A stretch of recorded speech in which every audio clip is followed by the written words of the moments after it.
once again, welcome back to Chats with Jack. I am Jack Talcott.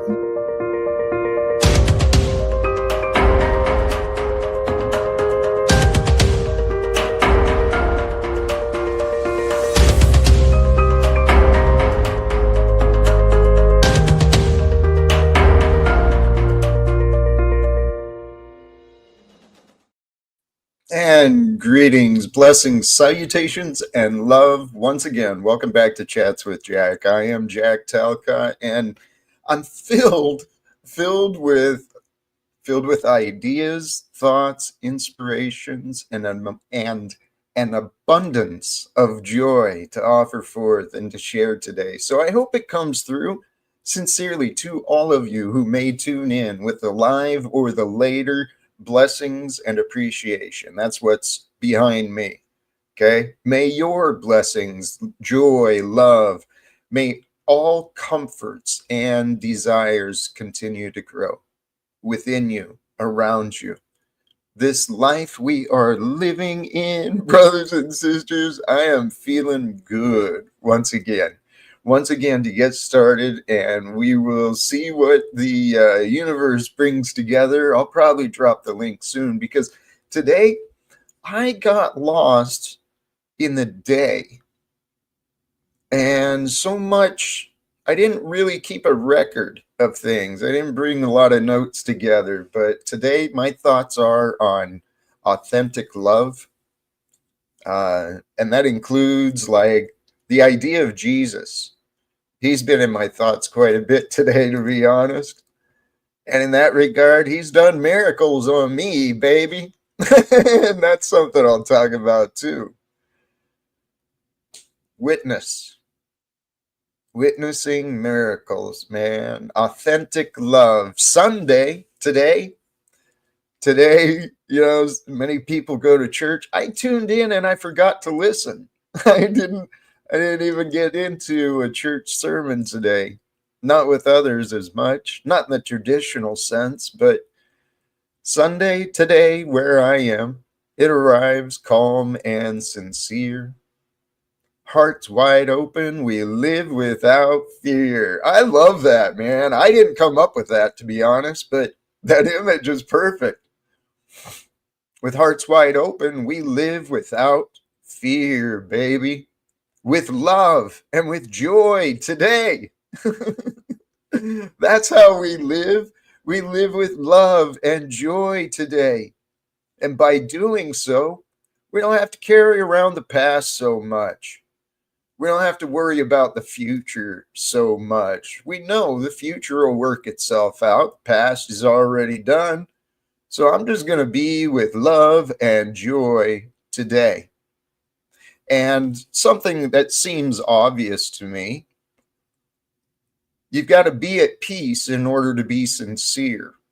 And you've got to be sincere in order to be at peace. If you're not sincere, if you're dishonest, if you're inauthentic, if you're living a lie, you're going to bring a lot of misery into your experience, because there won't be as much authentic rest, authentic peace.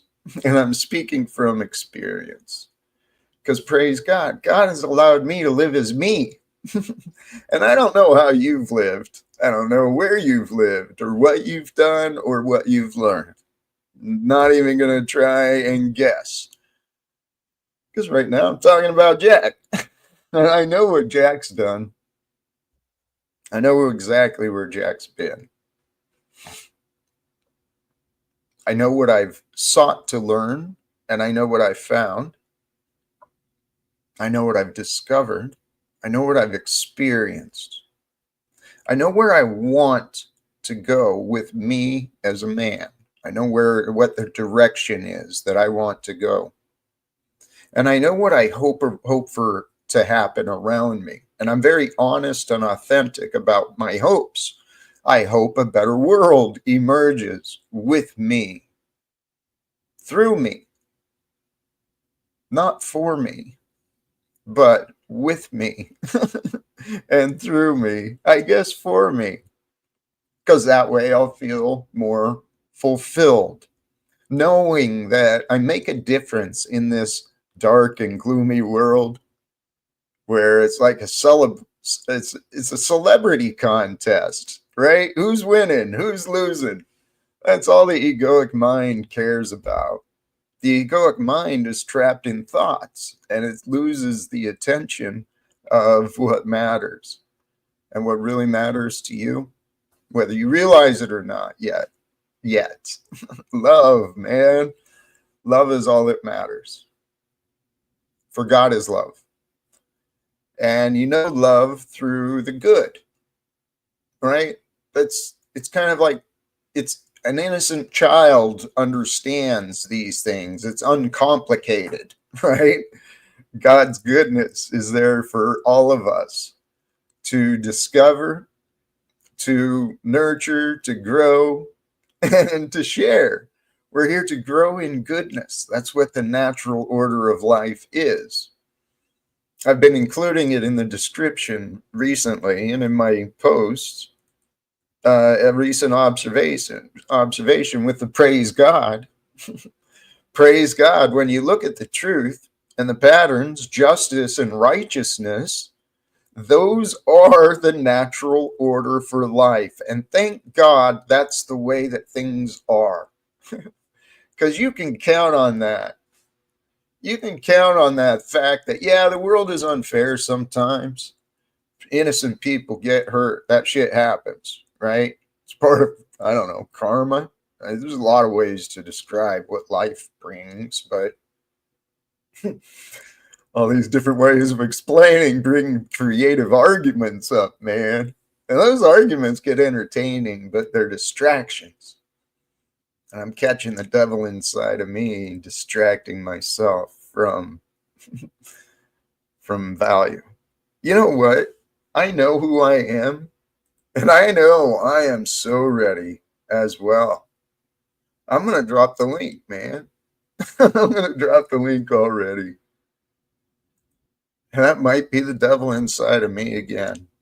But to join the conversations with Jack today, the topic and the idea is to be with authentic love. And we can discuss that. We can unpack authentic love. We can discover what that means. Like, we can do it all together or apart. That's what God has given us. That choice. We get to live life a part of the world or separated from the world. And we get to decide. This could be interesting. Our first guest, a different guest. Welcome, JG. How are you today? Pretty good. How about you? I'm truly blessed. And I'm curious. What do I do with you, JG?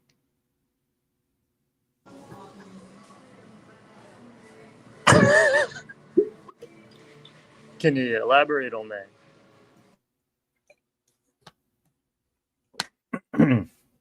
Well, you keep yourself guarded. Wisdom, So you knowledge. are you just spouting random words? So I think. What are you gonna manipulate me there?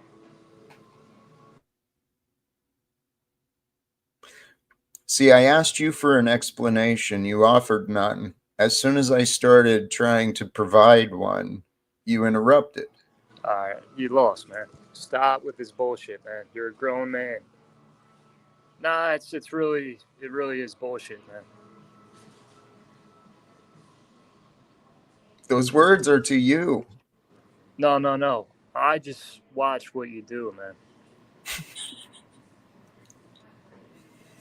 You're not Uh, gonna mob down on me, dude. Like you're a fucking lumberjack. You're from a lumberjack family. You're all over the place. I constantly see what you do, and it's like you're just sitting on the bench. Put me in, coach. They put you in, and it's just nonsense.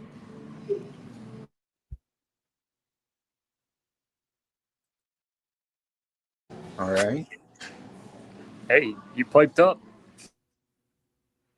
Well, you're coming across very corny, dude. No, that's you by your tone, right? You pipe up with that tone. You fucked up. So you constantly fuck up. You keep trying to control people. So what you do is you double down. You constantly double down.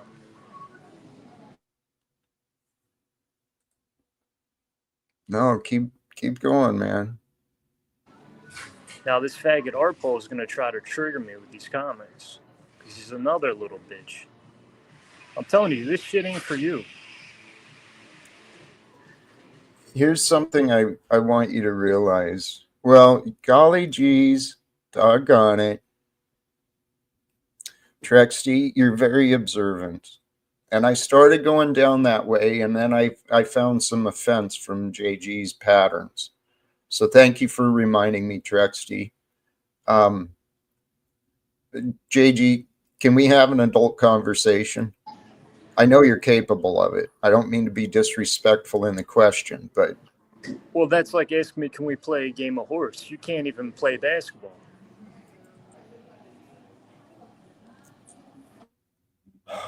Modern Men Lost again, thank you.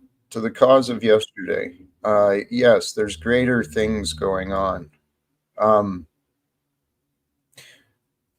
JG, I'm not going to play here. We've got a deflection for you and might be a wonderful addition. Welcome, Breakfast Tacos. How are you, my friend? Doing well, my brother in atheism. Hello, my brothers and sisters in atheism. It's good to see everybody. JG, are you a Christian? I don't think, well, JG, please. I bet he's a Christian. I don't think he is, but I don't know. I don't think he identifies as much because he's learned to live alone. He's learned to live a tough life of solitude, pushes people away. Oh, he ran away immediately. Which is unfortunate. Yeah, that just seems like a thing a Christian would do, right? Where they attack people like that. That's what I see Christians doing, is attacking each other rather than trying to help each other, right? Because they see the verses are slightly different. They interpret the verses slightly differently, and all of a sudden they're a member of an opposing faction. You are not wrong. That is a great problem that they have. But the thought that came up for me when you were talking, my friend, is be careful you don't become like that which you judge, that which you hate. It's really easy to become like those that we give our time to, that we give attention. And I'm not saying you have or not. We can fix it all. This is what people haven't figured out. And what I'm authentically trying to do here today, my thought was to have open-minded conversations about the possibility of what might be really happening here. Because I'm convinced that miracles happen. I mean, he had some valid critiques, right? Like, you do say the same thing 3 or 4 times in a row in different ways, reinforcing your points, which may come out as nonsensical sometimes. And you talk about spirit stuff and miracles, and a lot of people think that's nonsense. But everybody here is watching you because they get some type of value out of you, whether that's funny, whether that's ideas that they vibe with, whether that's trolling, whatever the case may be, right? And so, like, he got value out of trolling you for some reason, it seems like. But JG, are you a Christian? JG, I brought you back up, my friend. Yeah, I was taking a sip of water. Be patient. Yeah, I didn't run. I actually got off before you came on, but there was a lag. So you guys got to do stop click playing that link. little I'm pretty kid sure shit. Oh, he Defreak linked ran. my He rap. ran. I just want to say, it looks like Defreak linked my rap. Did you hear my rap, Jack? I saw it posted. I did not get it yet. You need to watch that later. It's so fun. Dude, I thought it was so good. Thank you. But JG, are you a Christian?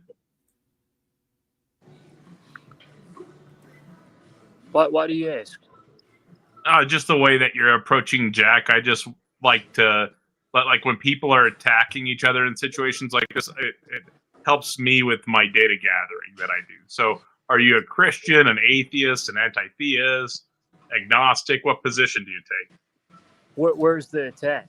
I don't see the There's attack. no attack. This is data gathering. You said I attacked? We're attacking each other? No. There's no attack. I'm just data gathering. What position do you hold?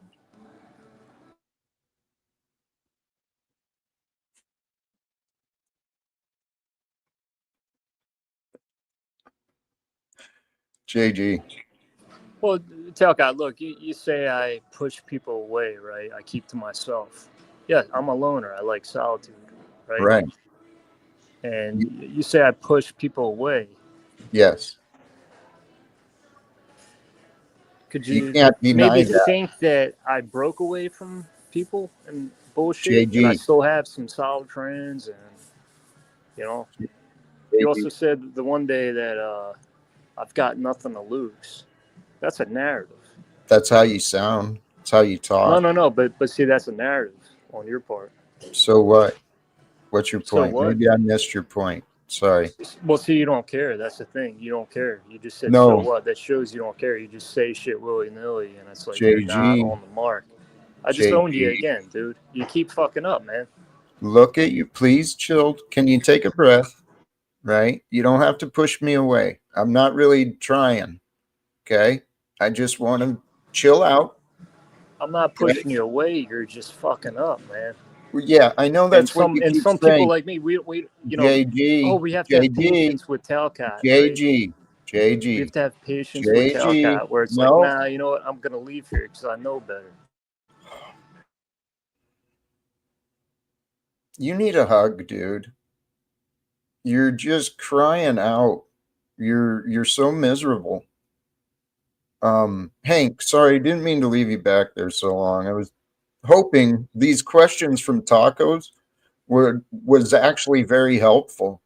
For him to give any explanation of himself would do him some good.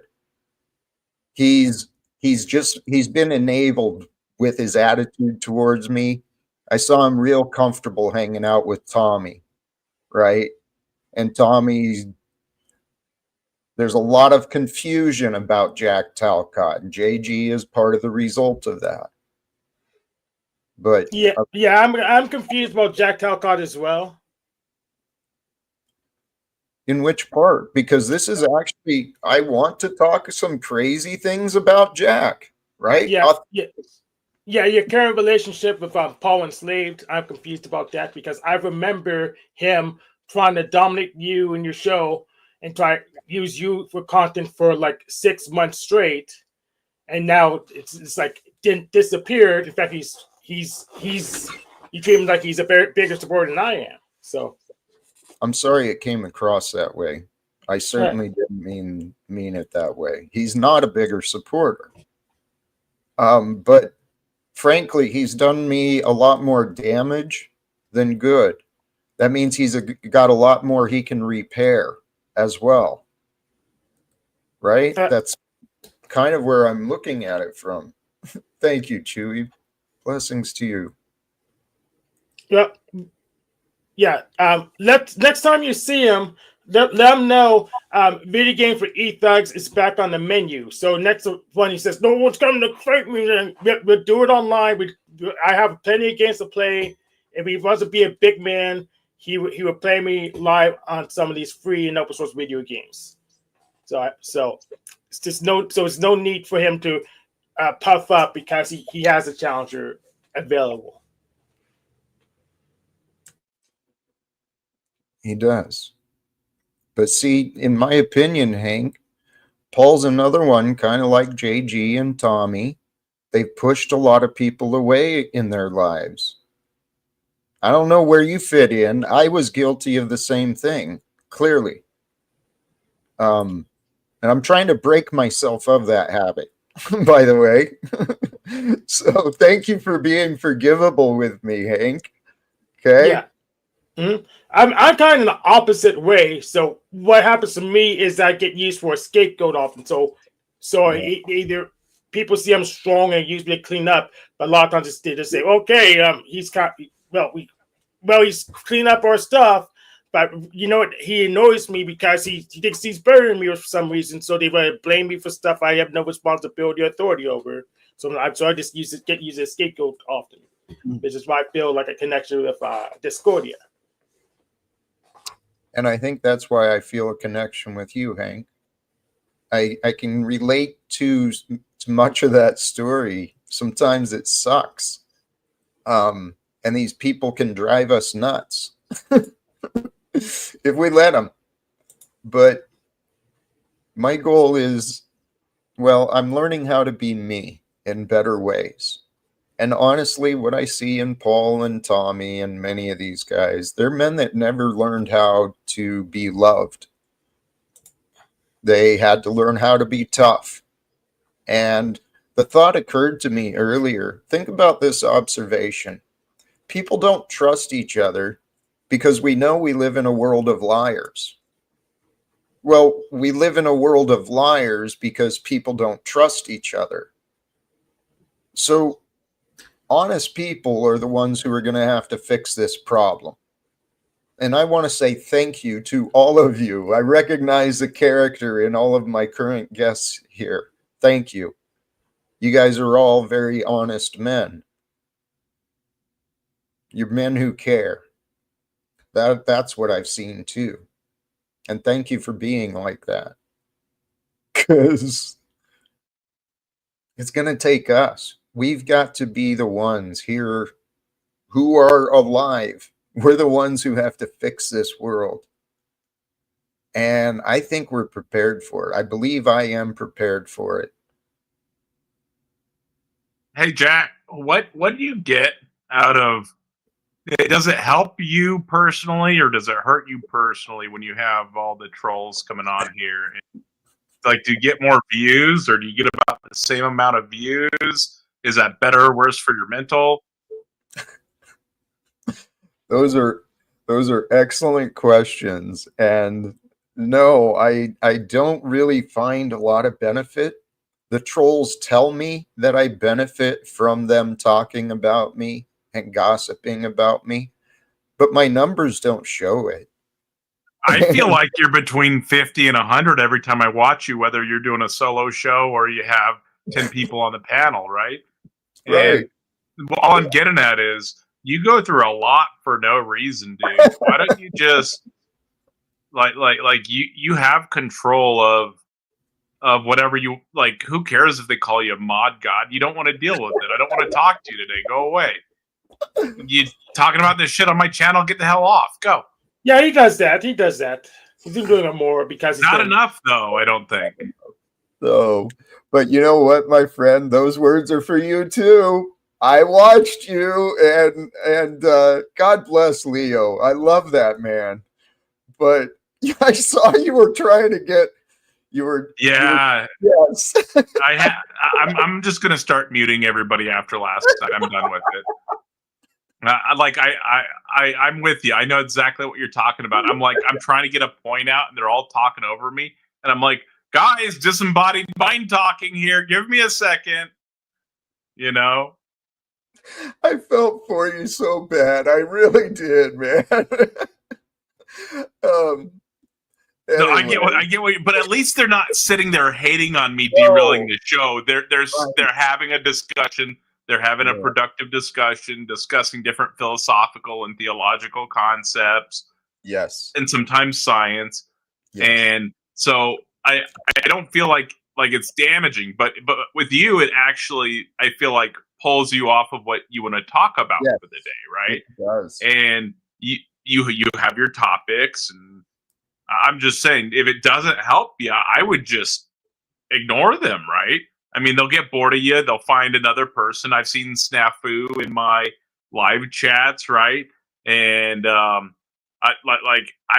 just know I can't bring him on my stage. He's gonna break the rules that I have for my stream, and people like that, I'm just like, I know they're going to break the stream rules, and I have to have these rules in place for everybody because, one, I want my channel to grow and not get flagged for that type of stuff. But two, I don't want to support people that are saying shit like that. That guy's on your side with Christianity, and he's coming in here and making Christians look bad, right? Right. It's like how many atheist channels do you see where people come on there and they drop slurs? None. They get freaking hidden from the channel, right? Like because we promote the culture, right? Like this is what the culture has decided is the norm. You don't drop slurs and you don't call people N-words and stuff like that. You don't do any of that. It's not okay. And it's like yeah, you get what I'm saying. It just makes you look bad when people in your own camp are doing that, you know? Hey, man. How are you, gentlemen? Hey, Eric. Good to see you again. Hey, I'm sorry I had to drop off a second ago. My mic wasn't working. I got it working now. But, you know, I saw you had something going on, Jack, and I just love what you got to say almost every time I see you.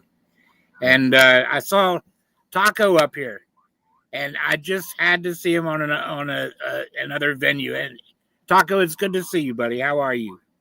Doing all right, Eric. How about yourself? Doing well, man. Doing well. Here's to you, brother.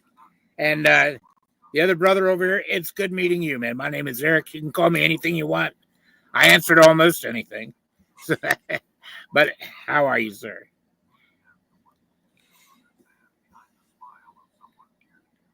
That was to Hank. I got. Yeah, Hank. How you doing, buddy? I'm doing good. I don't have my glasses glasses like Hank on. wanted to beat you up there for a second. No. Yeah, I don't have my glasses on. I couldn't see your name. I apologize for that. But No. I've got really bad eyes right now. Hey, no, it's perfect timing. It is. There is something mysterious to life, and I don't think that can be denied, and I don't think it should be denied anymore. Holy cows. This is reminding me of earlier conversations I was having, and it's kind of in line with what I wanted to get to on this stream. Because what if it is possible? What if I am a man like Jesus today that God has created for the purposes of, right, the times of today? Just being a leader of today with the love of that God, the same God that Jesus lived to glorify, the one he spoke about. That's the same one that I fell in love with. I keep learning more and more. And the funny thing is we all know it without realizing it. It's just a perfect story that we're all a part of, this story of life. And somehow, some way, every day, the days keep coming together, and one thing leads to another. And what I'm talking about is serious, ending wars. Let's do that in this lifetime. Reclaiming the world in the name of Jesus. That's kind of my dream, what I set my heart on. If there's a way to make that happen, that's why I'm alive. That's why I'm outside of Washington, D.C., because I think that would be a pretty cool story to be a part of. And I think we have the possibility of making it come true. Here's what I was thinking of earlier. I mentioned it to a friend, and I'm not complaining, but I'm being honest. When the men and women from my past come forward, they stop playing these stupid games of avoiding the obvious, which is me. They could easily be the evidence that Jack Talcott is a guy. He's earned the right. He's earned the credit between the dedication to public service, his time with the unions, his time as a postal employee, time in the army. He's earned the right to get the attention of some of these legislators, right? There's plenty of evidence of me, but what good is evidence if it's never seen? That was the question I was considering earlier. How do you resolve that paradox? Because with or without people's acceptance, the truth is true. It stands on its own. It's real. And that's Truth is just either it's how something either coheres to reality, or like if you're talking about math, it depends on the system or whatever, right? But for the most part, it's just a property of a proposition, right? There's not like a separate truth that exists aside from what we're assigning values to. Well, Hank says truth It's is just how well it feeling. coheres with reality. Right, Hank? I do say that. And that's kind of where my thought was. There's the intellectual idea of the truth, and then there is the experience of the truth. And that's where the feeling comes in that I think Hank is pointing at. Yes. Truth to me, I've heard it described it makes sense to me, is truth is a resonance that we feel. And that feeling we feel is a confirmation that our subjective real is in line with the objective real. I think that's the way I heard it explained. I mean, said that? I mean, Hank explain? Okay, sorry. Go ahead. like if the cat is on the mat, right? If the cat is actually on the mat, then that statement is true. With a hat. A cat in a hat on the mat. Right? But if the cat is not on the mat, that's false. If 2 plus 2 in a formula equals 3, Stephen, don't. based on the system of math, that's false. But if that equals 4, that's true. I'm sorry, Jack. I just wanted to chime in because I do have a saying called 2 plus 2 equals pineapple, and I've mentioned it on my channel, and it relates to when something doesn't add up. Yes, Jack. Stephen. Hello, Brenda. Good to see you. Brenda, your audio is coming through. I was just testing it. I apologize. Hey, my friends, I hate to do this, but I have to leave. But it's good seeing everybody, even if just for a minute. God bless you all. Have a good one, Eric. You too, buddy. We'll see you. Thank you for joining, I'm Eric. sure. Thank you, Jack.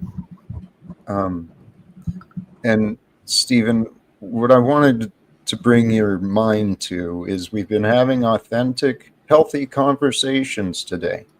Let's not bring juvenile interruptions. Jack. Okay, let's be aware and be an adult. So, Stephen, you're on very short leash with me. Please cooperate and be very aware of what you're offering. I'm offering you something, Jack.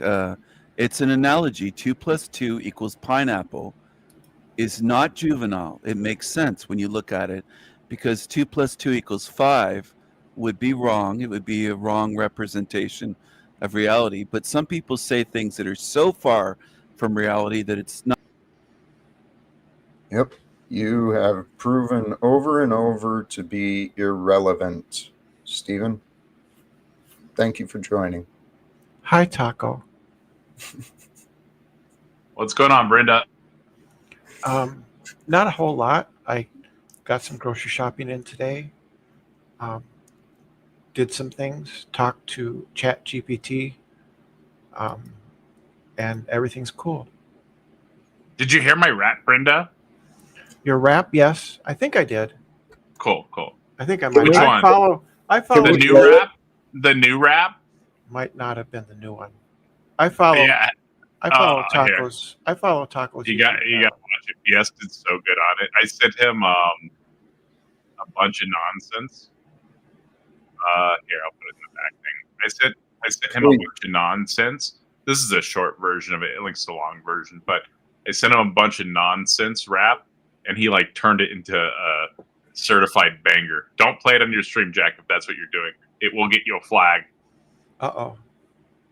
But what is that in a bad way? It'll just demonetize the stream.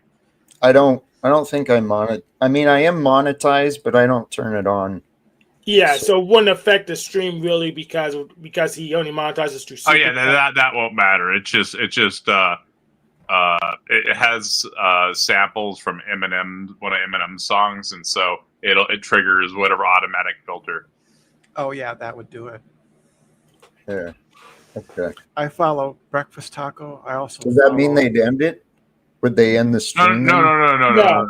No, It just would demonetize it. Oh, I don't care about that. I've gotten those warnings before, so yeah. Yeah, I played it on my stream the other night and it demonetized it, but it was a big deal. It was worth it.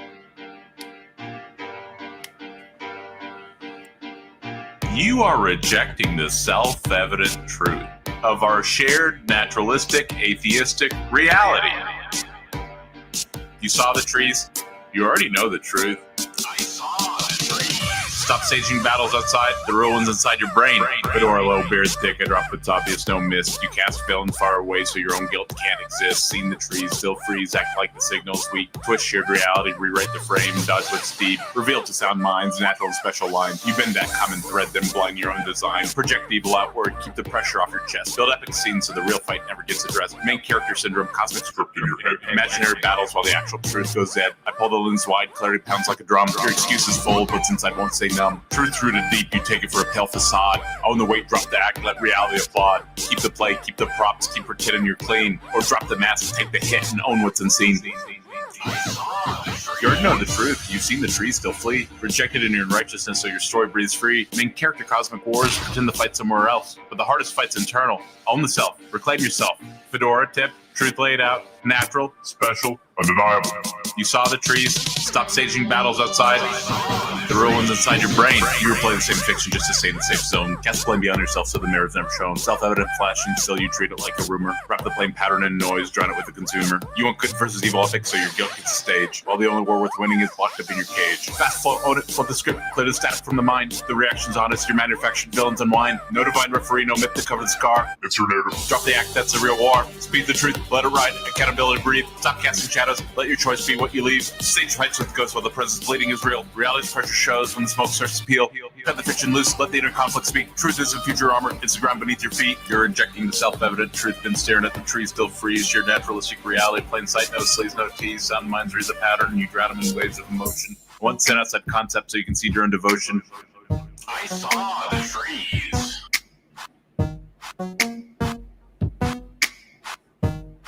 Dude, I've listened to that like 20 or 30 times since BS made it. I love that song so much. yeah, that's interesting. Hey Taco, you should have one with like 1,000 tacos all running across a field. Right? That'd be cool. It would be fascinating. We live at such an interesting time. The developments in technology, the things we can access freely or cheaply, it's incredible. It's magical. And all due to science. Okay. Yeah. It's so cool. Well, it's the development of knowledge and built upon community and individuals. And there's been amazing men and women throughout our history. We are blessed to stand upon the development, the contribution of many, many others. Yep. Science, bitches. Well, That's from Breaking Bad. I was listening to Monkey Boy earlier, Taco. Ad? It was Jack just taking apart some presuppositionalist.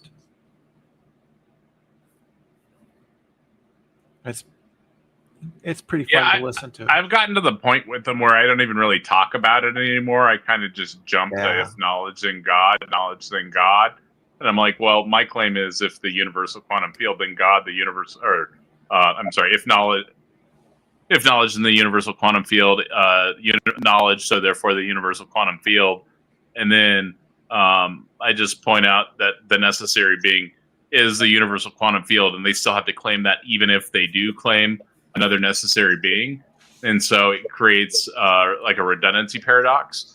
And then on top of that, it's less parsimonious because it's posing a separate ontology, and they just get held up right there. That nobody's ever gotten past that because it can't.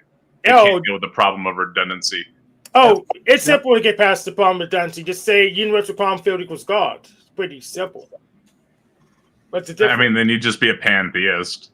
Yeah, you would. So redundancy problem solved. That was pretty easy. Well, not if you're a Christian. Yeah, I mean, I don't mind them being a pantheist. That's fine. They can be a pantheist. Yeah, I would say I'm a panentheist. But yeah, it's a universal quantum field equals God. Problem solved. No redundancy. Easy. So.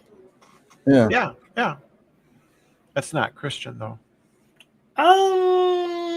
Well, who are you to say what's Christian or not? Are you Jesus? Well, that's fair enough, but typically, historically, it's not considered to be with correct Christian theology. Yeah, so there's a lot of different kinds of Christians. So some would say it is. That's true. Others would say it isn't, and that's where the different sects of Christianity because they disagree with each other.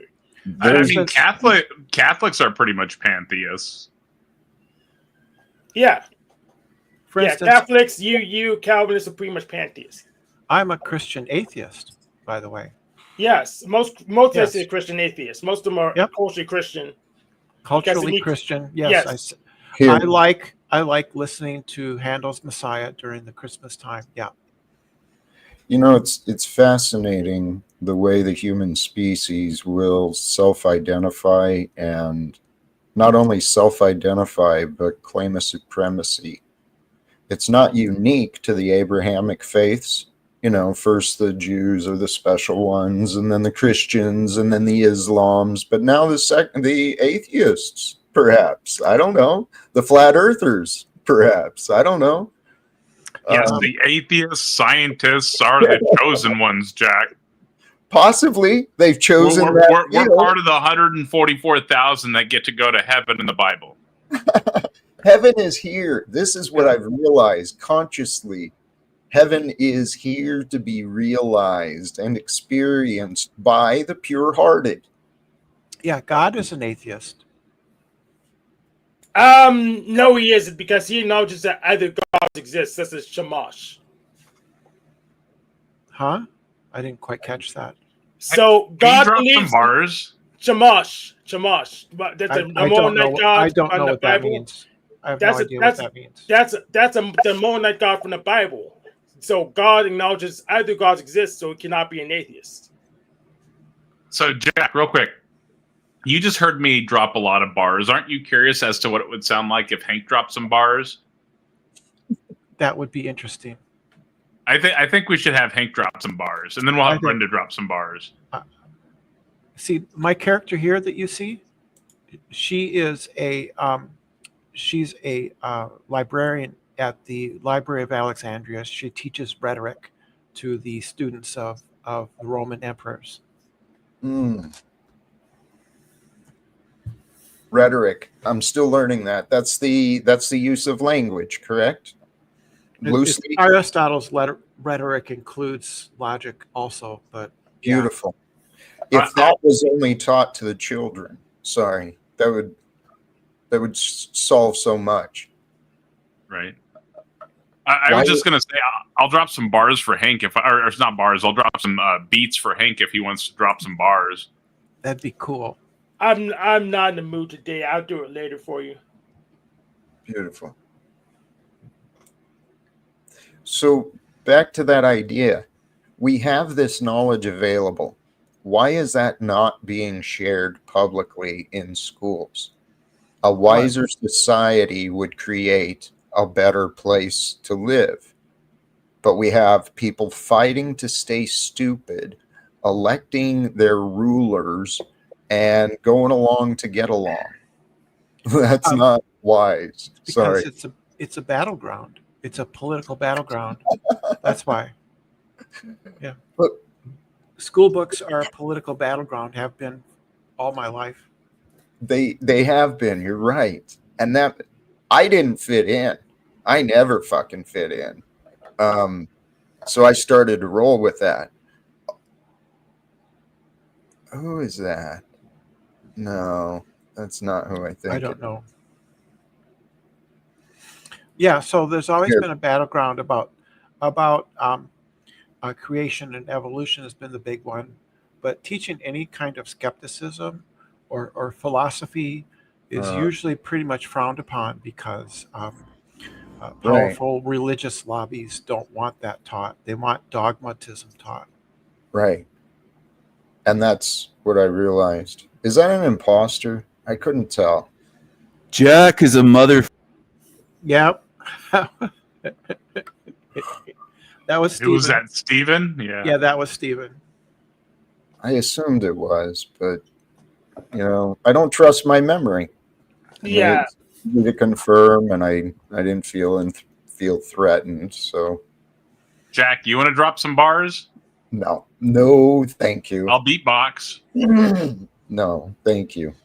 We'll That make was beautiful music together, Jack. You could just write a few lyrics and then it could be set to some calm. It doesn't have to be rap. I'm sure it could be set to some other what is it, Sora? No, Brenda, it has to be rap. Oh, it does? Okay. That's the rules. All right.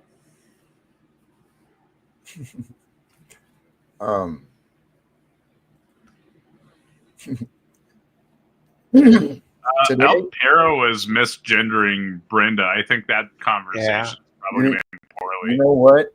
That's a great reminder. I'd forgotten about that. People Here- get upset. I have a here's- thick skin. I have a thick Well, skin. He's got anger issues too that he and I have both been growing with. I've made better progress than he has. So I started out a little more refined than he was. But today's topic, I swear to God, you folks are all reasonable. You're skeptical, you're wise. Okay, through your skepticism, you've developed a wisdom. Through your learning, you guys are wise. You're not foolish. Yeah, I wouldn't be teaching at the Library of Alexandria if I wasn't. You live with make-believe, that's for certain. So what I'm talking about, though, is real. A very real possibility, okay? That I am on this right path. That it is worth people's time for Jack Talcott to speak with Donald Trump and the other people in Congress. Why do you want to speak to Donald Trump? Because the purpose I have is the end of wars. And if there is a possibility for wars to end here on Earth, it's going to happen through the willingness, participation, and choices of the men and women in Washington, D.C., who are paid by the average American taxpayers and their lobbyists. Well, he said This is how you do it. You drop some bars and show them that you're worthwhile. Donald Trump has sort of threatened nuclear war, though, Jack. All the more reason he should be checked. Yeah, I agree with you on that. Okay, well, that's what I'm suggesting. I absolutely agree. He should be checked. Yeah. Well, let's find a way to do it. Into the boards. Into the boards.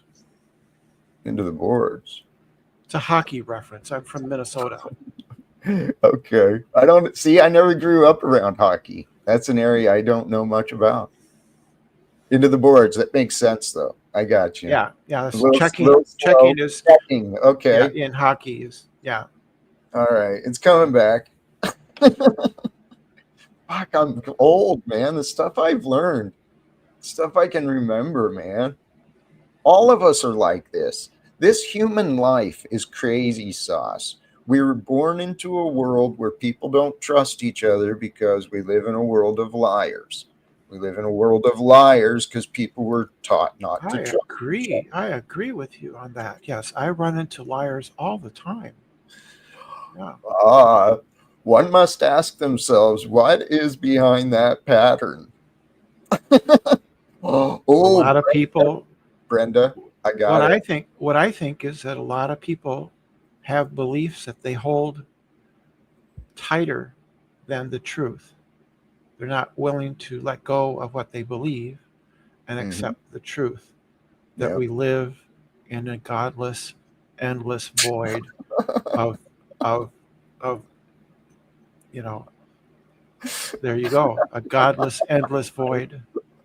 They're just rejecting the self-evident truth of our shared naturalistic, atheistic reality that's been revealed to all of sound mind through both natural and special revelation in an undeniable way. They already know the truth. They're just rejecting it in their unrighteousness because they want sin and evil to exist outside of a conceptual nature so they can pretend to be a main character in an imaginary cosmic battle of good and evil. Good point, Brenda. Yes, very good. Very good. I agree. I truly encourage you both, go back and review the words you just said. Yeah, I agree. And look how it is you. You guys are fucking hilarious. I love you both. Thank you. Yeah. And I don't have a problem with anything Taco said. And I don't think he has. I know. I don't have any problem with what I said. Yeah. I know. I agree with it. I know. It's a little bit. I'm being a little bit provocative because of the company and everything. Yes. I wouldn't normally say all that stuff, but I like to poke a little bit here and there. But it is true. It is true. We live. It's a tiny, small planet in a vast space, and we should take care of this place. And I don't think we're taking care of this place. We're not taking care of the environment. We're not taking care of the air or the water or the people in it. We should take care of it. The fact that we live in a huge, endless void should make us care for each other all the more, in my opinion. See, this is where you and we really line up. Yep. That's sincere. I'll convert you eventually. Well, no, I'm just kidding. I'm just kidding. I don't think I will. No, but we will influence each other. It's not a matter of converting or not, but I think we're all on a path of reason, right? And willingness to listen. Yeah, I think what you would agree with me is that we all have short lives. We're all here for a short time, and that should be all the more reason why we should take care and preserve the things that are important. Yes. Yeah. I have not had supper, and it is getting close to 6:30, so I'm going to bow out. I appreciate talking to you, Jack and Hank, and Taco. That's how you have to say it. You have to say Taco. And I'm going to go make myself some kind of kick-ass supper. I don't know what it's going to be, though. Make tacos. No, I know what it's going to be. It's going to be sourdough bread, and Swiss cheese and ham. That's what it's going to be. Sounds simple and beautiful. Blessings, and thank you for joining, Brenda. That was a pleasure. I appreciate you. So when Taco says his little elevator pitch, this makes me run a question: does Tacos believe concepts exist? And if not, where are they? I mean, they exist in a conceptual nature. There's not a separate ontology where they exist in like Platonic realm or something, right? They supervene on the physical, right? So there's the brain and body doing brain and body stuff, and then the concepts either exist within that network or EM field theory. Specifically, I think it's CFT.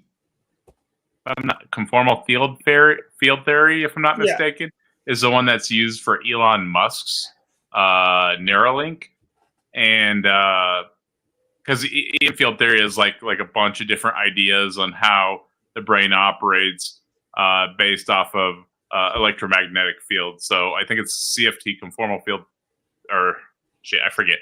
Something. No, I might be wrong on that, but it's one of the subsets of that they use for Elon Musk's Neuralink, and so that's basically just confirmation that EM field theory works, right? And so I'm not sure if it's like just built into the neurons or if it's part of that field or whatever the case may be, but it exists supervening on the physical as an emergent property. Yeah, so concepts that exist as a pattern on the substrate we're in. Exist is not the word you would. I mean, as that, yeah, but it's not like concepts actually exist. You couldn't say that and then say concepts exist, because exist applies to ontology. Yeah, it means that it's going to have like a separate ontology, like a state of being, right? No, we'll have to. I thought you had to apply it. Like if I said that hat over there, that stars and stripes hat, stars exist on there, then you can see it. You can check for yourself. There's stars pattern there. So why can't like other things be patterns too? Like people organizing their churches. Then the church exists. Well, conceptually, and please let's bring that into the equation. The realm of consciousness. Every little bit of knowledge that we could possibly learn, it's going to be limited by human interpretation, right? And that's going to be limited by the individual's vocabulary, their language. So our entire experience is really, it's open to interpretation every single moment. And yet the human mind, in its primitive capacity, it's all fixed and rigid. And the society we were born into, it reinforces that identity that's fixed and rigid. And that's why we have a lot of, well, that's why the world is the way that it is. It's literally, if in fact there is like this realm of consciousness, right, that we are within, we're the ideas that are within this infinite realm of consciousness. In the greater scope, what Brenda was saying, yeah, in the greatest scope, nothing exists. It's mostly just space, even within us. And yet the human mind, it has no space or time for whatever. It creates its own rules. Oh, no, it is spatiotemporal. Based on temporal, yes. It's spatiotemporal. Spatiotemporal. It requires space and time. Consciousness requires space and time. Yes. Thank you. It does. Well, I guess space-time. It wouldn't be space and time. Those are separate concepts in space-time. That was a misspeak on my end. But it would be space-time is what they require. And that's what I understand how they pointed at that field that we are within, is it's within this field of space-time. And even for consciousness, it requires space-time. It requires the openness and the multi-dimensions. Holy cows, and that's what we are. Seriously, tacos. I don't remember what you were saying or what Brenda was saying, but a thought did come up, and I encourage you to check on your own, check your limits, right? Where's your ignorance? Because it's smart people, we can easily convince ourselves of things that we might not fully know or fully understand. And I'm speaking from experience. I've been guilty of this specifically. Thinking I understood things that I actually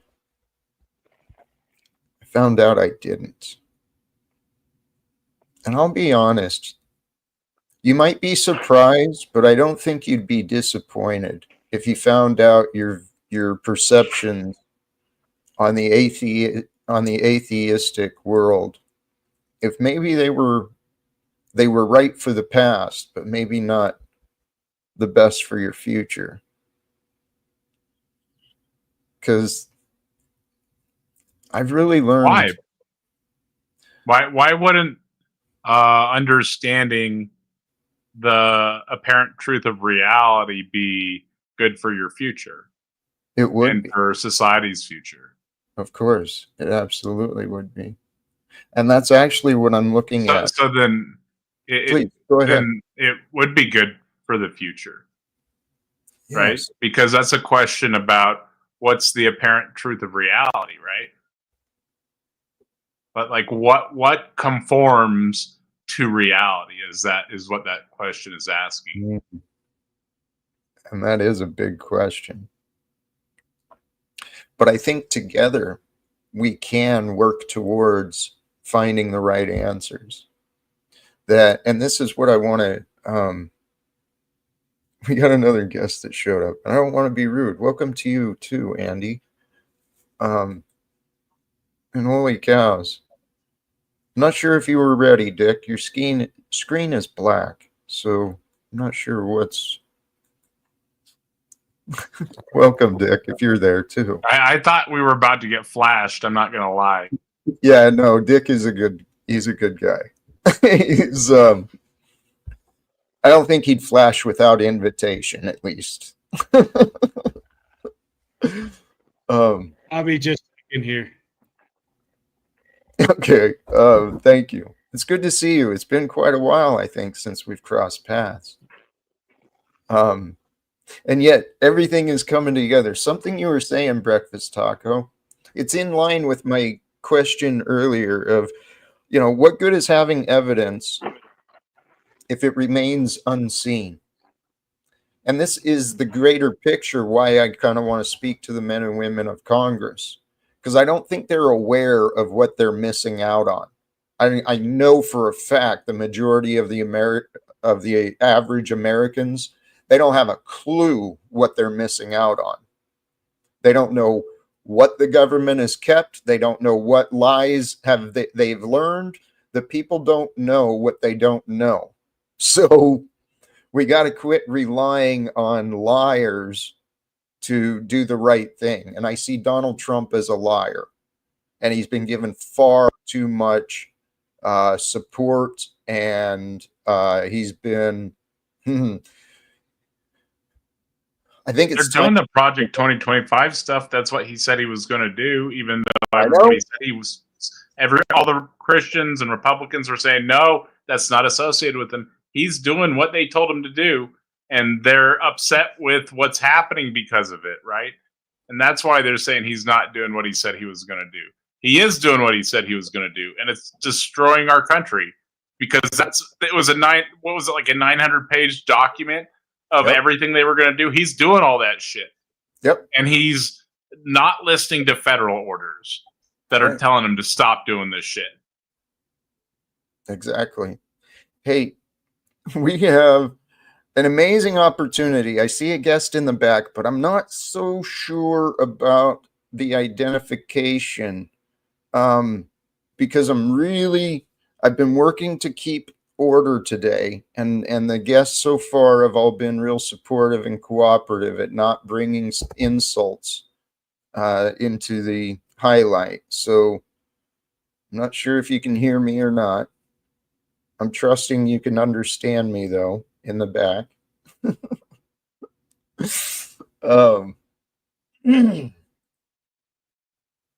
Gosh, I took us way off. Do you think Trump wants to do well at any level? Like, do you think he believes his own bullshit that he thinks what he's going to do might actually work?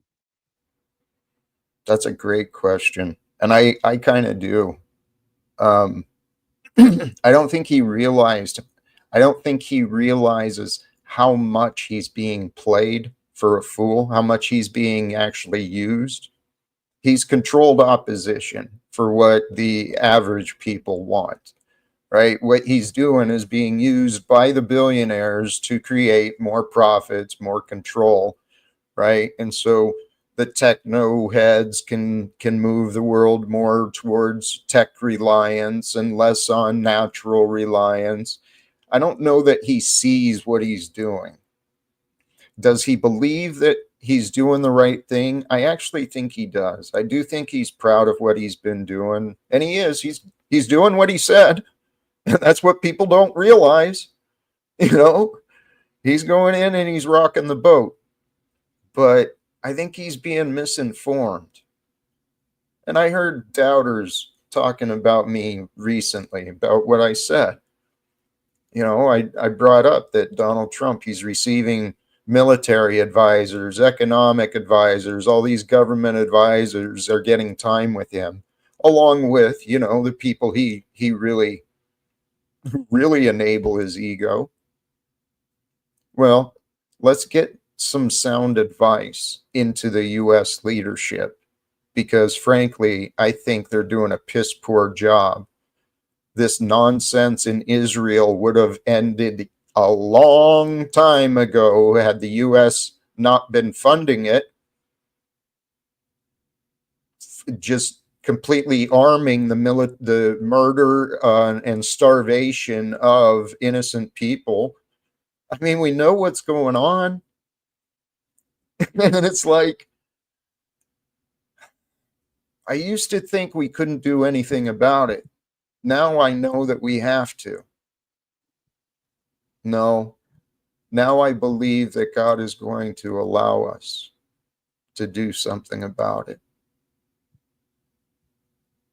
And how do you think AI plays into all this, with now there being this ability to make versions of yourself, you know, that people are essentially cloning themselves in AI? And I heard someone say, a prominent book author recently, Dave Ramsey, who a lot of people will take his financial advice because he's got, you know, some good points on how to get out of debt and using the snowball effect and all this. But he said, the next book I do, I'm not actually doing it. AI is doing it. And he said, I almost did it for this book, but I chose not to because the 16 hours or whatever it took for me to overdub it, you know, it was like a diminishing return. But he said by the time the next one comes out, he won't even be doing the voiceover for his book. What do you think as far as like a realm of, do you think the avatars are going to gain credibility, or that the organic spirit will be like, there'll be a revival because people want the real thing? God, I don't know, Dick. That's a good question, because you're asking, what is humanity going to choose? Are they going to choose life and authenticity, or are we going to continue stepping back and allowing the creativity to come from machines? Allowing the I see this symptom being repeated, whether it's in the field of technology, the field of government, field of economics, it's all the same. Humans have a susceptibility of becoming dependent on tools. And then they think when the tool isn't available, they can't do anything. I can't do a job because I don't have the right tools. And sometimes it's true, right? Built in this age where you can't even working on a car these days, right? Everything's got electronics involved, and sometimes it requires the tools. But but the point is, each of us, I mean, an addict, whether it's you know, a substance, whether it's booze or a pill or food or gambling or whatever, we all get addicted to these patterns of behavior. And those patterns of behavior, they actually bring chemical reactions within us, and we're really a bunch of chemical addicts. We're seeking these chemicals that cause us to feel better. Well, the only reason we have these lives where it's normal to numb ourselves and to escape this world, the only reason we have that, well, is because we've accepted lies and liars. And could technology be a way to circumvent that, in the sense that if you had people vote, say, to have AI be their political leader, right? Like, I want Chat GPT 5 to be my voice and my representative. And arguably it does it better than any fucking human. Like, it's more compassionate. It actually does things honorably. There's no like shifting of the hand. There's no backdoor deals. It's all, you know, transparent. And so does then, you know, the technology actually create a platform for there to be accountability, where it's like they say with crypto that will be the answer, right? It's like you've got unmanipulatable crypto that is open source, so it can't be tinkered with, and then that would be better than our current money, right? So is technology maybe even a solution if we looked at it right to accomplish some of these things? Well, the interesting aspect of AI, if I could interject here real quick, I want everybody to understand this. I use ChatGPT quite a bit. And one of the things I'll do is I'll ask it the same question 3 times. And I guarantee you all 3 times it's going to come up with a different answer. Same thing with writing up a summary or anything else.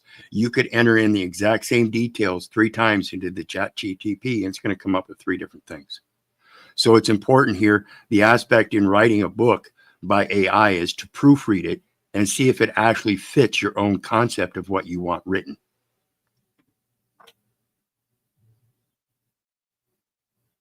Does that make I'm sense? just saying we need ChatGPT to save us, wizard. Bottom line is AI could be our god if we'll just let it be. So Just something to I consider. don't think AI is there to save us just yet, but No. it is a good tool, and you can use it for creativity. In fact, it's freeing up artists right now from a low-paying job. Whether you think that's good or bad is irrelevant. It's freeing up artists that design like graphics for YouTubes and stuff like that. It's giving them a lot more time because AI does it cheaper and more efficiently, uses less CO2. It's better for the environment than a bunch of artists doing it, right? Like the short AI clips, those two, it allows you to express creativity and be like an AI artist, if you will, if you want. In that it's like it's going to be a new skill, I think, prompting AI to do stuff. Well, that's going to be the future. Is going to be like an AI working with the AI for creativity, right? Yeah, and I think it's a great tool for anonymity as well. Think about it like this: what if an artist was to make an image? It takes them a day to make an image, or a few hours to make an image. You could go and then it's not what you like. You send it to somebody, get approval, or they tell you to work on something. You redo it. With AI, it does it all within seconds, and it's cheaper, more efficient, less CO2 usage, or less CO2 production, I should say. I'm sorry, less energy usage than having like an individual do it for like 4 hours, right? It's just, in my opinion, I think it's going to be the future. And I know that sucks because it's going to take out a bunch of jobs. In fact, it's definitely entered my field. Like it's definitely entered my field. There's going to be a lot of jobs that are going to go soon, right? But people are going to move into other specializations, right? And but like we invented tools that made certain factory jobs unnecessary, right? And all those factory workers were going through the same thing that we are now, right? Having these new tools. But overall, having new tools is a good thing, Jack. I think that AI is a good thing. It's just another tool, right? But we have to not abuse it. Like there are people that are super reliant on ChatGPT and turn into idiots, and there are people that are having psychosis with ChatGPT, and it's triggering psychosis in some people. And there are people getting fed ChatGPT hallucinations, and there are people getting delusions of grandeur and all sorts of stuff, right? But if we can figure out a way to continuously improve, which they're doing, it's improve. Like the current version of ChatGPT is miles ahead of where it was 2 or 3 years ago, right? And it's going to keep doing that. And I think at some point, maybe it's going to move the needle, and we'll have some type of crazy sex robots, powerful. We could AI. Sorry to interrupt. We can using the technology, and yes, there's advancements being made, and we're living at this age where technology and advancements are happening faster than we can know. Everyone's walking around like they know everything, but I tell you what, there's a lot of shit happening that we don't know about. And the stuff that's happening that we don't pay attention to, there's a lot of men and women starving and dying today, right?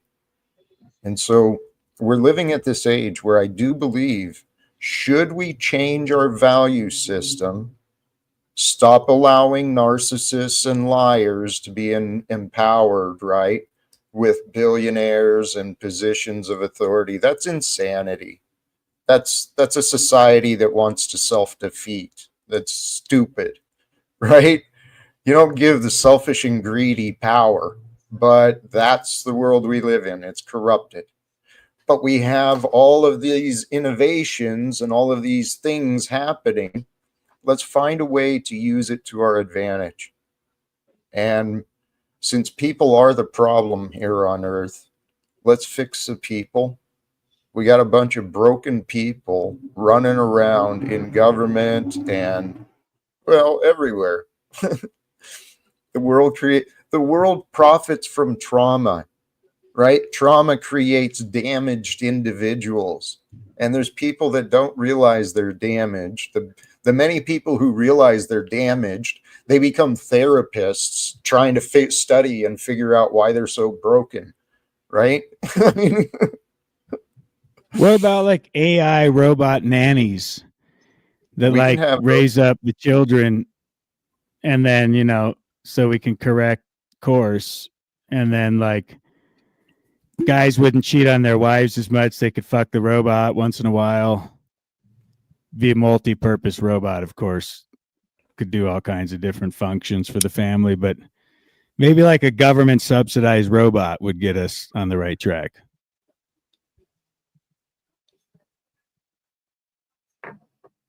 You might be onto something, actually. I'm not even joking.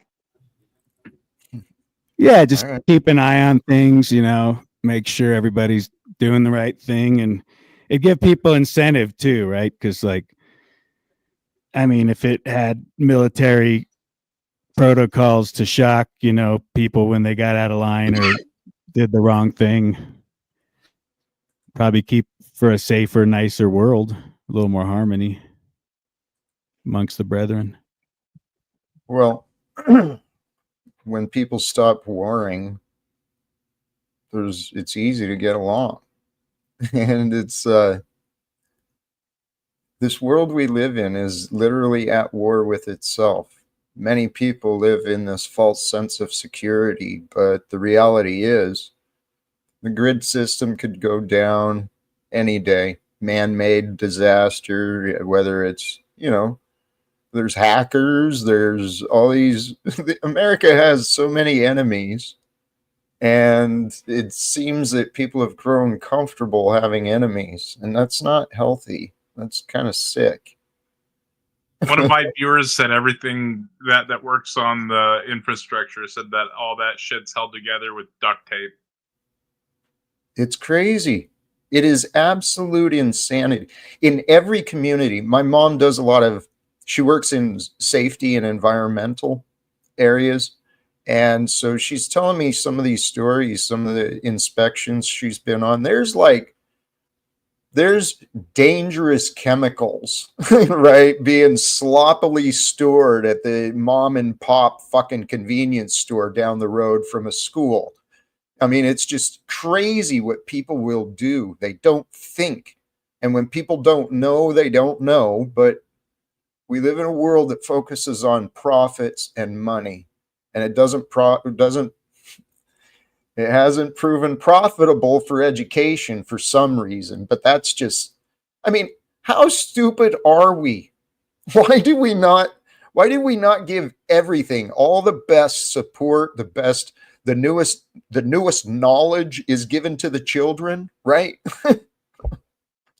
You got to side with the atheists, man, because the Christians right now are trying to take away public school and go to homeschooling. I know. God, see, people are their own worst enemy. And these religious fanatics, I agree, they do a bad job. They do good and bad, right?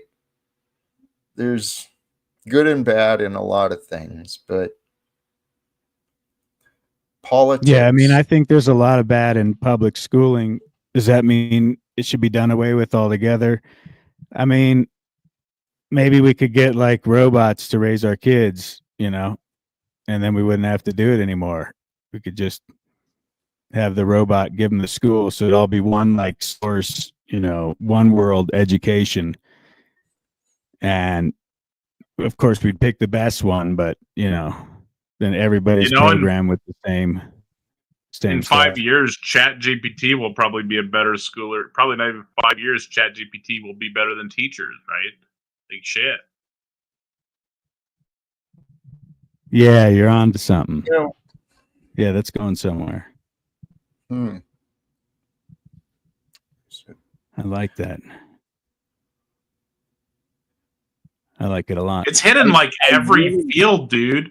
Like literally like every field you can think of is getting hit by AI. Like there has to be some type of social money that you get for living in the society, or because there's gonna in the next probably 10 years, probably sooner, like we're already feeling it, but we're already having people lose jobs from it, and then and that's to be expected with technology, right? But it's just able to do so many different jobs. Like in the next 5 years, it's probably going to hit physics. It's probably going to hit math. It's probably going to hit teaching. It's probably going to hit like literally any field that's not manual labor is going to get blasted by AI. Yeah, so basically all humans are worthless slugs without technology. So what the government could do is subsidize you with universal basic income predicated upon taking some kind of technology type of enhancement of sorts to make you a more efficient, you know, less slothful, gluttonous, pig-like being. I'd like to jump in here, please. Hank, welcome back. Yeah, you go first, and I need to jump in after you. Go ahead. Okay, so here's the issue. AI is a 50-year-old technology, and it's just a tool. People are impressing all kinds of crazy ideas on it that's just not valid. You go next, Jack. I wanted to make an observation. I get a complaint, okay? I hear it as a complaint that people don't understand what my goal is. They don't understand what I'm talking about. Dick, you've got a pattern of deflecting on me and enabling people, enabling others. You work both ways. You're supportive and a distraction sometimes. But in this conversation, Dick, you kind of missed anything that I was saying. And you keep bringing it back to a dependence on AI and a dependence on the government. And what I'm suggesting is let's use what we've got. We've got the tools of communication. Do we have the willingness? Or do we have the faith in the knowledge? That's what it is. People haven't had faith in what I'm saying. But I swear to God, the intent of the thought pattern behind me when I was getting ready for today's stream is, what if God is using me? What if I am another retelling of the Jesus story? I'm a man who I believe, you know, if there's any similarities between me and him, it's my love for God. I love that God. I live with that God. I live with that love every day. And it breaks my heart that we have this world that we have. And I know it breaks the heart of many of you too. but I'm convinced there is a way that we can be the way, that I'm on this way, and you guys have this chance to join me and try and find a way to share some support to these ideas, ending wars, bringing the reforms. It's time for reforms, whether it's done with the call for the Constitution Committee or article whatever. I don't give a shit how it's done. I just know it's time for us to take charge of what's this world, of the directions this world is going. Well, it's pretty easy to tell what's going to happen. The atheist uprising is going to take over in 2028, and we're going to win the election, and through the Democratic Party, and then the authoritarian left that takes over at that point in time because Trump pulled the nuclear card and started implementing Project 2025 stuff. The only option is going to be for them to, through legal processes, start taxing churches, eliminate some religious freedoms, and set additional laws into place that prevent another insurrection like what we have now. I think you'll be too late. I heard 2028. You're going to be too late. Yeah, we should tax the rich churches first. But Jack, I'm with you. Like, I don't think dependency is the answer. So good on you for making that point and shining some light on maybe the error in what I was saying. I mean, we could take the other route, ask Chat GPT to not let us be dependent, like how holy Chat GPT, right? Like, how could we interact with you in a way that's in unison? We're gonna have to contend with this beast, though, Jack. It's not going away. It's like I know. It's all going a certain trend.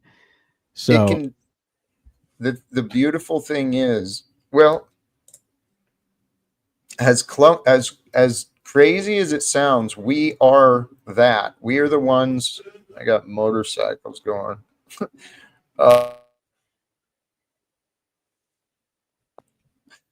Sorry.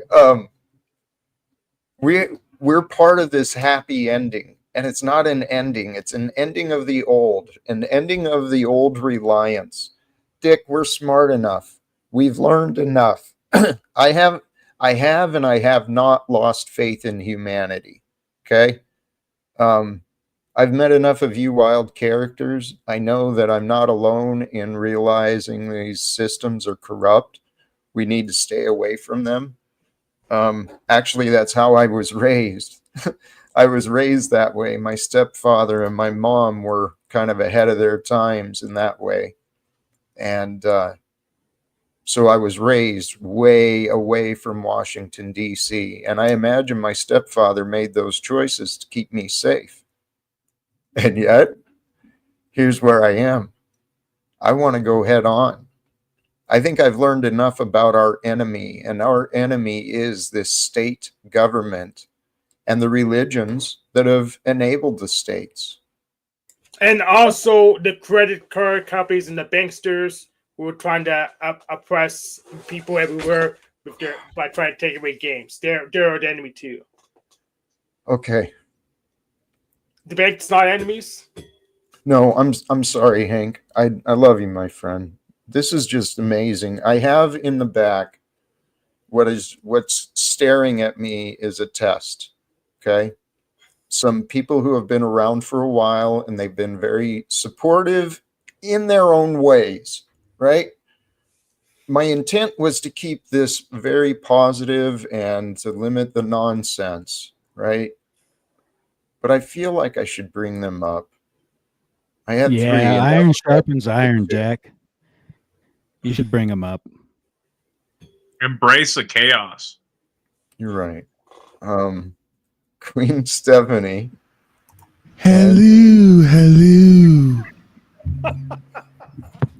Thank you for your patience, and I sure do appreciate you. Welcome back. Paulie's in love with me. He's in love with me.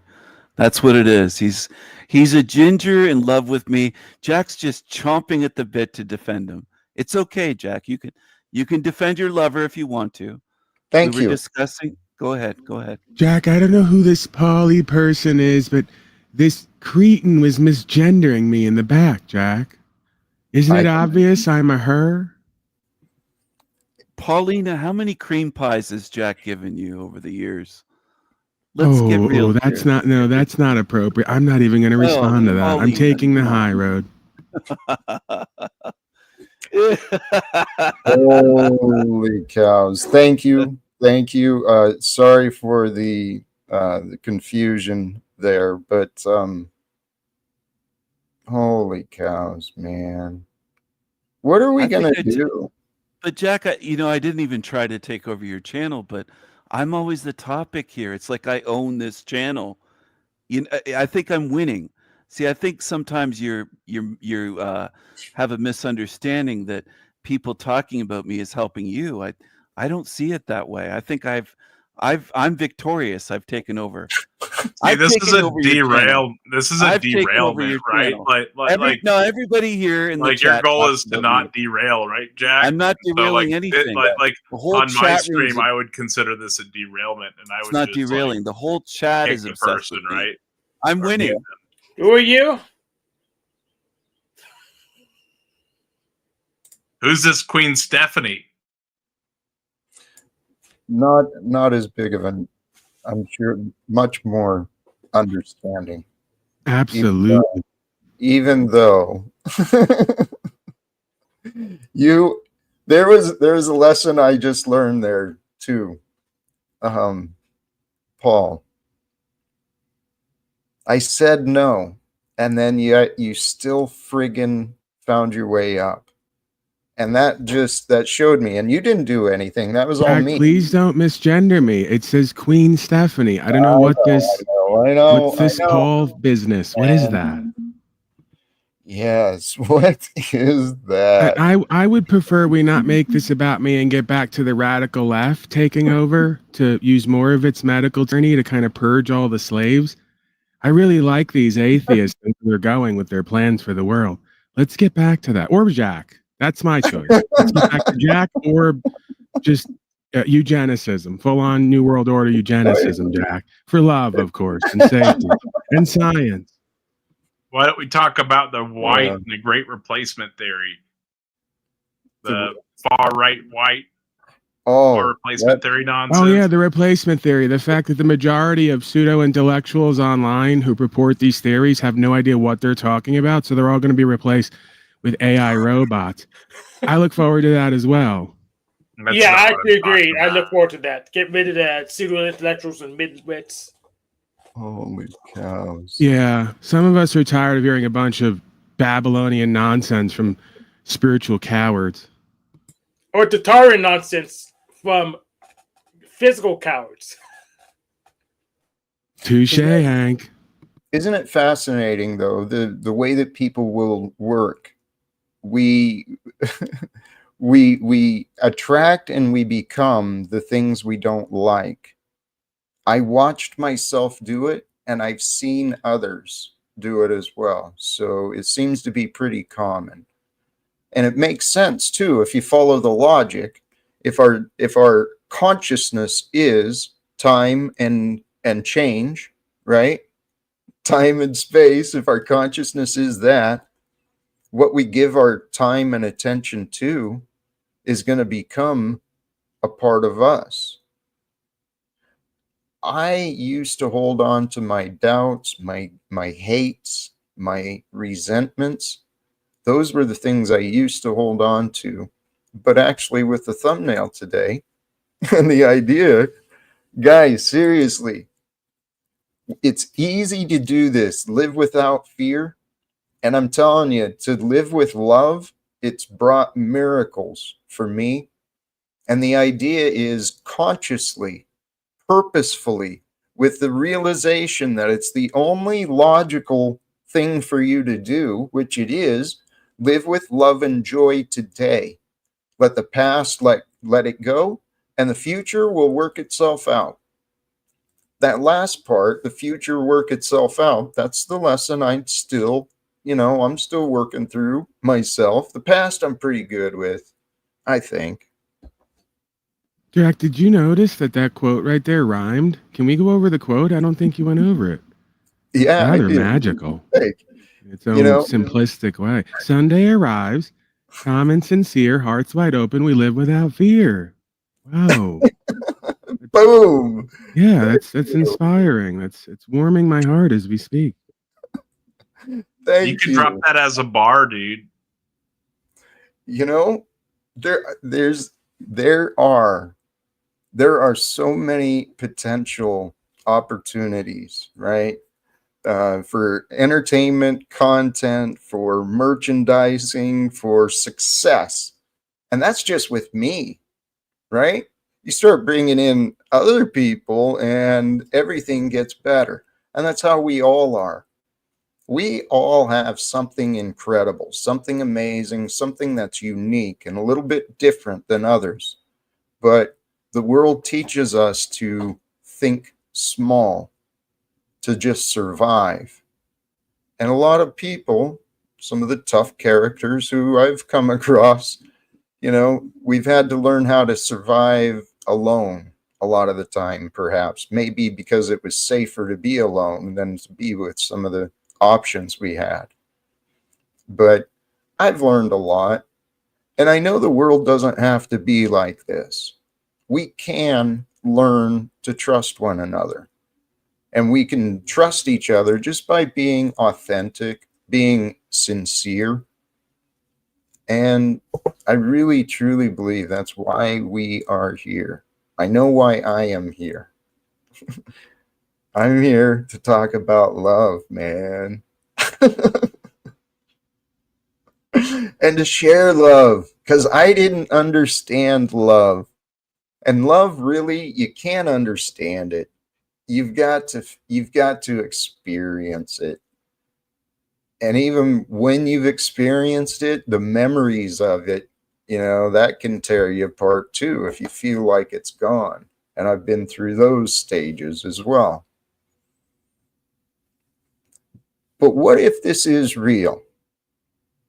What if the intent of the natural order of things, based on just simple logic and progression, the foundations of knowledge have been grown, the lessons have been shared, and we live at this time of time and technology. All the answers are here. They've always been here for someone like me to come up and say, "Hey, let's try it a different way." And then I met a bunch of other people, right? Our Queen Stephanie, man. Oh, you've been I know, Jack. I know. I have extraordinary hair, Jack, is what it is. I know you're looking. You can't help but look. Oh my I goodness. am a beautiful woman. That you Clear. are. And so much Thank you, more. Jack. You are so I much love more. co-hosting with you. It's really brought the best out of me, Jack. And I believe the Yeah. best out of you. And the best out of my follicles. That's clear. Look at them, Jack. Just really look at them. Take it all in. Oh, I see. I see. And I am actually enjoying this as well. Thank you. Sincerely. No, thank you, Jack. Thank you. Oh my goodness.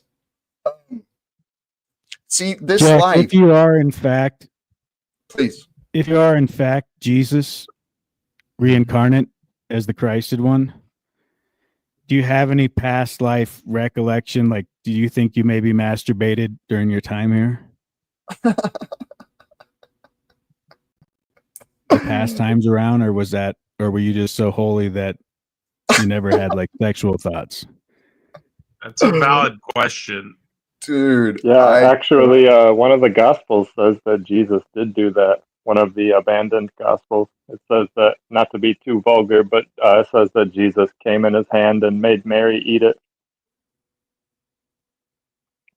Doesn't surprise me. I mean, there's the possible gay years that they made that TV show about in his 20s. Anyway, I actually think that when humanity stops lying to each other, and especially when the Vatican opens up their libraries and vaults, I believe that we have the potential to learn a lot more about our history and the modern day, of course.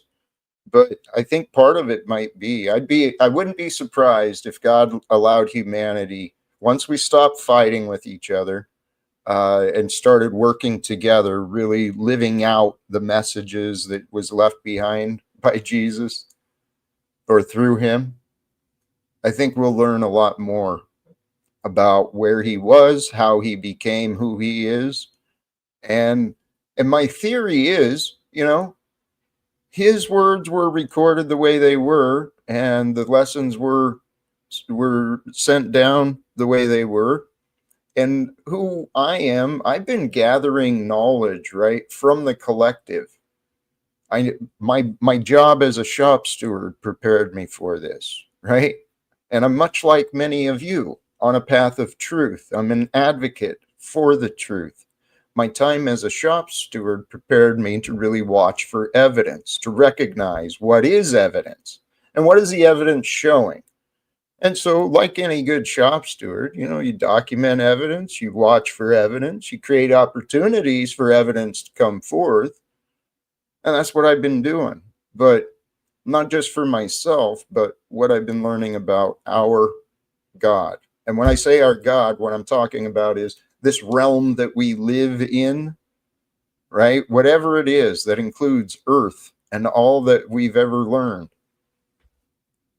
All we are is the new ideas. We're standing on the development, the contributions of countless individuals are involved in developing the technology and all the individual pieces involved in my monitor, right? Let alone the cameras and the internet, the infrastructure. Everything we've got has been mined, produced, manufactured, put together by and created, imagined by someone else. We're living in this dream created by others. And it's crazy because, like, before God used men to write the Bible and the inherent, infallible, perfect Word of God with no error. Yeah. And then now, like, it would be much easier, one source, to use Chat GPT or AI technology because God could go straight to the computer and just tell people what he's thinking. You know what I mean? Yep. God speaks to people through the computer. I've heard that, I think I have. I might be lying. I might be making that up. But it wouldn't surprise me, man. People are fucking nuts. People fall in love with AI. We were just dealing with that real life not that long ago. Holy shit, man.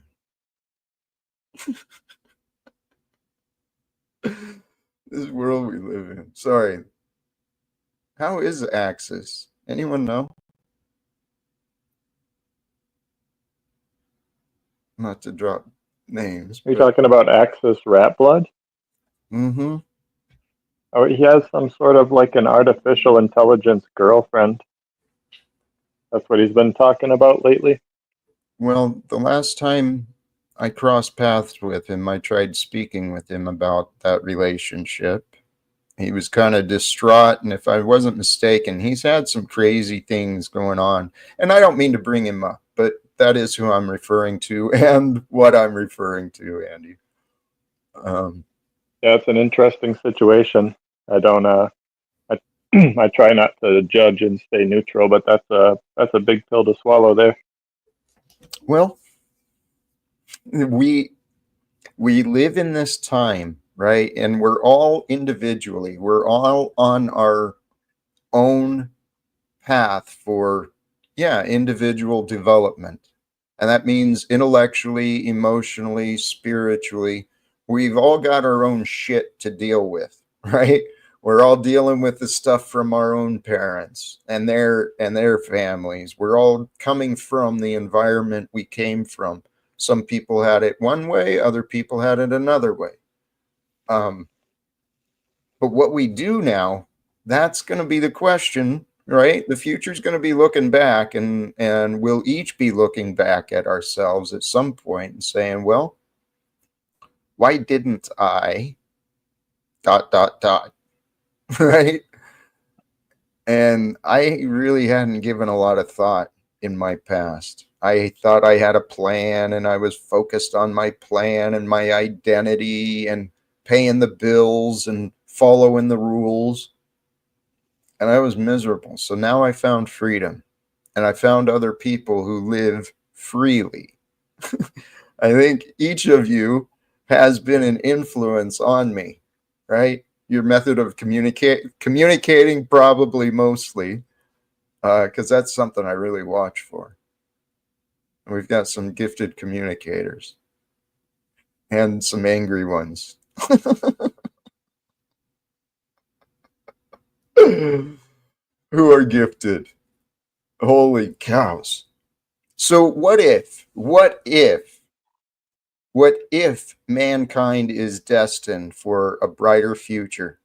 And what if we are the solution, right? The time wasn't time. It wasn't the time in the past, but our time is coming. Our time is here. We are the time that is here. So if we can make the most of our time here on Earth, well, I think when we get to the end, we'll look back and say, job well done. But if we waste a lot of time, right? If we don't respect our time with each other, we don't respect our time with who we love, right? The people we love.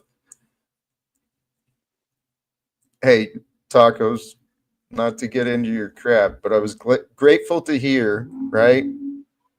Sharing attention for those who really support you. That is important.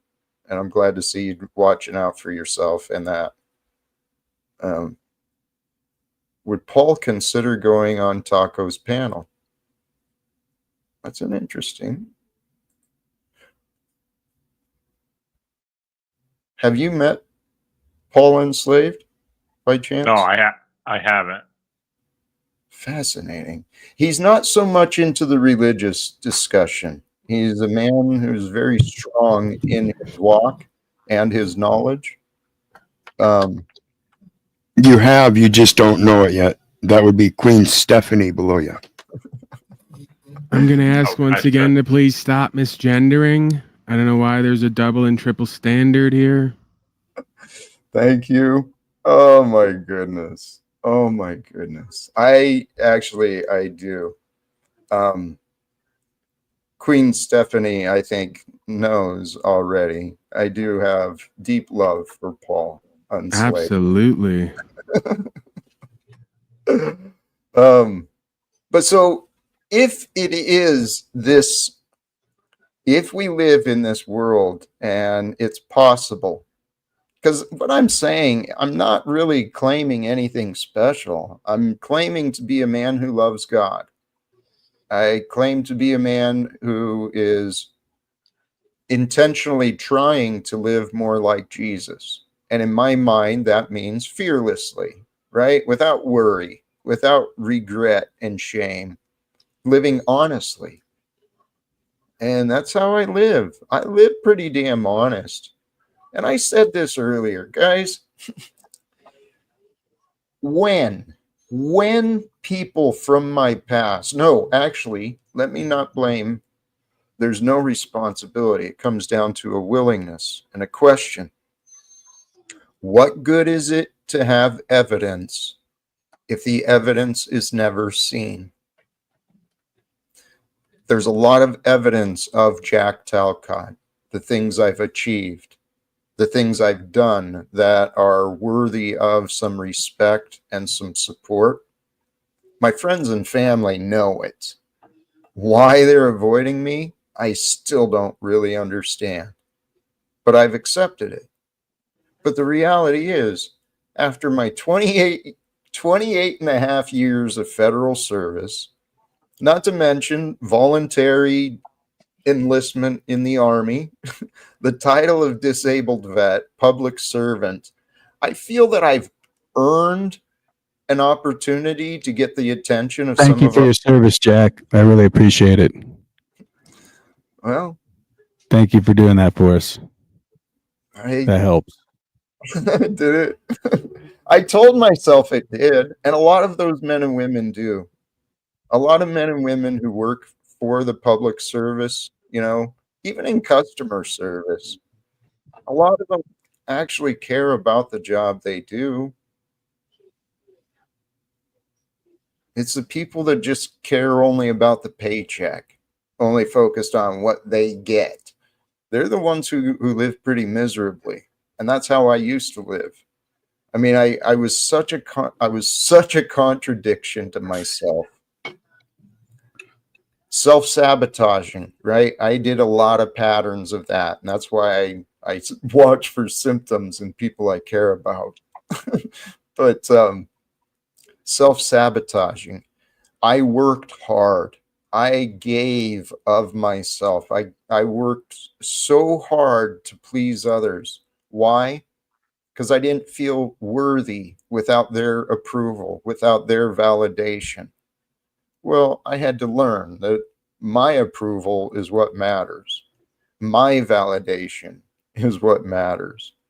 So each of us were on our own life path, but if you don't pay attention to what you're doing, it's really easy to get comfortable with uncomfortable situations. And I think that's how a lot of kids have made it into adulthood, right? People they get accustomed to being uncomfortable and just telling themselves, well, this is just how life is. And sometimes that's true, but sometimes that's just an excuse. And seriously, guys, I can't think of any excuses anymore. My goal is I'm all into this idea. I want wars to end on Earth. I think the best way to do that is through the willingness and cooperation of the men and women in Washington, D.C. It doesn't have to be me. If someone else is more able to get their attention, to hold their attention, to convince them that it's the right thing to do, let's get support for whoever that is. I'll throw my support behind anyone willing to do it. But yeah. And if you can't reason with them, you put them in a strange set of circumstances where, like, you're sitting at the stoplight and the guy comes up and he starts washing your window, but it's got cracks all over it. So you're going, I got to replace it anyway. I don't even know if the car is going to make it around the block, but this guy's washing my window. Now I feel guilty. I got to give him, some fiat just because he's working hard. I'm like, at least he did something. So he got something out of me. And maybe you could do that, when you go in there. Like, I'm not trying to force my way upon you, but we're going to get our way. If you know what I'm saying. I do. And what the thought came to mind, I can't remember what it's called, but there's a term in psychology they've observed. You guys might understand it better than me, where doing something for another, it creates an inner guilt. That's why car salesmen will give you a drink, a soda, whatever, the small gestures, and then you feel an indebtedness to be kind and to pay attention. That's what I heard you saying about the people washing the windows, right? They're doing something. Which, if you use AI to do that, is it a bad thing? I mean, really, at the end of the day, if the robots make people better, why are we fighting it? We need help, right? No. Maybe I misunderstood. Maybe I'm taking what you said out of context, but only people can make people better. I don't know what I'm saying. You know what? I think you do. I don't think you listen to yourself, though. Oh, maybe I'm projecting. No, maybe you're probably right. I used to be able to listen to myself better because I had headphones that would monitor back to me while I was speaking. It was glorious. But now I just kind of like lean one headphone off my ear so I can hear my voice. It's a hack. But your goal to end wars is great, man. Like if there could be less wars, all power to the idea. of people working it out without violence. Yes. There's nothing. I want to know nothing what wrong their with that. I want to know what their excuse is. Why can't they negotiate peace? I mean, they find excuses, but there's no relevance in excuses. There's men and women, there's man-made starvation being imposed. Well, you're smarter than that, though, Jack. You know it's for power. That's how they control the people, is through war. So through the resources, that's how you keep positions of power and keep people occupied with war instead of whatever else they'd be doing productively if they weren't in such a fear type of state, fight or flight. Fight or Hey, flight. I'm sorry, but I'm going to step out. I need to try to get a cake made before I do my show. Well, A cake made? I think that is what he said. He may be Wow. baking a cake. So thank you for Ambitious. joining, Taco. I wonder if something came through. His atheist senses sensed me coming, and he evaded. He made his evade roll. Right. But the joke's on him. I didn't come up for him. I wanted to know what 1, 2, 3, 4, counting Jack. I want to know what 4 old school season 1 unslaved people think about Jack sitting here opposing private school today. You got a problem with parents having the freedom to private school their kids at home, Jack? I don't think he ever said that. Yeah, he did. You fucking old coot. No, I think that's a projection. Anyway, No, with that, I'm out, Jack. I think I'm Be okay blessed. with private It's school, not so how can I be projecting? easy. Let's choose peace and love when we have this back and forth, gentlemen. Please. Please, and thank you. Thank you very much. I agree. Wizard saw his way out. Thank you for joining. Is that woman Rose Triple Six? No. Queen All right, go on. Steph. I guess you did miss it. So you may not have heard me accurately. I didn't miss you saying that you're Jesus the sequel again. Are you fucking insane? Well, let's go with that. It was a rhetorical question. You're fucking. How do you know? El Perro and Tommy on Taco's panel. Would you be up for that? Go fuck yourself. Answer my question. Thank you, DeFreak. I appreciate that. We'll try and swing You are worthless, and your money's no good. And Jack knows that money's fake, even though he takes it. Hey, Tom. I think you're out of Queen Stephanie. Tom, let's try to remain peaceful and loving and civil. Jack opposing private school. I wasn't promoting private school. Why? He's just saying he wants to keep public school, not that you want to get rid of private school option. Yeah, no, I didn't really. No, he was scoffing. Him and Dinner Hot Dogs were scoffing at the idea of Christian families homeschooling their kids, and I thought the whites and freedoms community was like, ha ha, private school, stupid kids. It would probably have been better if you called them dessert hot dogs. More of an innuendo. No, dinner hot dogs, breakfast tacos, dinner hot dogs. Keep up. Dessert hot dogs, more homoerotic, right? You see where I'm? Okay, forget it. Public school, example of public school, right there. That's me. Oh my God, you could call him Twinkie. You've got such a bitterness to you, Tom. It's you said this is all our happy ending, and that's disgusting. You're a pervert, and you're not Jesus equal. What if it can be? What if it can be fun? There's not a single female up here, and I'm not sure Queen Stephanie is the vag. You're not making a lot of sense. Oh, I thought it's not gay. He's not. How are you absolutely sure, Lumatami, that Jack is not Jesus 2.0? Thank you. How do you know?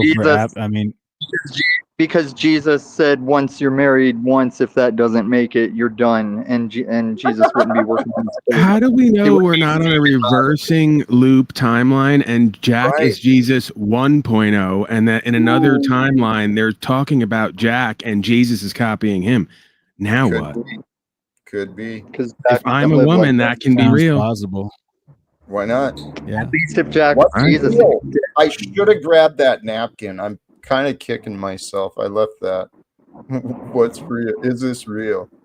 How do you know? So That's Tommy, not. Yeah, okay. Of all the things you didn't grab on the way out of your house, a napkin that you wrote "Is this real?" on is what you're. I mean, I know ha-ha. an 87-inch TV or 187-inch TV or something. It was 70. Oh.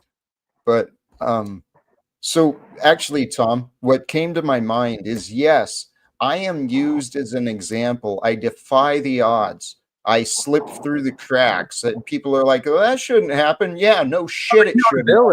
But it happened. Through the cracks of accountability, responsibility. Oh, You slip through the cracks of responsibility and accountability. Yes, you're a slacker, McFly. No. You're a bum.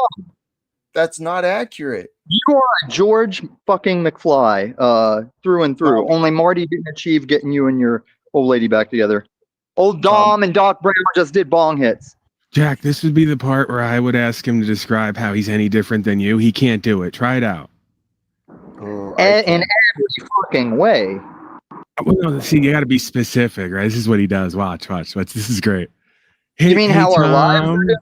Hey, Tom, yeah, can you describe how your day-to-day life is any different or better? Just go ahead and give it to us. I create my own electricity. I'm not paying taxes. I am living free. I'm not claiming that I'm Jesus the sequel, but my old channel showed that I am out helping people in my AO and not trying to do unrealistic things that go against my faith. Wait, so your channel is all about showcasing you helping people? No. As a matter of fact, it wasn't, but DJM is pretty good about pointing out when I accidentally show it. Oh, it was accidental, right? He's just doing so many good things that they accidentally get shown on the channel, right? So that he can outdo all these other narcissists who are toot my own horn, but that's exactly why it happens. I know. Happens to. I know you're just saying it facetiously as if you can guide the crowd. No, I just think it's kind of laughable that you keep calling everyone else narcissistic when your whole channel is an example of like outright narcissism. Describe that along with Mr. Naughty Face. Describe it. You literally. Am I abandoning this Queen Stephanie bit? I wanted to keep it going, but I feel like I'm going to have to abandon it. I guess we're abandoning the question I asked. Tom, and you are beyond transparent, and you're so entertaining because like Jack, no offense to the third party, hey, they'll say the same thing about me. You actually have the balls to show up every day and put this shit before a live viewing audience, right? And expect everyone to believe this. And God bless their hearts, the majority probably will because they're vaxxed and taxed and laxed. But the rest of us just see right through you. It's beyond transparent. The manipulation, the narratives you create for other people and yourself, the attempts to verify it organically, but like coincidentally, like it's beyond what you keep calling everyone else as narcissism.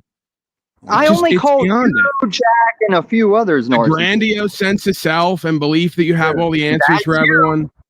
Here, Paul. Let's I only have the answers to what I offer. You're not going to narrative your way out of this, drag bitch. I haven't seen one person ever come to you and ask for you to offer them anything as far as life coaching or advice. Yet you keep doing it all day, every day.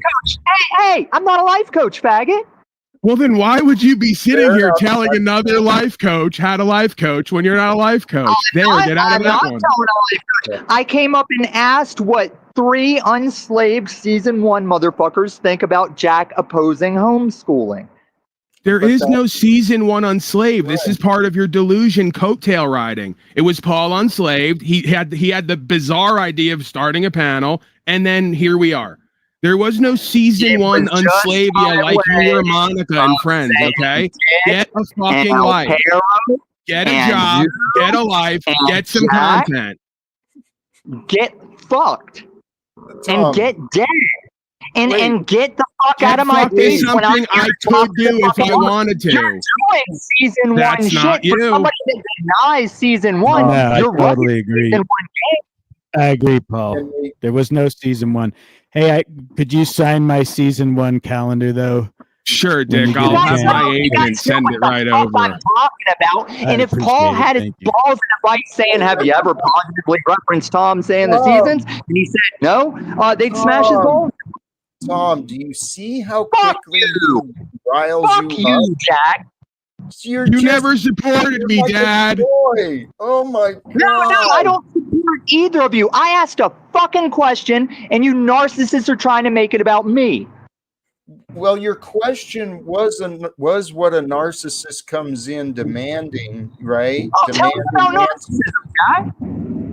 It's you. In all You your won't look at education, You in your literally have in gone all from your one person psychology to the next education, person. tell me about. You I said, Jack, you tell me literally about have gone to narcissism. one person to the next person and chased them without fail, day after day, to get your will I done. came That in is and the asked a that is the question, and you definition guys of what wanted to go. narcissists do when someone wants to Shut move up. on from them. I They don't came go in away. and asked a question, and you want to go into this You shit. won't change your You coulda behavior and you answered won't my go question. away. Here, please. I want to. Wait, I'm supposed to go away? Can we ask this question, Tom? Why is your No, freedom see, so you never answered rage-filled? my question. Go fuck yourself. Why do you have so much rage? Oh, here's the part where he runs. He chases you and forces a narrative, and then when he can't get his way, he runs and expects you to chase him, right? More power games. Well, he's learned to push people away. And that's why he lives the life that he lives. He pushes away others who want, maybe who want him to do better. And he's attracted to the holy shit. He's just like us, Paul.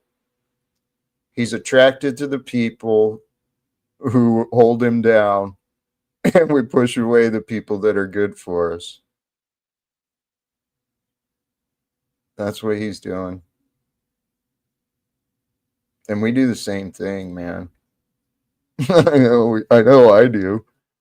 I have. That's the old me. I'm working on being the better version of me.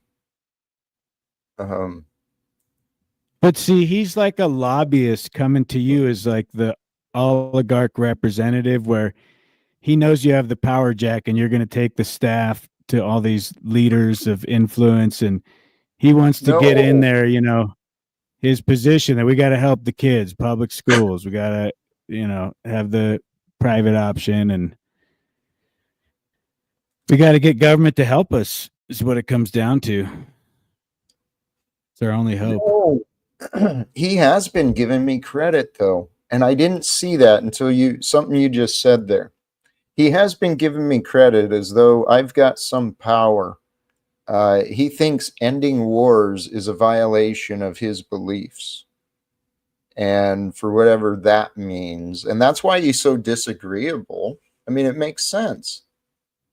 Again, this is just so easily defeated. These half-hearted attempts at logic. It's just why would anyone come here regularly if it wasn't confined to something to do with you and him? There's plenty of other people in the world who don't hold the same beliefs as him, probably sitting right next to him. Why doesn't he start there? Because it's never what they say it is. It's always another motive and agenda, and they'll never cop to it, proving they're dishonorable and bad faith, and it's laughable they would claim to be Christian. It is. It's about the money and the numbers and the attention, and we all fucking know it. This is a jerk off who literally forced monetization, and the day he got it, he monetized and then started asking people for money. You ain't fooling nobody. You're poor and broke and desperate. You've been riding people's coattails with half an audience from the beginning of the time of us knowing you on here, and you've done it with multiple people. We can all see everyone's patterns and behavior and what it results in. What world are we all in here?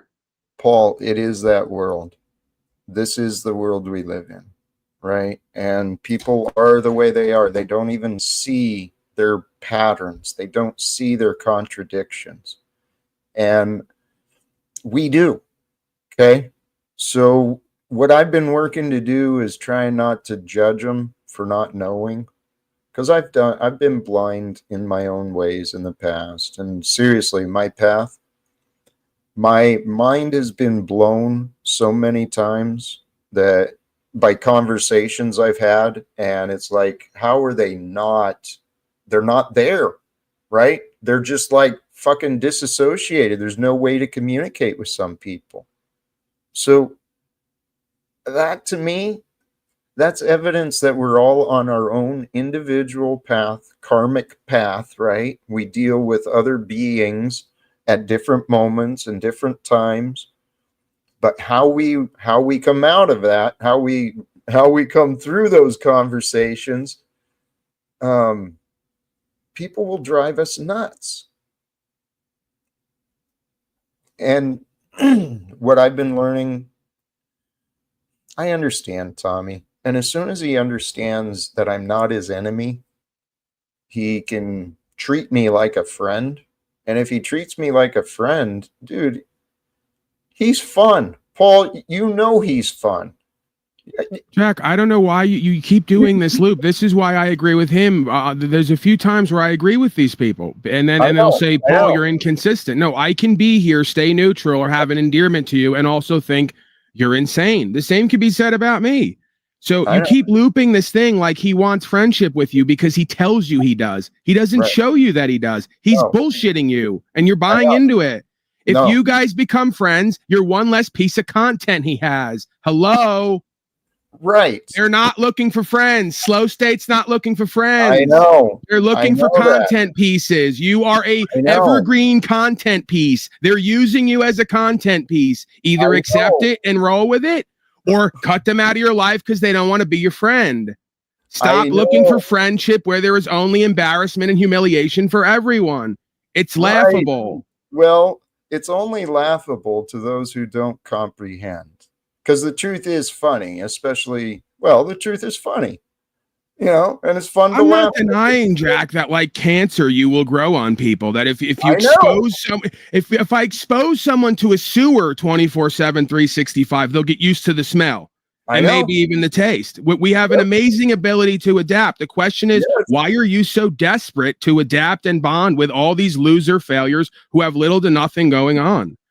No, please. I think there's an alternate motive there. I think it's beyond just even you wanting to be their friends. You want to be their daddy and their advisor and their teacher.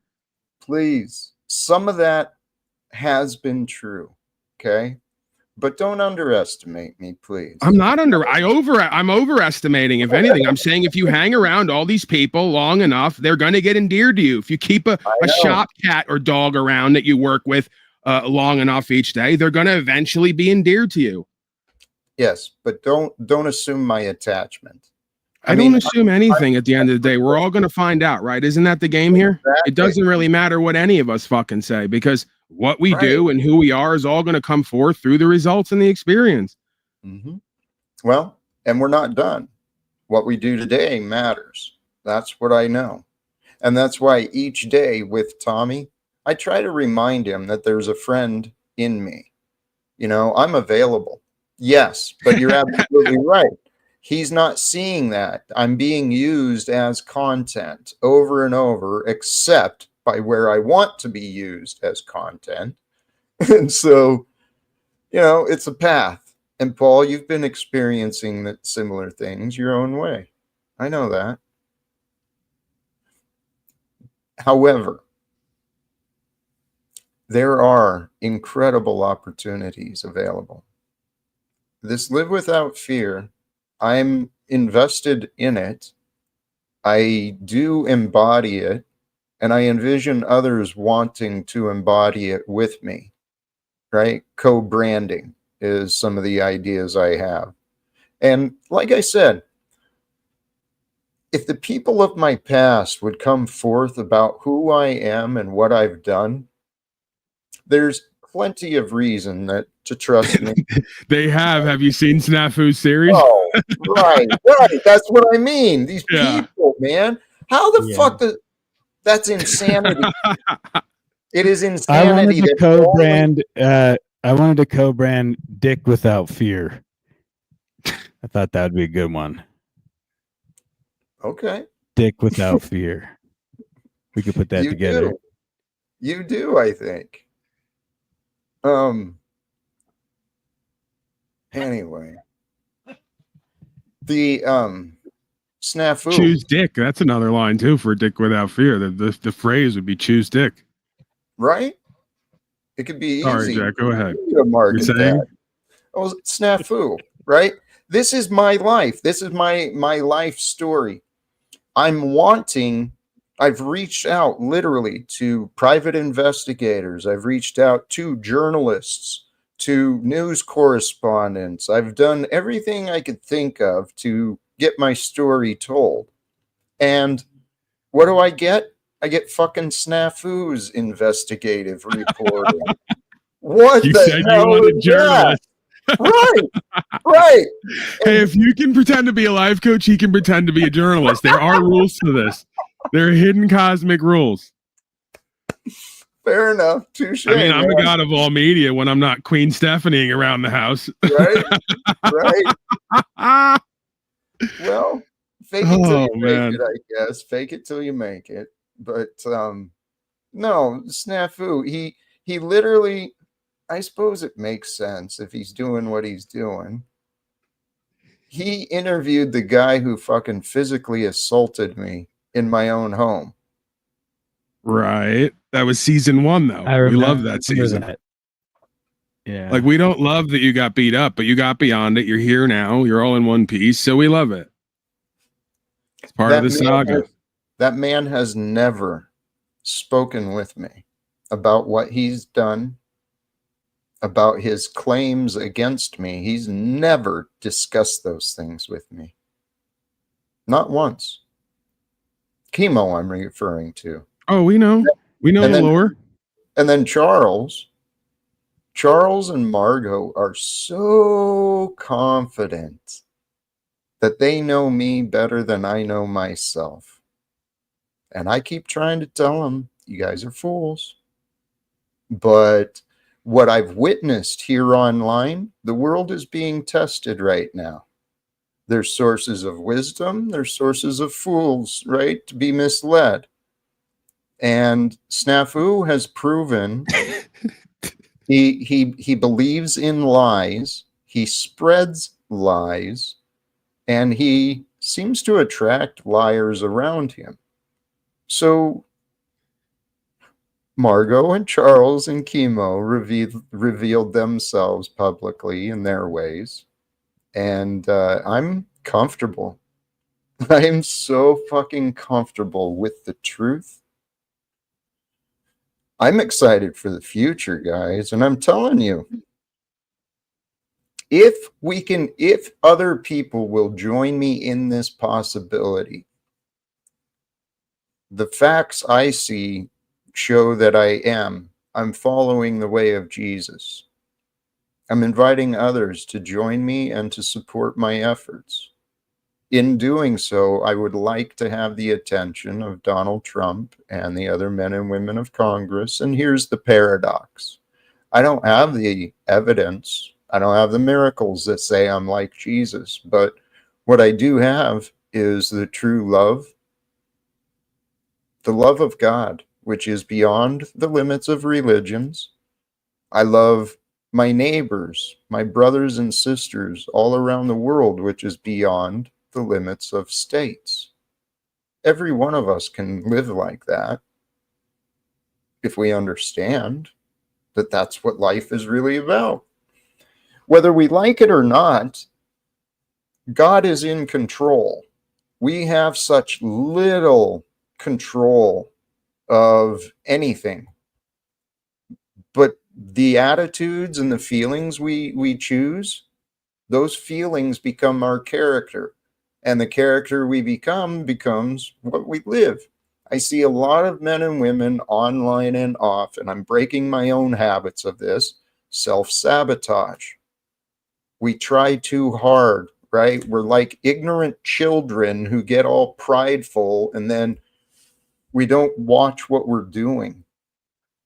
And that's why I was thinking, who was that? That was Taco and Brenda earlier. I hope they went back and listened to their words.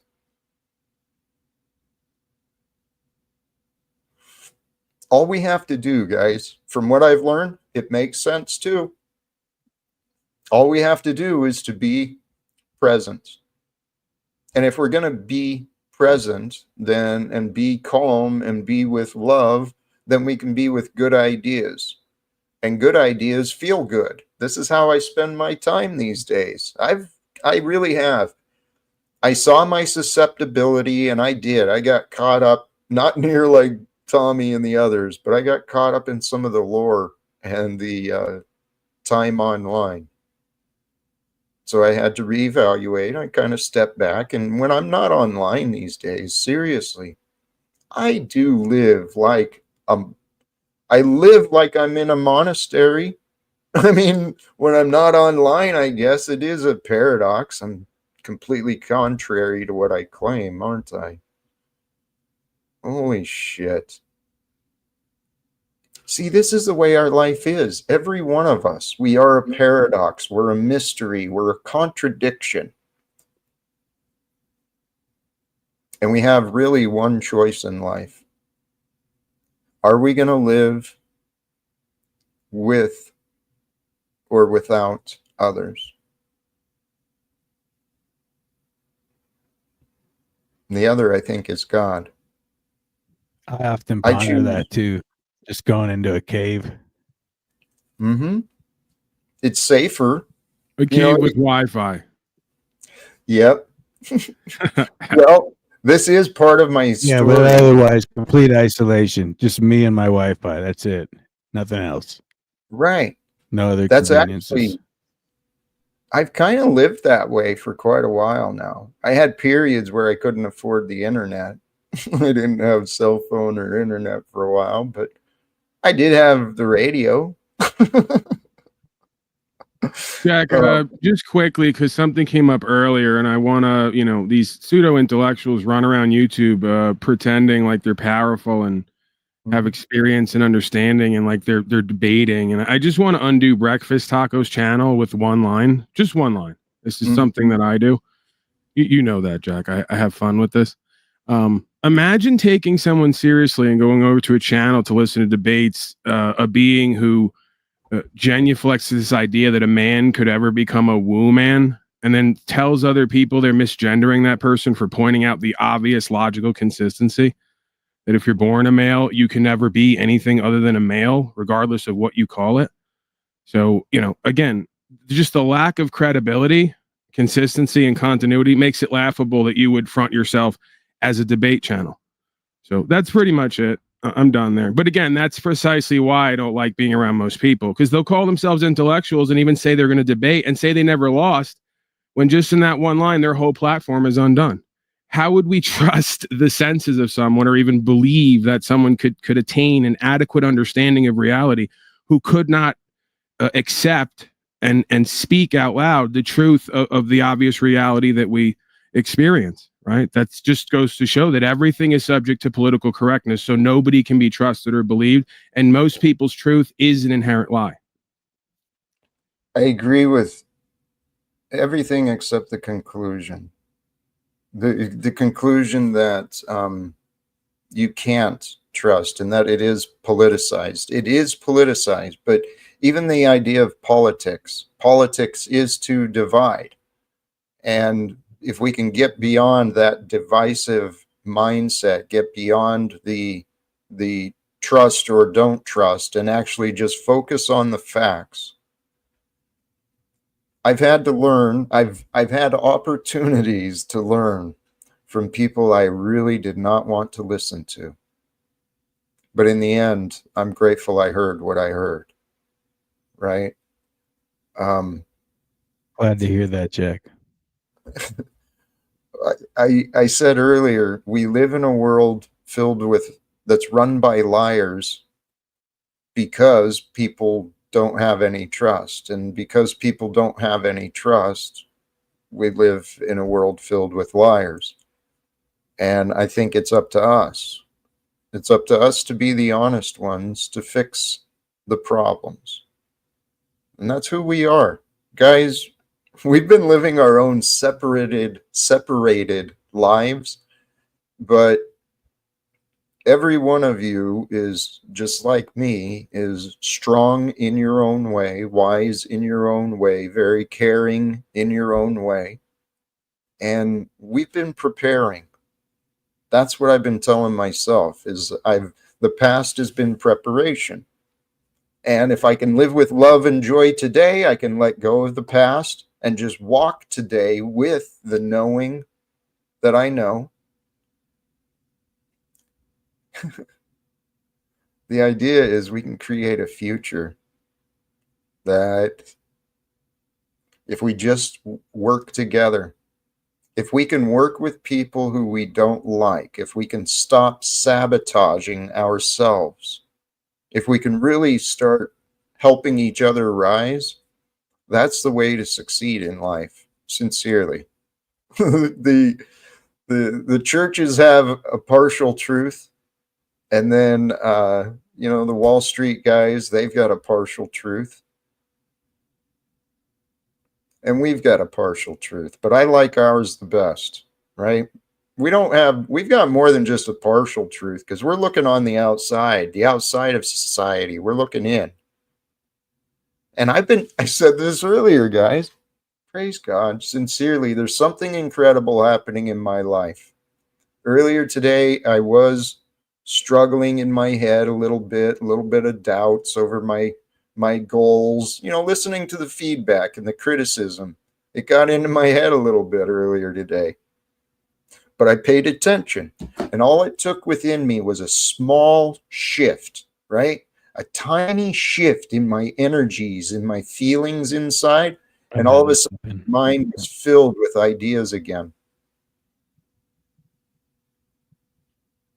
That's how we want to live, is at peace in the present, right? Willing to do whatever it takes to bring more love. Because authentic love, we can only really love while we're here, right? And it's really easy to get caught up in the problems in relationships, why we shouldn't trust others, why we can't trust others. But the reality is, if someone's in your life, trust yourself. Trust yourself to be respectful for you, to be respectful to them, and to create good memories together. That's my goal, to be honest. I just want to... I've grown my goals. I want to be present, and I want to share blessings. And, to share blessings, you can only share with those who you meet, those who you come across. And so I've met some people that seem absent of blessings, like Tommy, Stephen. They're I think I heard it from A Course in Miracles. In every exchange, in every interaction with a person, it's either an offering of love or crying for love. And I see Tommy and Stephen, they're seeking attention.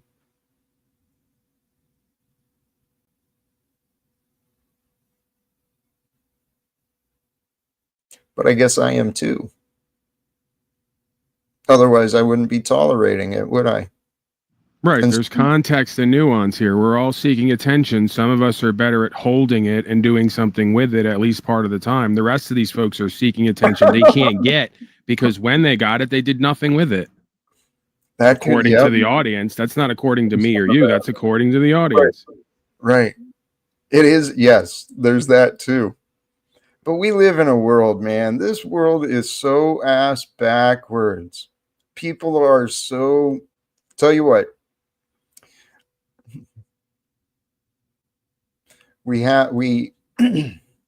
This world has a bad pattern, an unhealthy pattern of ignoring what is obvious. This is actually the question I was asking earlier. I mean, if you've got evidence, right? Evidence points to the truth, and the truth is what's real. If it's never seen, if it doesn't come into the awareness, it's kind of irrelevant. So what good is evidence if it's unseen? It's an opportunity, right? If anything. So we have a nation. In the bigger picture, we have a nation that is ignoring the obvious. And the obvious is that war is irrelevant. It's It's not logical, it's not healthy, and it's not cost efficient. So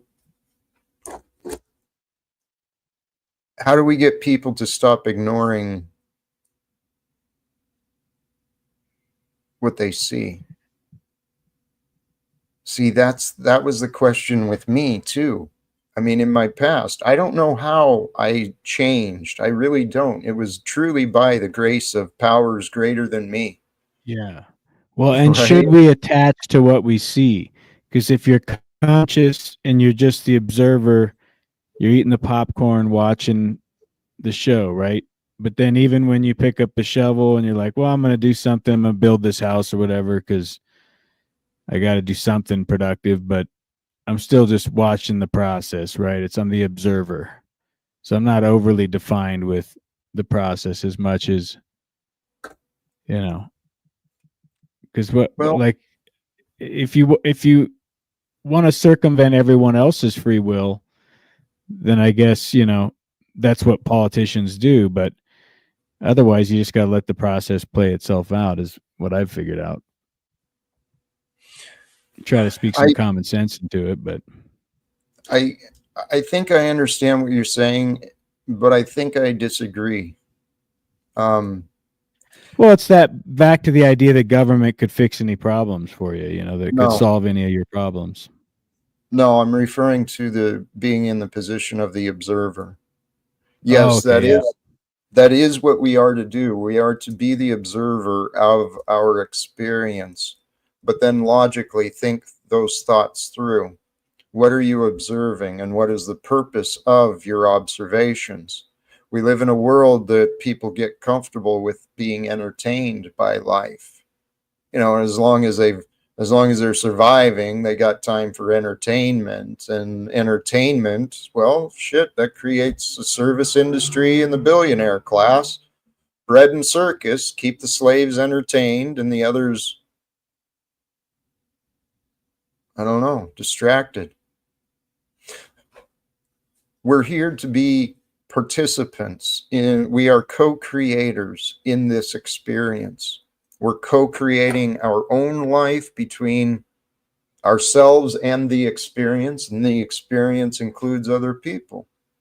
When we're with other people, we're co-creating the experience together. So these disagreements, I mean, Paul and you and your dad, and then Tommy and me, these disagreements, they've been enabled. I mean, they can end as soon as people stop finding reasons to disagree or believing that disagreements are relevant. Sometimes they are, sometimes they're not. And what I've been learning to do is what Dick is saying exactly: becoming the observer and detaching from the world that I'm with. And it was easy for me to do. I'm not, my world is gone, right? That life, I'm not part of the world anymore. Yeah, it's actually more work to actually do something than just be the observer, is one thing you realize, right? I mean, it's being the observer is important, but if you just sit there for too long, it's kind of stagnant. It can. For me, though, part of my inspiration came with my shift and the idea. I started writing a couple of books. And as I started writing the Jack Talcott story, well, I started thinking about the future about then, right? Because the first half of the book is already written. What's the rest going to be? What are you going to do with the rest of your time? Now that you've learned these things, Jack, now what? Well, I said in my heart, and I'll share this goal, maybe others will run with it too. I want to live a life that other people will want to write about. Well, that's not going to happen kicking around with Queen Stephanie and Illumitranny, Jack. I hate to break the news to you. And by the way, I just got a flash in my head. I cracked up to myself, but I didn't let you hear it. I didn't want to disturb you. It shows how sort of polite I'm being lately. But I got this flash of I wrote a book about me, and the title of the book is "Can We Get Back to Me?" That's it. Can We Get Back to Me by Jack Talcott. Dude, that's another book story. And yes, dude, the lore and the comedy value, the content alone, there is so much undiscovered, unclipped content between not just my channel, but many others. Dude. Yes, Paul. Queen Stephanie. Jack, I think because I'm seeing already a bunch of alternate accounts who are going crazy, and it's only right that we loop for old time's sake, if nothing else. I'm putting the offer out there that when I'm available, if you want it to be so, I will co-host with you, and we can do an hour of conscious and awareness, love, whatever it is that you want to go into about metaphysics, and I can get in where I fit in. And we could do another hour on in the world and of it, right? Politics, sociology, anthropology, all that stuff. You know, we can bring up clips similar to how I do whatever I do over there in my area, you know, my asylum for one at this time. I love it. Yeah, I think that's the way to go. You know, you go metaphysics for kind of the first half, or, you know, you bounce back and forth, a little bit of metaphysics, a little bit of in the world and of it. And then, you know, you kind of bounce off each other, right? They kind of play off each other anyway, in their own way. Yeah. Like two bright lights, like you guys, it's like two cosmic energy balls just colliding together. And the, you know, just I guess the great boom, they call it, right? The big. Well, big Axis boom. Rapla channeled Satan last night, and I was rather excited and also concerned to learn that my light shines down to hell was the quote, according to Axis Rapla channeling Satan. He said, we enjoy your work. And I said, it's probably that Luciferian blasphemy, mockery ritual that I do of humiliation, where I point out the slaves loved their slavery and genocide. So, I mean, hey, I'm entertaining Satan. It's kind of exciting. At least I'm on the radar, right? So but if it it's a way concerns of me, he seemed them to take indoctrinating you. That's like you're one of us now because you did that. Yeah, he seemed to take an interest in me and even claimed that I was doing his work. And I didn't want to see that, but that would make sense, right? I mean, he is the deceiver, you know? So I had to look at that. Dude, I've thought about that. I think we are here as entertainment for the devil. The gods may be one of the groups, and maybe they're all entertained by us. People are stupid, and they are fucking hilarious. Yeah. So, but this does make sense too with the Christian, the narratives regarding the fallen angels and the fallen world and what we are. Well, it would make sense. Becoming more God-like means you use the darkness for your advantage, right? And that's kind of what the billionaires have been doing. They've been using the darkness and the government, they've been using that thing for their advantage. So let's be more God-like ourselves. I think we're here to recruit the devil back into the light. That's who we are. We are the light sent into the darkness, just as that one Jesus was. We are the light sent into the darkness. His job was to bring the truth with grace.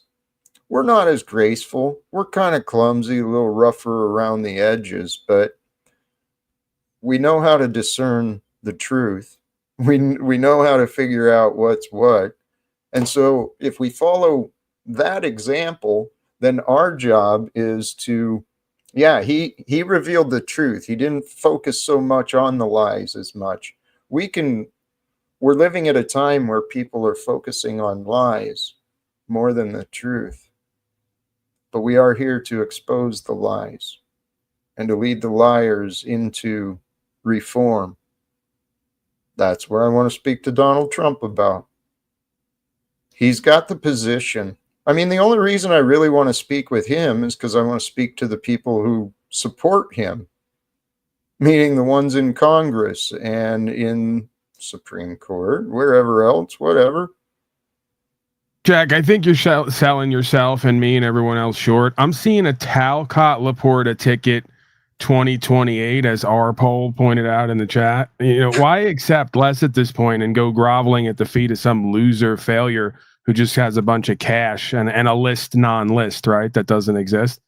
Right. I don't know about you. I mean, Jack, you did visit a couple hookers when you were in the Navy or whatever it was. But hey, everyone gets a couple of buys, right? You don't have an Epstein list. That doesn't exist, by the way.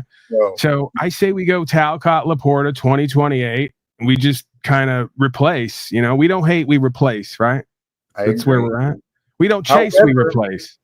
However, our friend the atheist, he brought up his Are idea. you saying our friend ironically, knowing that I don't have any friends and that he's not very friendly, he's passive aggressive? You are, aren't you? You little devil. Go ahead, continue. Yes, I speak of that.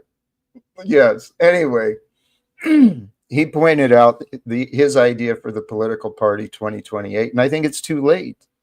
Let's make it Talcott Laporta this year. I don't know if I'm ready for that, Jack. I mean, you know, we're both kind of lazy and procrastinating at times, and there's kind of a lot of work there. I figure we push this out at least another 3 years, hoping that people are forgetting. We could generate a lot of publicity from out of Dick, please, you're not invited. It was Talcott Laporta 2020. There was no dick involved. There's enough dick between us, okay?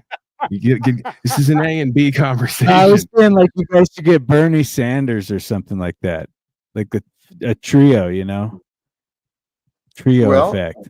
Get a real big name. Well, Queen Stephanie is going to be our LGBTQ czar. That I do know. Go ahead, Jack. You were saying? Hey, regarding Sanders and what you said, Paul, it may not be that difficult. It could be very easy. All we got to do is get other people to do it for us. Okay, that's what every good leader does. So let's. Sorry, Jack. I'm cracking up because as you would call me a boss, not a leader. You're bossing right now. You're a boss ass bitch right now. Okay, Jack. Queen Stephanie would say. No. Or a BAB. A boss does the same thing. It gets other people to do their things for them, but a leader does as well.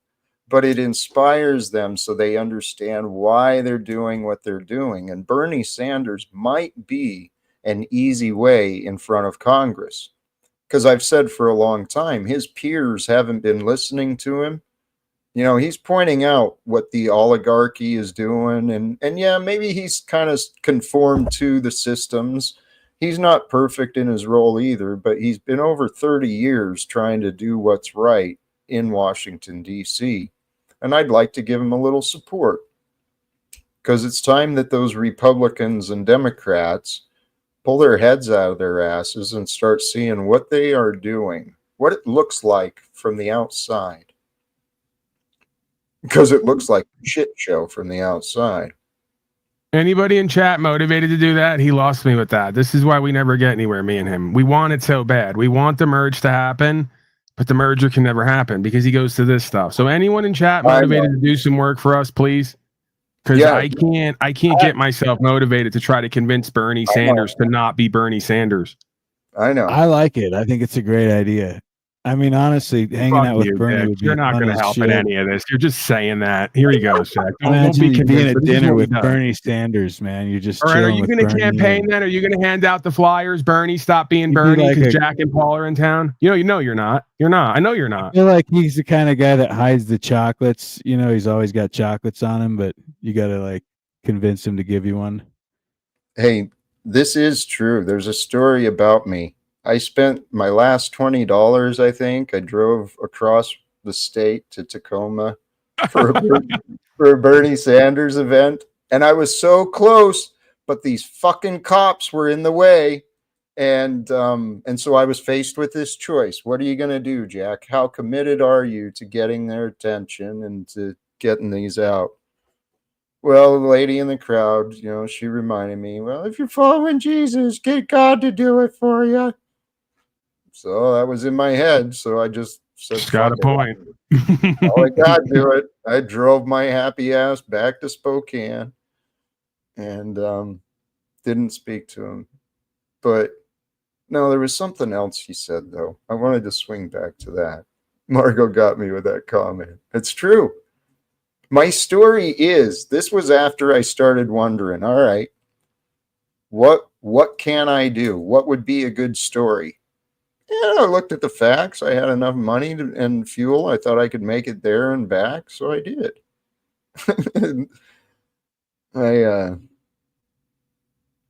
Oh, but the point is, there's ways to do this. I forgot what you guys were saying. You said something else. You got that link down there just on the off chance that Rat Blood's down there? Because me and him, I don't know what's wrong with these people. They somehow get the God of all media over there and channel Satan for an hour and a half, and then they delete the video. So now I want to bestow that on you. I want you to experience this. And also, I want to see if two pioneers from the beginning of time, etheric pioneers, Jack Talcott, a creature of absolute pure love, and of course, the devil itself, in a verbal clash, a war of words, if you will, or maybe not a war of words, right? If you're a man of love, then there is no fight. There's nothing to win. There is only beingness. Will the devil be conquered by Jack's mere beingness? That is the question. That is the question. And I've heard it said that that is what my goal is. To be a healer, one must heal themselves. And the theory I've heard is that as we heal ourselves, it heals the universe around us. And so if I heal myself enough, I won't have to talk to Donald Trump. He'll just Jack, I don't mean to interrupt, but I forgot the most important part of last night's interaction. Rat Blood as channeling Satan, as Satan came through, and I gave him a list. I said, me, Jack Talcott, Slow State Tommy, and someone else, rank these folks from most devilish and Luciferian from 1 to 5. You took number 1 spot, buddy.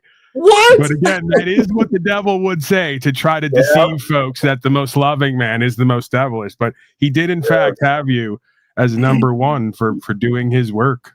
Yeah, you were number 1. He was a witness to it. You were number 1, Jack. Number 1. It's fascinating. Well, you can't make this shit up, right? No. This story is writing itself. It's wild. It is. It's wild. I'm actually excited to see where is this life going to go. Because the lesson I keep learning, guys, I've been trying to talk about some of the lessons I learned. But yesterday I talked about the distinction between patience and presence, being more present. I got another shift again today through surrender. Telling you, when we get these stinking thoughts in our head, it's up to us. What was that note I had? Doubts. Doubts are distortions of the eternal truth. Something like that. That's what I had.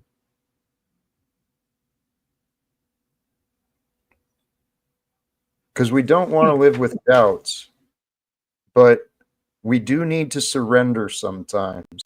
Sometimes the facts suck, right? It sucks that people betray us. It sucks that people don't understand. It sucks that we live in a world that's so oppressive and so corrupted that it is what it is. But fighting gets old. The best way to fight is to win, right? To win is to avoid the conflict, really.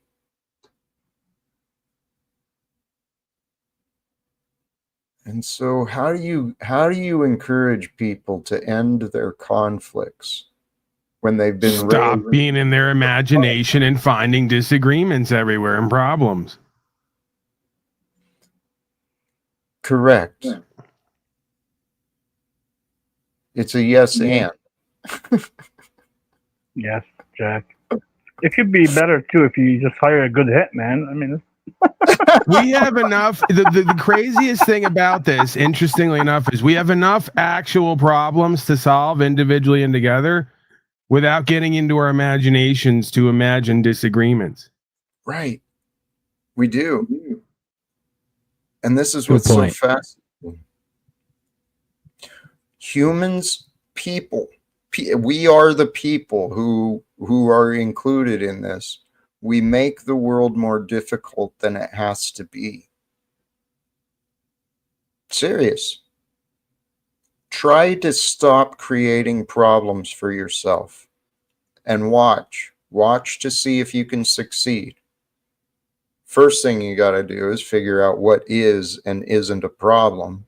And then I guess you got to figure out who you are and are not in relation to the problem. See, the path of the mind. The mind is so powerful, so vast. The limits are, it's a mystery. But that mind we possess, if we don't control our mind, the mind will turn us into these nervous, angry wrecks. And I used to live like that. And then somehow things shifted. And what, in hindsight, the only thing I can kind of comprehend and make sense of is it was love. In my heart, I wanted a better understanding of love. And so I sought to know. And so by putting forth the effort, the universe rewarded me with an experience so I could taste what love is.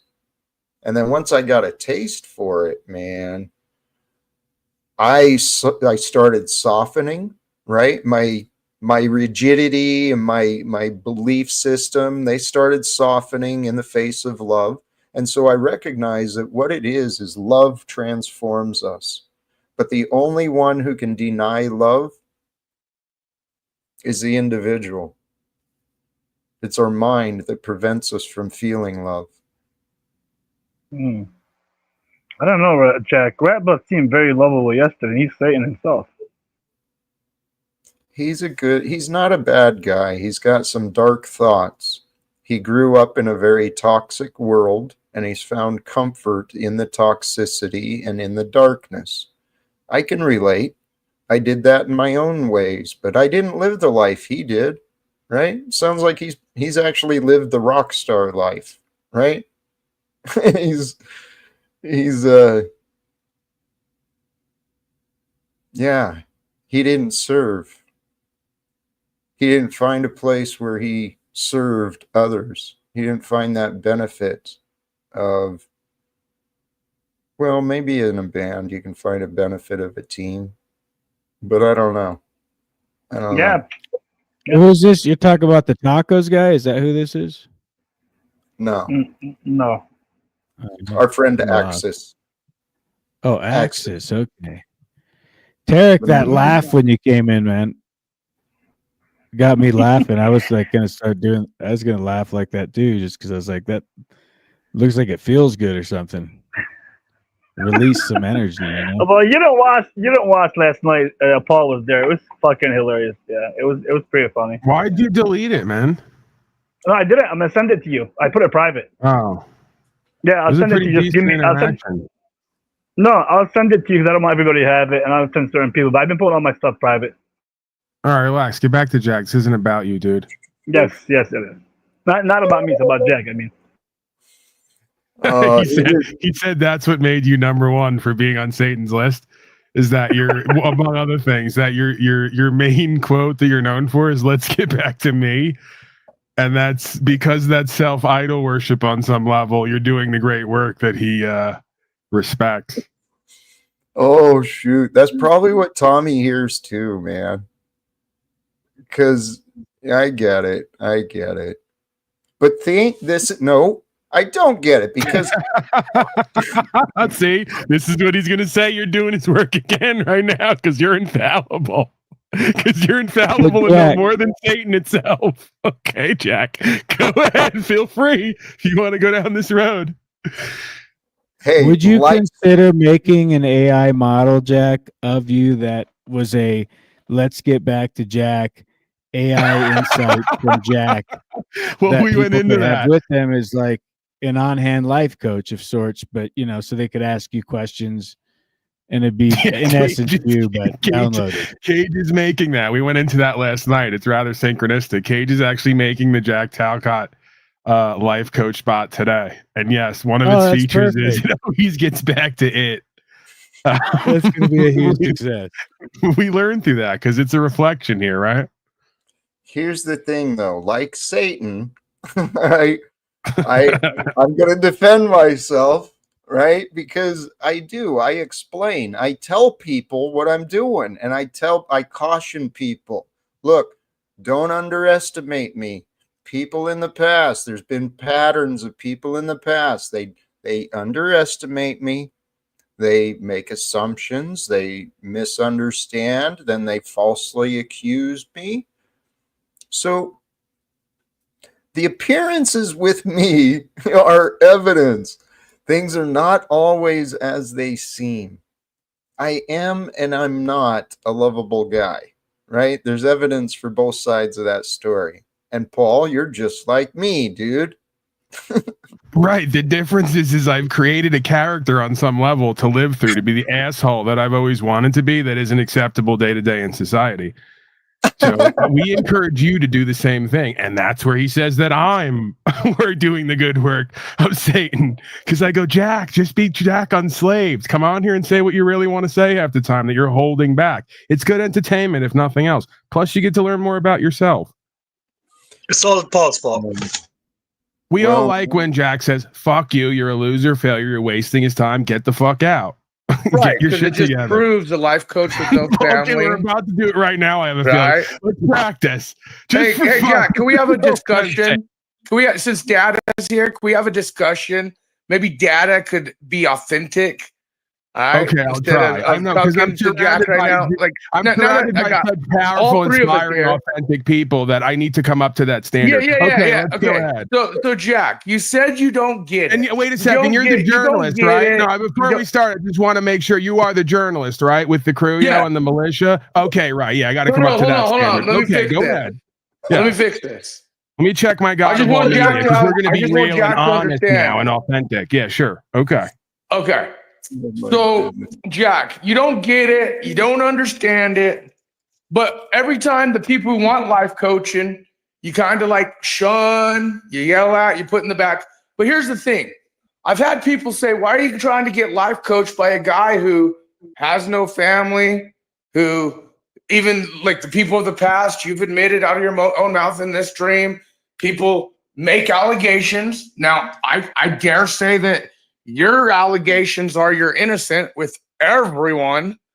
When we've heard your own voicemail and voice and things of you telling people you're God and Jesus, and it's like my question is how do we work with a life coach that won't coach and that really has nothing to show that he's a good life coach if his life is in shambles? Or I just think that it's really interesting and ironic that Jack shows up here like I do and say, we think there's a godly aspect to our life and beingness, and that means there is for you too. And everyone shows up to like hate on that and project on that and attack it. But I was with Satan himself last night in the chat, and no one showed up. That's true. We've all got blood to Satan. No one showed up to scream at him, to yell at him, to do battle with him, to try to overtake him.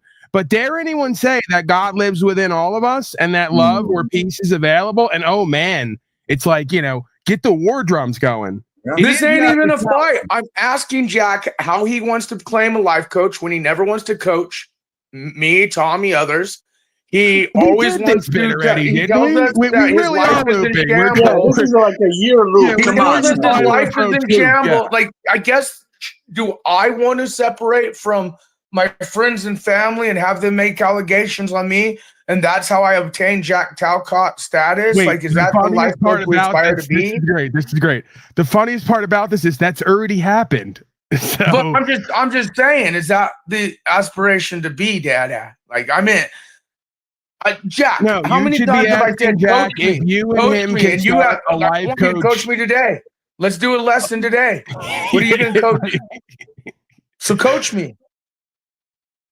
Let's breathe. Let's pause and breathe. We're doing it right now. We're doing it right now. Hold on. Let me get my guru garb on. I'm ready. No, I was thinking about this earlier. Love it. Ready. I could benefit if I could figure out how to share the experience, right? because sharing that experience of being with the bliss and being in the presence, here in the present, in the moment. Once you feel that feeling, then you carry it in your memory and you know how to feeling is recreate that? it. What's that? What are you talking about? What feeling? What presence? What The the feeling fuck of are you mumbling gayness. about? Okay. This is The why feeling- a life coach Shut up, also Snafu. This is why you can't be life coach. The feeling No. of gayness that takes over from within that allows you to be more accepting and peaceful. Please allow this feeling. Yes. Oh. The gay rage So I that gotta you and feel the Tommy and gayness, others. Jack? Yes, we're That's what you're saying? transmuting the gay rage that you all feel day to day when you chase other grown men to be with you and be part of your life. We're transmuting that into a space of gay love and acceptance. You want to and know what's surrender. funny, Jack? You always talk about God. Now I know Jesus sat at the table, but and this might be boosting your ego because I do know you claim you're Jesus at times. But I was thinking, I saw you live, and I saw the people you were sitting next to. You're sitting next to Access Rat Blood, the Satanists, Breakfast Tacos, the fake clout chasing dude that doesn't do debates, but just wanted to chase you That's out. also you, just to point it out. Then you have the other non-believer, the gay jab black Hank flaming card. That's And sort I'm of sitting you. here like, man, is he talking about Jesus, or is he more complying with all of these people's beliefs and morals and values? What is Yes, it, Nephew, Jack? you were named number 2 on the list. Eric, You're like number just 2 a from fucking Satan. bald chinny chan You're doing the chinny Satan cans number everywhere. 2. Satan said you're number 2 on the list. I really am talking to Jack and Dada. You're irrelevant, Eric. Go ahead. Let me, Jack. yeah, because I did, even in this stream earlier, I am being more I'm being more conscious and open about this, trying to point out there are Jesus-like qualities between me and him. Okay. One of those, Snafu, is my love for God. Okay. My love for God goes beyond religion. So anyone can sit next to me as long as they share respect for our time. So you're not trying to preach Jesus, and I'm gonna quote Mitchell in chat. Everyone could use a drug addict helping them in life. I'm just gonna leave it there. Everyone can use their own personal drug addict to really that's actually pretty good. to really give them perspective from time to time, right? Things could be worse, right? Right. Jack, can you read that out so we could clip it? Can you just read that out real quick? We need to clip that one from you. Everyone needs a relapsing drug addict helping them. There's enough of us to go around, absolutely.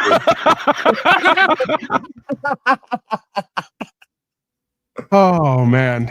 Dude. You know, at some point you're like, I get it, but I don't get it. Because there comes a point in every interaction where you have to confront it. Don't I lie get to it, but I yourself. don't get it. Because watch this. There comes a point in the reality where you have to concede that without your opposition, you don't exist on the level you want to exist. Your opposition defines you. Can we get back to why Jack can't coach me? No, this is about can't. Jack, and his Snafu. coaching sessions are shitty. Well, it's been Who else? Wait, time out. Who else has had shitty coaching sessions from Jack? Let's be real. Who have you coached that says your coaching sessions have been shitty? Yeah, but you don't know how good the AI versions might be, Snafu. The AI version might be fantastic. Dick said, "Fuck Jack. I'm just going to the." That's smart, Dick. That's smart. To be clear, though, my couple of shitty coaching sessions, I was probably in my imagination and opinions and disagreements. So I can't AI's not just taking jobs; they're taking the guru fucktards positions too. Holy shit! Well, you don't have to worry because you don't have either. So no, I don't. You're safe. And Snafu, you haven't experienced the good coaching session. Don't lose faith that there aren't. Well, because it's been 5 years. When? Well, when will I experience the good coaching Jack Talcott sessions? Well, honestly, results are dependent upon the participant, and you've not been a real. How do we participate when you backstage us, you yell at us, you don't work with us? That's part of the training. You showed up pretty. I don't know. I don't want to be. I don't. How'd that work with the family and friends? Well, they're safe. But okay. I saw you last night telling JG you were calling him out, saying, "Oh, you push people away." Yeah. Right. You Now, did too. that's you. I'm gonna just say that. That's you. Right. Do you feel that's you? I know. What's your I've done agenda that. today, Snap? What's the agenda? Oh, I want Jack to coach people instead of being a fake life. I want him to get it by the reins and life coach those who need it, want it. Tommy, quit backstage him, coach his ass. Daddy here, maybe learn from Daddy. You be coached. Let the reins go for a minute. I'm glad maybe you're Dick here needs to bring his AI Jack and let AI Jack and Jack talk. That would be interesting. Legitimately, who's been spending more time coaching who? Because it seems I have to listen to you an awful lot. I think that's what I'm trying to say. You've learned a lot from me. You're welcome. Okay. Well, maybe at some point you'll be able to listen and I can return the favor. Okay, so I want to listen now. What do we do? What is it, coach? What do we do? Like, coach me. What do we do? Like, what is the plan? What is the goal? What do we Breathe. do? Pause and breathe. Your first lesson, Snafu. I'm talking, which means I'm breathing. You ever heard people Jack, tell you that? As one of your many assistant positions at this time, unofficially, let me just remind you that Snafu is in fact poor and broke, I suspect. So I don't know if he can cover the copay. Yeah, coach me on financial success. Life coaching session. Put my PayPal in your order, stream Snafu? every day. Shout me out. Give me financial success. Be a life coach and financially help me live the rest of my days good, Jack. That would be a good thing to do. That'd be a good thing to do, Jack. Holy cows. Here's where true value can be found, right? Because we can save the taxpayers. He may not compensate us, but we're going to do a greater good because other people are paying for his You're not going to euthanize him, are you, Jack? I mean, no. Dude, now I'm getting worried. The dictatorship was a joke, non-joke. I thought we were going to save some taxpayer funds long term by making this a final fix solution, but of course, Jack is more empathetic than that. Sorry, you forget Jack's pogo tackling was still fucking very well known within the national media realms, Jack. Oh, was it? Come on, Snap. For the love of evil, just embrace it. You posted it on your own fucking channel. See, this is where it's funny. You play stupid, Jack. But I don't think you're that stupid. Hence, why can't you life coach those wanting life coaching? Why do you throw and shun and shit on your students? Snafu, because you won't shut up. Here, that's not the reason why. It really is a big part. See, now here's Tommy. Give him the respect. This is another one, Jack.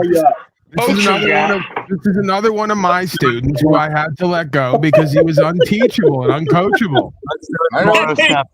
He was not insane his list, though. He was like number 6, I think. Snafu. Sorry. Let's do it tomorrow. Snafu, Illumitami, Jack Talcott, the second lesson. Let's do it. Let's do it. Coach Tommy here. Tomorrow's stream, Jack. And do not throw him out. Do not shun him. Actually coach him, even if he asks you questions that put you in a corner. You're supposed to be a coach. Jack, me and Snafu doing this student bit, it's the closest you're ever going to get to actually playing out this little life coach dream. I'll do it. It might be, and I appreciate it. Today, tomorrow.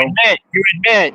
There while you were can't even, Jack, I don't want to see you go through this again.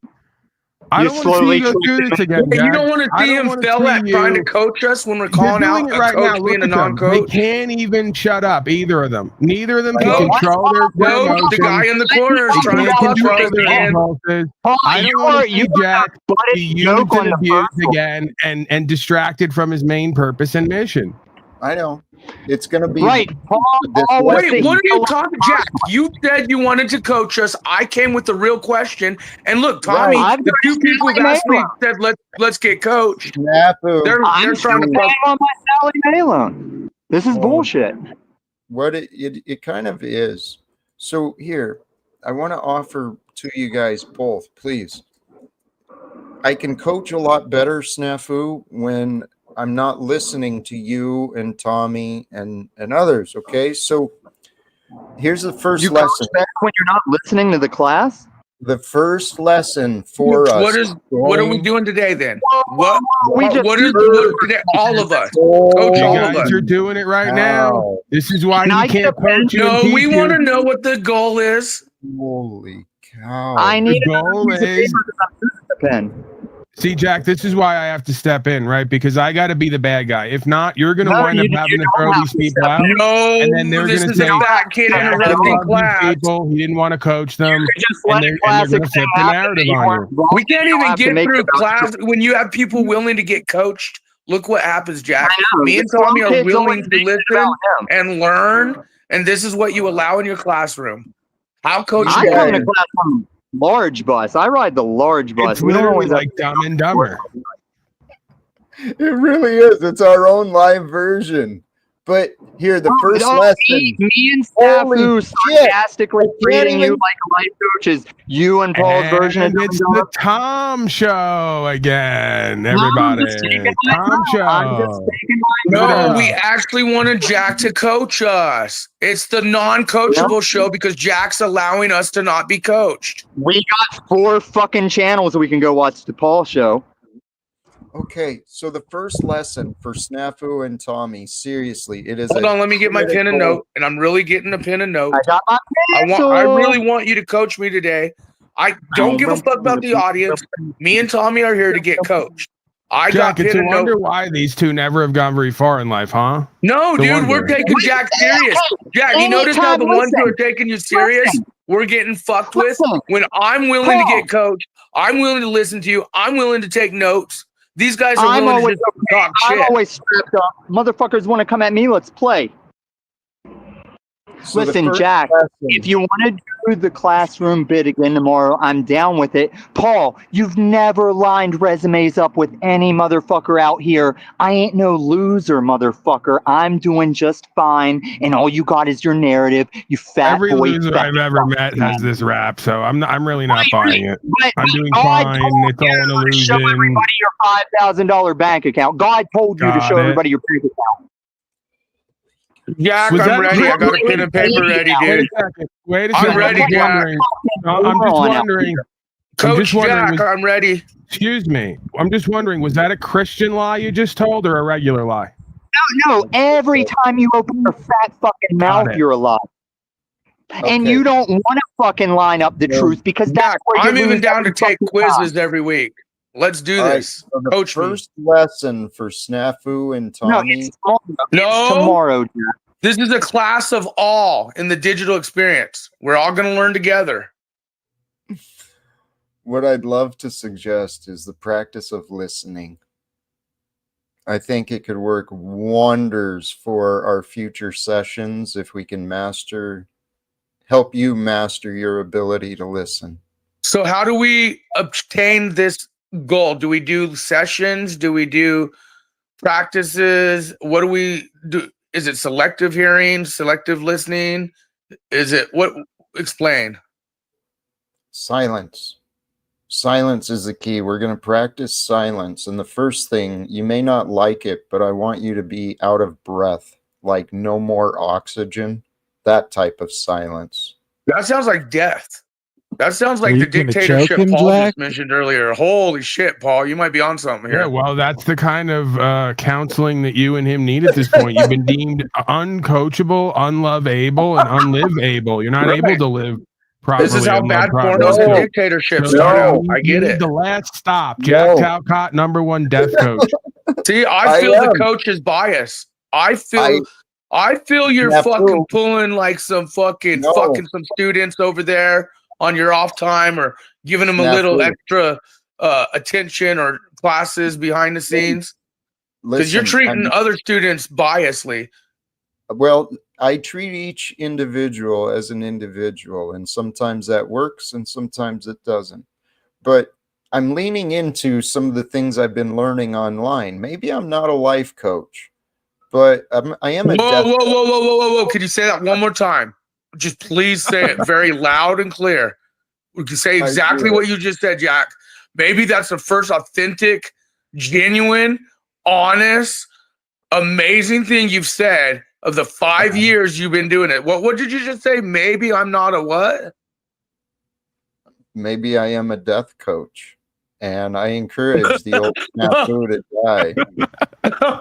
Okay, you totally went Access Rap Blood there. This isn't going to okay. help that case with Brown's boy. Jack Talcott is an actor. He's a federal agent. He's got the rap that he does every. Oh man, dude, you can't script this stuff. The stuff that's happening, man. I gotta tell you, Jack, you wouldn't want to script this stuff. Nobody would produce it. No, they would. They will. They will. Did you tell Paul about I spoke to the devil himself last night through YouTube? Axis. He says he's the only one who would produce something like this. Not even Hollywood and its directors Did you would tell touch Paul about your most recent opportunity that you? Now remember, he says that a lot of people talk to him, get with them, and then they give him opportunities, but then they make. Did you tell him about Rose hooking you up with the bigger YouTube channel dudes and what happened and your conversation? Did you tell Paul? Since I'm sure Daddy would be interested in that one. I don't think we really talked about it. Not really much happened. You had an opportunity that you wanted. Wait, he had an opportunity. He chose to stay his loser life, and I'll say that with confidence. Oh, do you want to let them know who he is? No, because I don't even remember his name. He says no. I don't even remember his name. I know that I saw talent in what he could do, but I saw him wasting his talent based on his selfish choices. So I'm available when he chooses to change his attitude, but that's the guy that Rose tried introducing me to. Jack, would you do a life coach for 5 days? A coaching get together for 5 days? Like a live event? Yes. Like a Talcott house, like we've always talked about. Well, dude, there's so many opportunities. I mean, the other day, Paul and I the joke came up about a cross-country tour, right? And we can do that. What would you do on your tour? What exactly would Jack Talcott put? Like, what would you bring to a tour? What would you do? It'd be a celebration tour because the wars will have ended. We will have gotten control of the United States government. So this tour is not happening until all wars end? Well, it'll happen at the same time. It'll all happen real quick. It's all going to come together. And like I said, I understand leadership. The goal is we're going to get other people to do this. We just get the right people involved, and we're going to end the wars. Yeah, okay, Paul. This is where I don't know if he's just playing a stupid game, or if it's he's not really a game, Snafu. Okay, and if it is, it's a game you and others love playing along with. So what are we doing here? No, you understand. No. Don't act like you don't love the whole end wars, legal secrets Paul thing. Thinks what would you do wars without are going it? to end too now, right? Well, all wars are going to end, Paul, and then you and him are going to go on your celebration tour.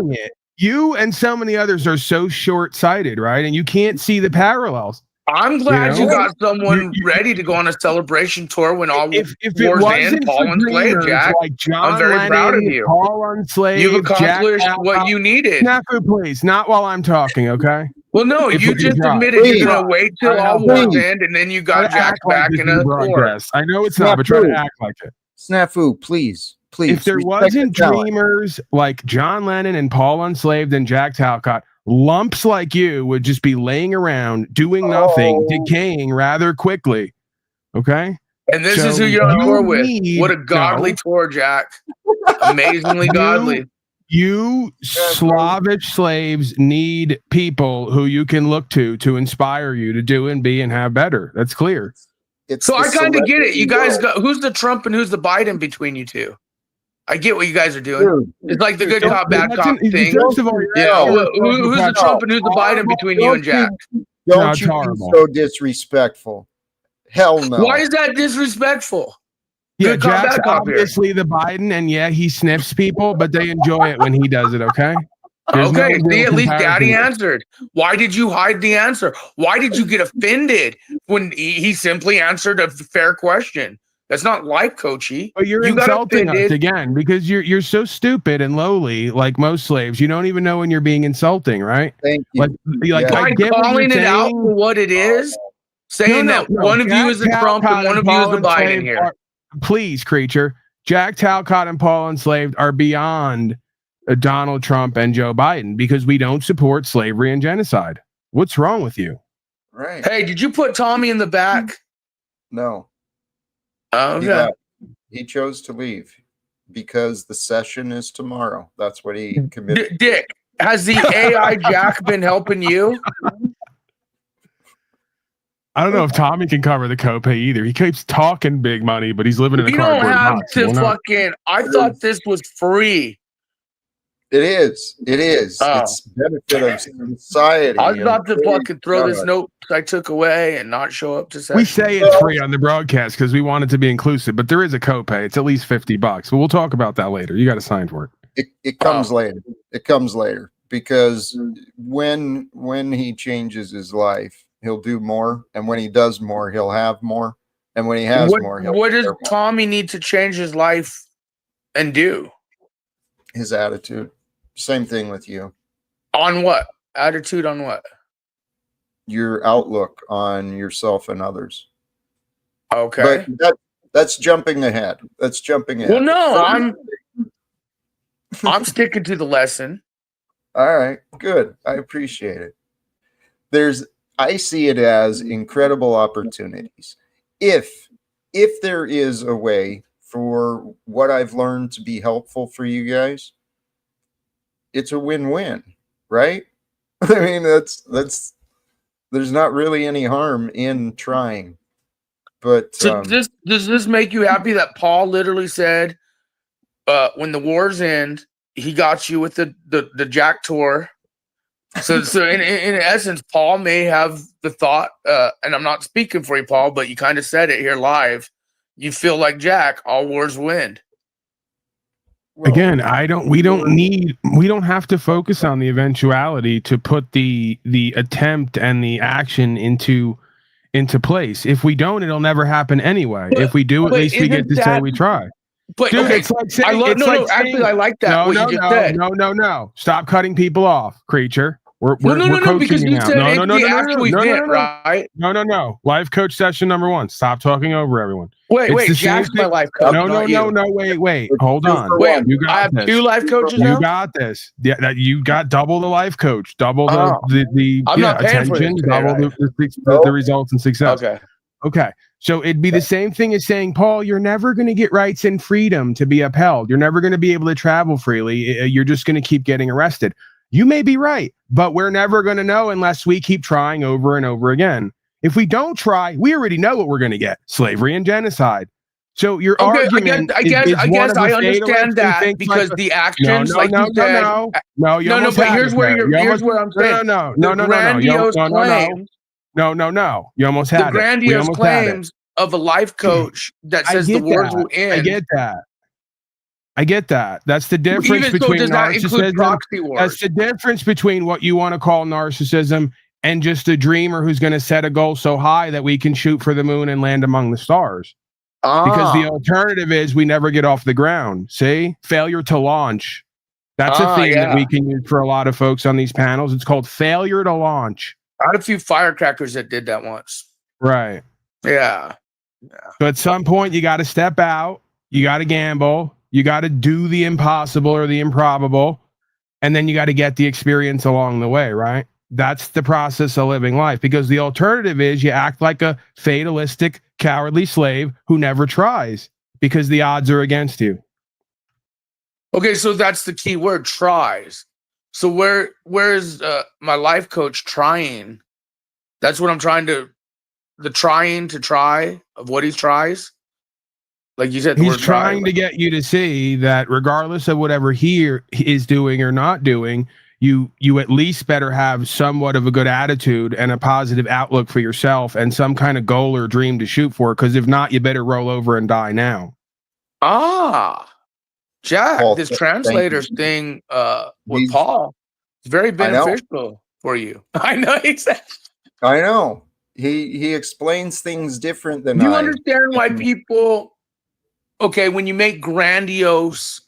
Okay, so he said it in a way of understanding, like, hey, shoot for the sky to the moon, blah blah. Okay, okay, but there is a difference between realism, especially when it comes to life coaching optics of stuff. So wouldn't it be fair, like whether you take it as offense or not, when we say, well, your life, it seems like there's a lot of issues and has been, and including even now. Then he's not the coach for you. Then he's not the coach for makes you the life coach? Then What he's makes not you the one to Hello? put yourself in that position? Is this on? Am I here? Then he's not the coach for you. See, the No, interesting thing I'm asking for what makes him feel he's the position for anyone. Can I just give you a point But here? why are you Perspective. speaking for him? I'm not Get the speaking for translator him. thing. I'm not speaking for him. I'm speaking You as are. truth in general. It's something you have a hard time with. Dude, I Nuance and literally context. asked him, and you started speaking for him. Please. First lesson is going to be listening. Okay. Just to Sorry, remind you. coaches. Sorry, I know I'm getting double coached here. Yeah, you are. You're getting DC, double dirty, double double D, double speed. Yeah, whatever it's you the guys are double DC. coaching session. Okay, so this is real simple for all of you folks who are like at a wall here. You're at a point of resistance. Everything in life, someone's claiming they are. By the way, they're not more really that than anyone else, right? They just have a paper that says they're that. So people walk in every day and go, you're my coach because I decided that you're right for me for whatever ridiculous reason that humans do what they do. That's a personal choice. But you don't get to decide to tell someone else what they can and can't do in life. There's obviously nothing stopping Jack from billing himself as a life coach. Then people will decide, is he a coach right for them or not? You've already decided he's not. So coaching session over. Now pay the $50 copay, or do you have Blue Cross Blue Shield? What do I put down here? No, Jack. Wait. I thought this was unlimited. It's equivalent to ten. Now, let me get real quick. Let me give you the equivalency. And double D, coach, double like this is fuck. Now let me give you the quick equivalency here, and then I'm going to shut up. It's like those timeshare shit. It's equivalent. I It's see equivalent. what you guys are doing. It's equivalent to hundreds and thousands of people showing up in my virtual trailer and asking me about law. There's equal, if not more, people sitting somewhere going, you're going to ask this idiot who doesn't know anything about law, who has no degree about law, even though he has some results he claims. And the answer is yes, they are going to, because for them, I'm their lawyer, essentially, or law counsel. They get to decide that or not. No one else gets to decide that for me. Because if they did, I wouldn't be here. That's right. All I know is I see the people who want coach the most, Jack shuns them. Well, so they say. No, you do. There's a method to my madness, and since you haven't actually had a successful coaching session with me yet, you're not quite familiar. 5 years in. I know. I play the slow game. How many others haven't had successful coaching sessions with you? I know Tommy. I know Steven. I know OTW. I even know Paul. There's others, but back to something Who else. have you had a successful coaching session with? I should ask. Something else that Paul said, right, about choosing a goal. That shit is so important. It is so important. I told you what my goal was. Here.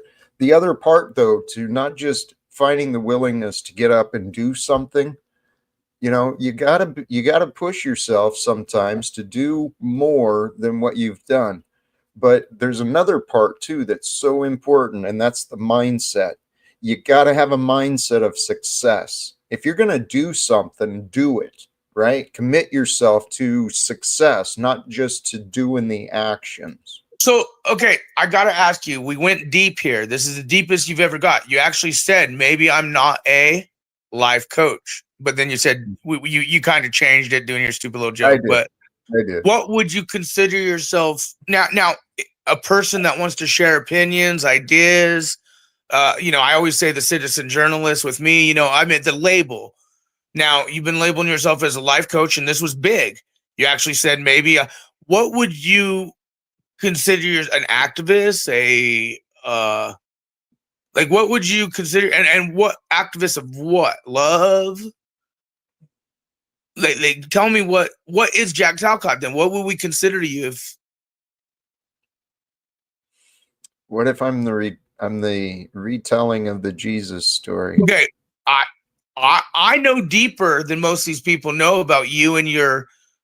Okay, if I may, and I'm going to bring What Jack if Snaps Talcott and up because Snaps is a retelling of the radio story, the little retarded African American man who in Jack wants tells to be you know how to read my shadow god, right?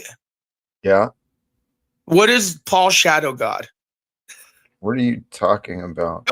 You said, okay, you just said, yeah. I just asked you. I said, you know how to read people's shadow god. Now remember the voicemail where you talk about the book and you were telling the person about the book and the mirror and the shadow god?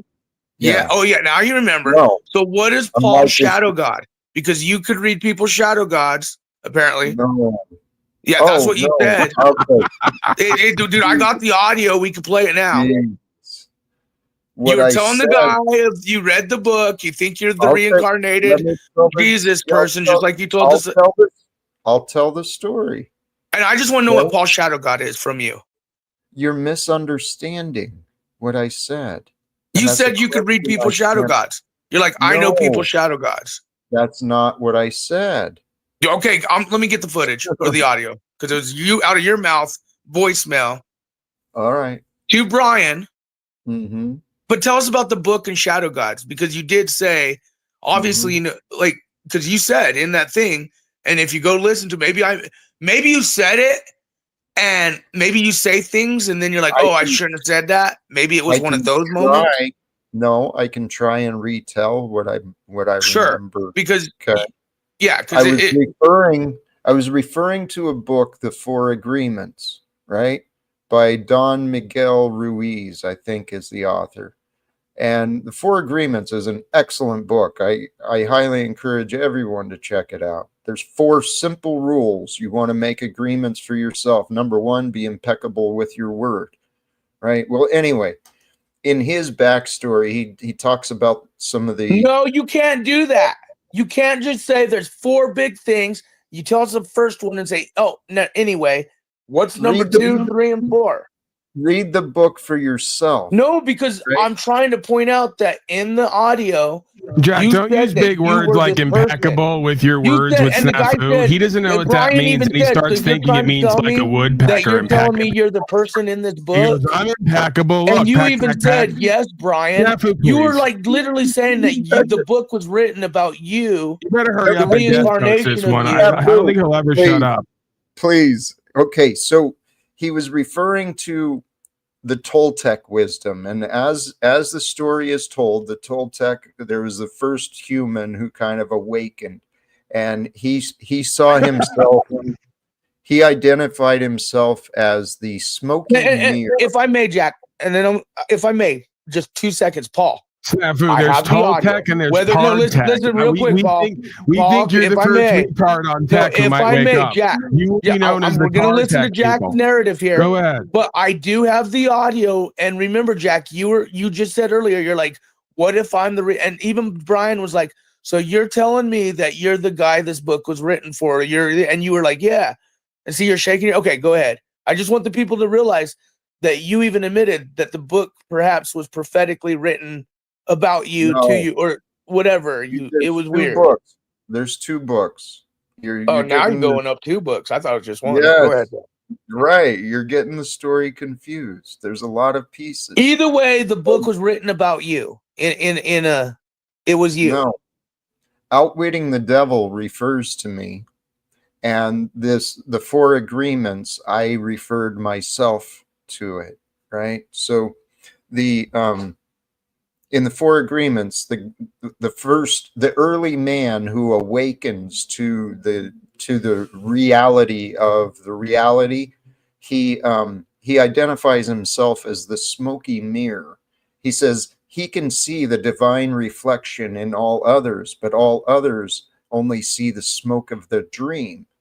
Right? They see their filter and they see the labels that they've got, but they don't see the divinity. And so when I read that, my influence in education, I had an awakening, and my education and influence came from Carl Jung and the shadow integration. So that's been my focus. So I thought, okay, I see the divinity in all others, but they don't see me. They see the shadows of me. They don't see who I am. So that's where the shadow mirror identification. No, we're gonna have to give me. I could pull the audio today, but we'll do it a different day, probably on life coach session, because you literally said that you could read people's shadow gods, whatever. And I'm not familiar with the book you're talking about. Yeah, I don't think I've ever made that claim, so can't really defend We'll myself. listen to it together. I think this is All fair. right. I think it's Well, fair. That's fine. I've said this before, and I've said it a bunch of different ways. Paul and I were on different paths, but very similarly, people project their shit. We trigger egos. Can I ask you an honest question? If you feel your reincarnation of the mission of Jesus or God or whatever the optics are of your thought, okay? Let's just be fair. That's your belief. That's you.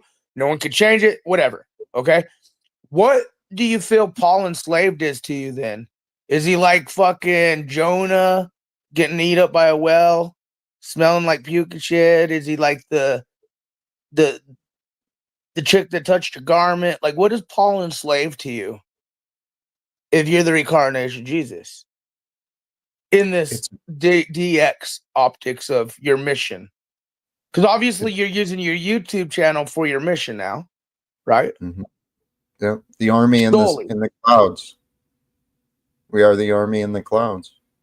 So if you feel that you're on this spiritual journey and mission and you have allies and enemies, because I've heard you compare like me and Tommy and even Margot and others. And again, I got to admit to y'all, Jack was not lying when he said Margot's been stalking him for years. That's real shit. It's real. Yeah, it's real. I got to come accountable. Did I not call you and tell you? We talk about apologies, right? Didn't I apologize to you just 2 days ago? It was recent. About my understanding and just like jumping the gun, as I could say, yes, of the you optic. did. Yes, you did, and I appreciate that. Because you're talking about apologies yesterday, and for all you motherfuckers that don't get, I actually see it for what it is sometimes. But I just don't understand, Jack. Okay, for instance, when you're sitting with Access Rat Blood, Breakfast Tacos, Hanko Flamio, all these people. Okay, and I get the Jesus sat at the table thing, but I also get the unequally yoked. Can you add yourself to the list when you give your list? Like, can you go, hey, if you're sitting at the table with Snafu, what is your goal with these people? Because are you there to what is your goal with them? Because Snafu, the same thing he's doing with you, right? It's retards helping retards. That's what this whole thing is, if you haven't noticed, for years. Okay, that's the bit. That's the bit non-bit. Jack suspects he's retarded, but way less retarded than the rest of you. The same thing I contend. And he thinks if retards help retards, we can actually get a solution going here. So his retardation is way less than yours and many others. I agree the same with me. And we're here out of love to share our retardation with you to a lesser degree because we believe that it will. Okay, so that's my point, and I understand the DX optics. Like, if I were going to be real and drop it like that, the retard I think when standard you high said the here is what it grandiose is. We're bringing a new claims, standard. okay, grandiose claims. So when you mention the whole dream, shoot high, Jack is there to encourage, keep going, right? Blah blah. In a sense, what Paul was saying, and Jack was like, okay, that's okay. But then you get the people who are realists. And when Jack says he wants to talk to Congress, senators, this and that, my question, Jack, is does that include proxy wars? And does it include, like, are you talking about wars of like real nation type stuff? Or are we talking about wars within each other? Well, like, what is the wars you're talking about with this? Like, are you talking? Because I always think about how war provides medicine and aid to countries who wouldn't receive it unless there was war. That's stellar logic right there. You didn't know that, Jack? You didn't know that a lot of these provides- countries that receive aid, the only reason they even get aid from Western civilizations is because of the wars. That's kind of like what you do. No, Jack, this is great. This is what Snafu does. He's revealing himself. He goes to channels, blows himself up, then claims he's the aid he's sending. Right? He's this is why he does what he does, because he believes this is what's the problem? I'm doing what society does. Right. Or bring aid and medicine. No, I did when he said he talked to. Okay, I keep using that word realism. I keep using that word realist. I work with real whistleblowers and journalists that put their lives on the line with multiple stories every day. Jack, you know this. Okay, and that's what I'm saying. Like the proxy war, the war thing. Yes. I wanted your input on it. Yes, please. Because I didn't even think, I wouldn't put that past it. What you said, Snafu, that the aid isn't sent to these underdeveloped nations unless they've got the conflict. I mean, that's so fucking human, right? How stupid. And that's what I'm saying is you don't even understand, like when people sit there and talk about lobbyists or lobbying for these. Yeah, you totally don't understand how loving and caring these lobbyists are. It turns out the only reason they're blowing up these countries because they really want to send some aid. And they can't. I had to do it in Jack's way to get him to understand the optics of the machine at play. The machine. I have a far greater understanding of these war machines. So tell me about it. Countries in Africa, Brazil, China, Korea. Let's answer it.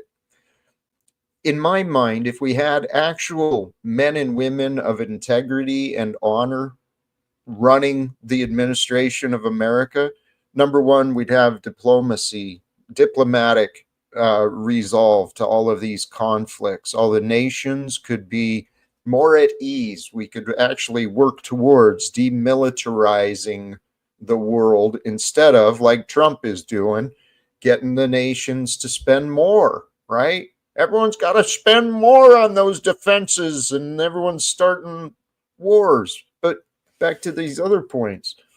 Rather than the healthy men and women of age being serving in these militaries, let's send these healthy men and women to these underdeveloped nations, start putting in some infrastructure, start rebuilding infrastructure in our own nation, right? The world has lost its way. Why? Well, and I'm glad you used that word infrastructure because, I follow the politics and the game really high. And folks, if you can't see the infrastructure going on in Dubai, in Egypt, China, Korea, if you can't see the highways and high rises and what's going on in other countries around the world, but you see how the Western places like the UK, Australia, and America, how our infrastructures are being handled, folks, you better wake up. And that I'm glad you mentioned that word. Yep. The pursuit of profits has retarded humanity, and America is a perfect example. The past generations, the leadership has sold out the industrial jobs, right? Manufacturing has been shipped overseas. Why? Because the labor was cheaper. Human beings were able to work for less money, is basically what it is. And so the slave labor has been enabled. We've got this nonsense game of bankers and fucking politicians. So what would you have slaves in a Talcottia world of all these people who resist you? Or are you just going to take them? What are you going to do? Because resistance is futile, says the Borg. It is. And Star Trek don't lie. Well, this is the thing. This is God's plan, right? I'm just trying to narrate what I see and what I think makes sense. It makes no sense. The world we live in, once you see how criminal the fucking money system is, you want no part of it. And you can't live without being a part of the system in some way. I mean, because everything we have, it's all made by others. I mean, even open the fridge, the food.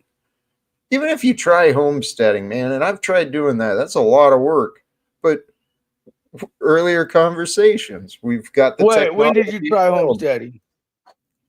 My parents were. My mom and my stepfather were when I was a kid. I just thought we were poor.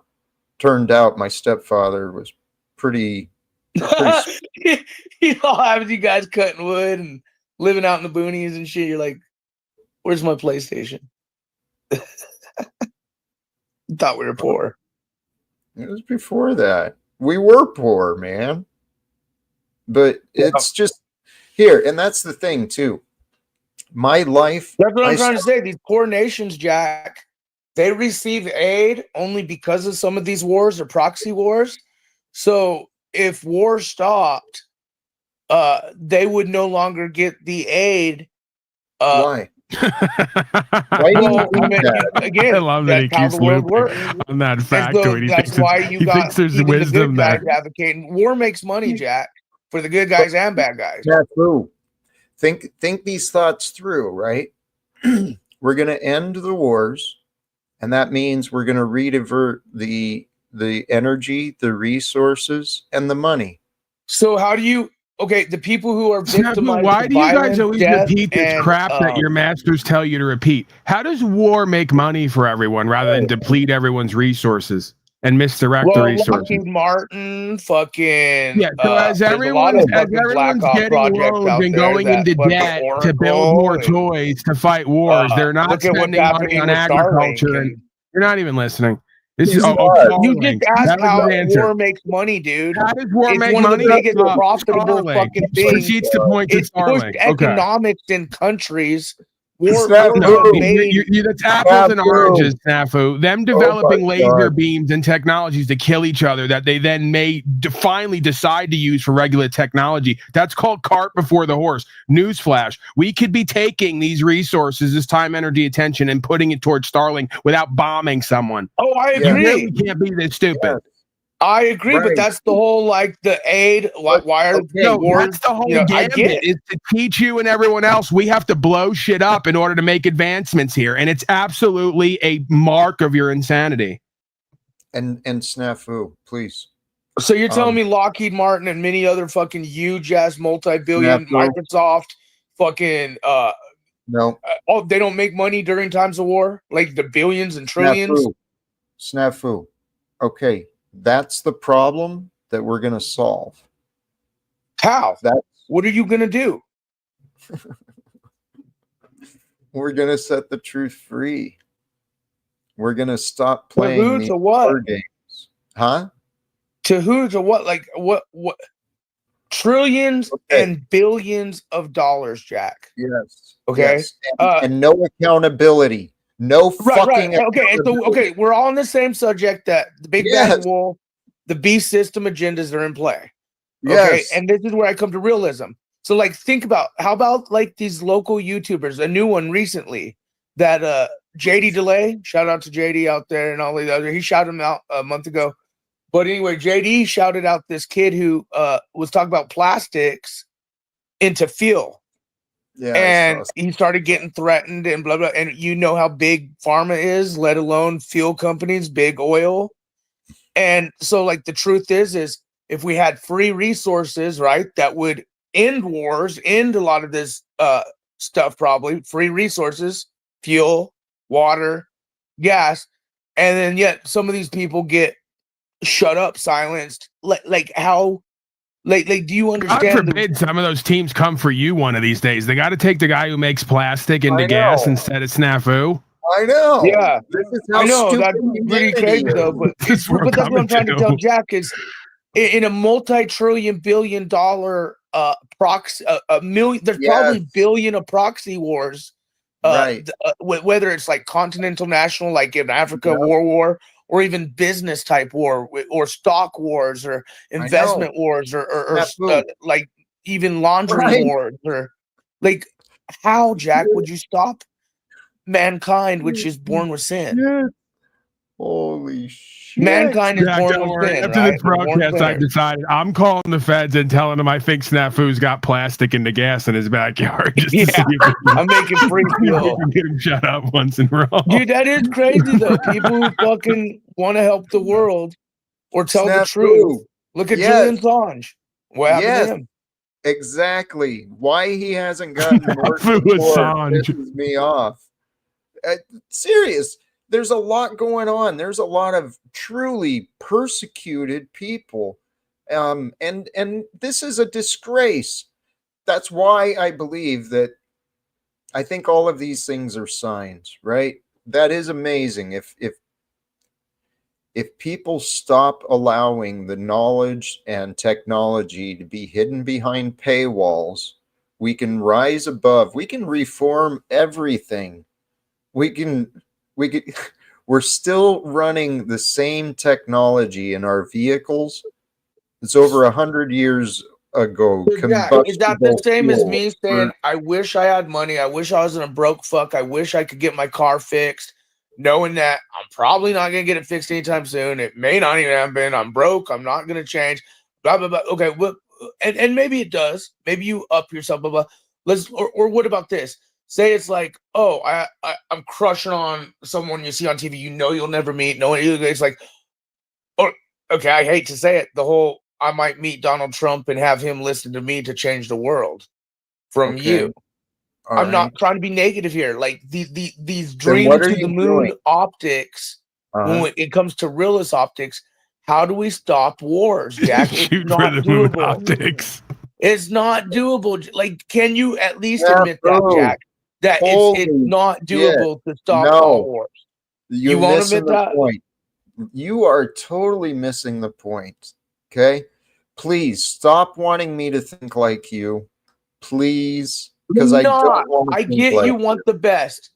You want You're literally the reason why the Dark Masons exist and run Hollywood, because people like you have taught everyone in the general public they're powerless and can't do shit. So they sell their butthole to become MGK and wear a dress and date Megan Fox. You're cupcaking to him instead of being No, authentic. it's not. This is the thing you always you guys always do this. I'm not cupcaking I'm to just trying to anyone. get the It's about realism the in him truth to of the come out of situation. saying stopping all wars is kind of not. I'm not probable. saying it's unlikely, but you can never make the statement of what's not possible, because if that was the case, so many other people before and after wouldn't achieve things that were improbable or seemed impossible. But I'm one of them. You're not going to take the truth out of reality. Saying we're going to stop all blood flow in the human being, but there's still a human being with soul. Snafu. Because I know robots are coming.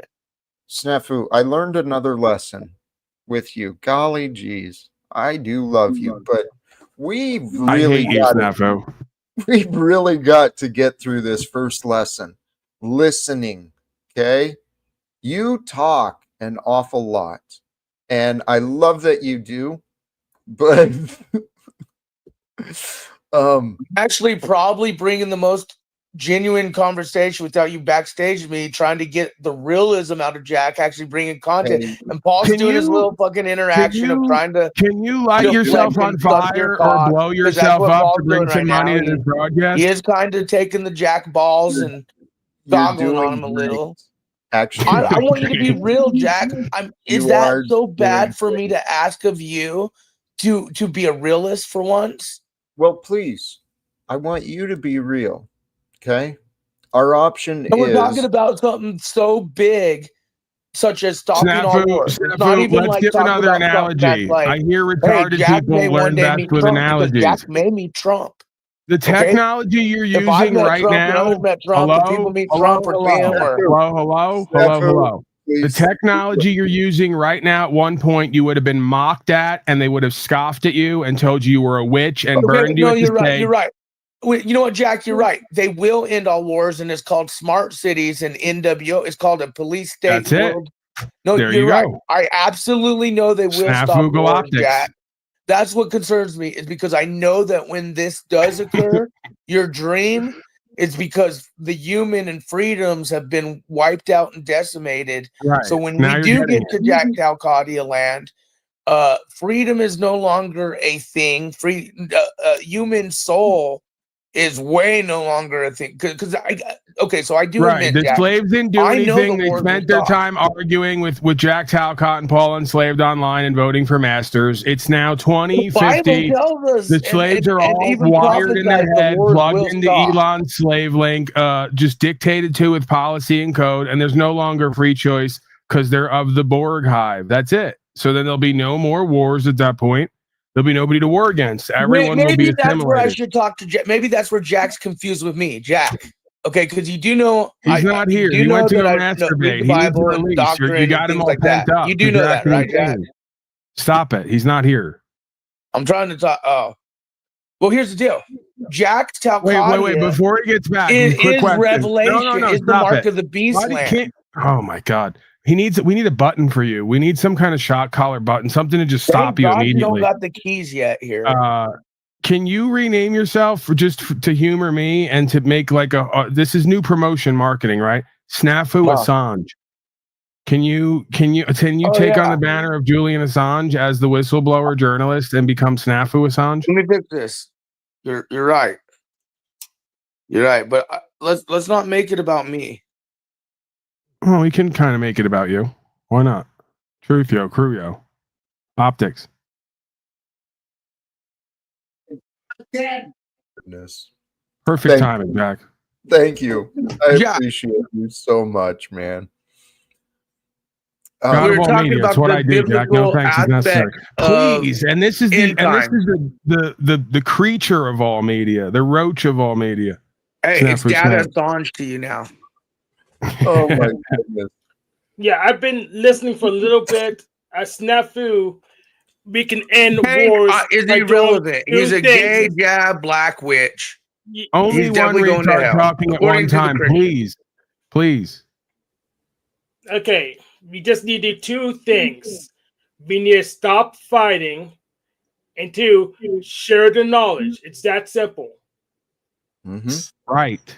Okay, I'm asking Jack in his Jack Talcott end stage of all war stopped. I got to take it back, Jack, because you do know I read Bible. You know I'm very well doctrined with scriptures as far as prophecies being fulfilled. What we see or people who understand. I admit we will have a no war type error. We will have the peace and love. But do you not want to admit to me that is the times of where freedom is gone? That these smart cities are implemented, that the mark of the beast most likely is probably implemented. Do you not think that, okay, so maybe that's why, have you not thought that's why I give you so much shit and guff about the war thing? Because it's not necessarily I don't believe you. There will be a time of wars and peace and all this Jack Talcott shit, but it'll also be the time of the social credit score system and the mark of the beast and many things to that nature. Do you see my perception of when you say no wars? And it's like, well, no, dude, because you're right. So I got to admit, I'm not fighting with you saying that it's not going to happen. I'd love to help you understand my answer because sincerely, my answer makes sense to me. No, that's what I'm saying. Because when I hear you, I think of the scripture. I think of the times we're headed to. Social credit score, beast system, mark of the beast. Those can't. Remember, it says those can't market, Jack, which means you won't be part of society. Which means people will be in peace. What it says. You know what it says. I don't think you know what it means. Tell us. Because this is where I think my role has come in. I'm not unique in these interpretations or in a lot of the things I've learned from other people. And one of the things I've always wondered, right? If we've got free will, what if those things are there and yet we can still change it? And what if, rather than waiting for God to return, we realize that God is with us and that the world problems are here for us to solve? And if we actually do what, the teacher said, Jesus, if we actually do what he said, I think we'd stand up for those who are being oppressed. We become the voice for the So voiceless. you're pretty much saying, which is fine, because I'm trying to understand you. So you're pretty much saying you pick and choose scriptures and then you make up your own doctrine to them, which is fair because that, like, so you've made up your own religious ideals and beliefs from all the other It's literally what everybody does who reads scriptures, because we weren't there with the original person who wrote it down. So everything that we're interpreting is in fact an interpretation. But the Bible to him is not as an important and up there. No, but it is to you like, because your him. It's masters not gave it to because, you. again, This is those how who easy it is. Just supply every person on the planet with their own sect of holy religion and their own name for God, and get them to all divide and fight each other. So That's what it's been from the beginning of time. So Jack, Jack, I think Literally I know. look at what goes on these panels. I'm sorry, Hank, but just real quick, man. The folks sit all day, every day on these panels, fighting and arguing over what it could be instead of doing what they can to change it and what they know it should be. This is literally the reflection of what the fuck is going on here. Yes. With a book from 2,000 years ago and one for each side of the world. Come on, man. So Jack, I know Snafu's disagreeing with you. He wants to have this Mad Max fantasy where he could just do anything he wants to anybody he wants, like he's a third world dictator. He wants to be able to do anything he wants to anyone he wants. No, I that's feel freedom to him, but that's not fair to other Let people. him finish, Snafu. Let him finish. Optics. Okay, I'll say it again. Snafu wants to be able to do anything he wants to anybody he wants, and he calls that freedom, like he's a third world dictator. And that's not, it's just not fair to other people. And that's where it is. Let him finish, what we're talking Snafu. about in the conversation, or are you going to just try and troll and target? He was actually accurate about you. You're behaving. You're in a corner right now because again, you're not backstage. We're having a conversation, and I'm trying to understand your value of the story of Jesus and God, because you obviously have changed the story of Jesus and God to your interpretation. How about this? We could do it before God comes here. Snafu, think about this. What does a leader do? A leader creates their rules, right? Jesus was a leader. He taught us how to be leaders. The followers don't actually catch those meanings, but like it said, those who find religion can find God, but those who follow religion, they miss the point. The idea is to have an individual relationship. And okay, let me ask you this. Screw religion. The peaceful times in the world. When I say that, yes, Jack, we will have a peaceful time in the world because of a social credit score system, which the religious people will call the mark of the beast. But like, if you want to screw religion, like, okay, without that social credit score system, like in China, you can't buy houses, you can't ride the bus, you can't even fucking open up a refrigerator at a gas station to pull out a water or soda. Right. I don't think people understand the dictatorship and control. Right. So the bottom line, the core emotion you're coming from is fear. So what are you going to use this fear to compel you to do so that when that time inevitably comes, you'll be in a different position than everybody else? That's literally the only question that you could ask of any kind of importance not what I'm asking. that leads to the Jack, solution. To be real, in this time of peace, They're doing you a favor. They're doing you a favor. They're sending you back out on the land under God, the way everyone was meant to live from the beginning. So you're telling me Jack's a favor. achieved goal, and it's funny that you're arguing with me, Paul, about this, because Jack's achieved goal is the ushering of a new world order. One world, one peace, one religion. See? And you're shaking your head. Yeah, that's what I'm trying to say. Your goal of achieve peace is whether you're Christian or not, the event, 2025 project, the WHO, the one world, one government, one religion, one social credit. So you're for that. Well, okay. No. Not their version. You're being honest. Listen, a different version. Yes. Where we're not so focused on these fucking borders, religion. Dude, no, I appreciate your honesty. You said it just now. That's all I needed to this is the first time you're just being and again, so the Jack Talcott world is that is happening, which you're right. It may happen sooner than later, Jack. But I'm glad you at least admitted, because that is a dictator, social credit, police state world, NWO, one world, one religion, one world peace. Snafu, the devil's idea of New World Order is another corruption takeoff of an original, authentic, organic process that is potentially unfolding. So it will be what we let it be. That is the key. It will be what we let it be.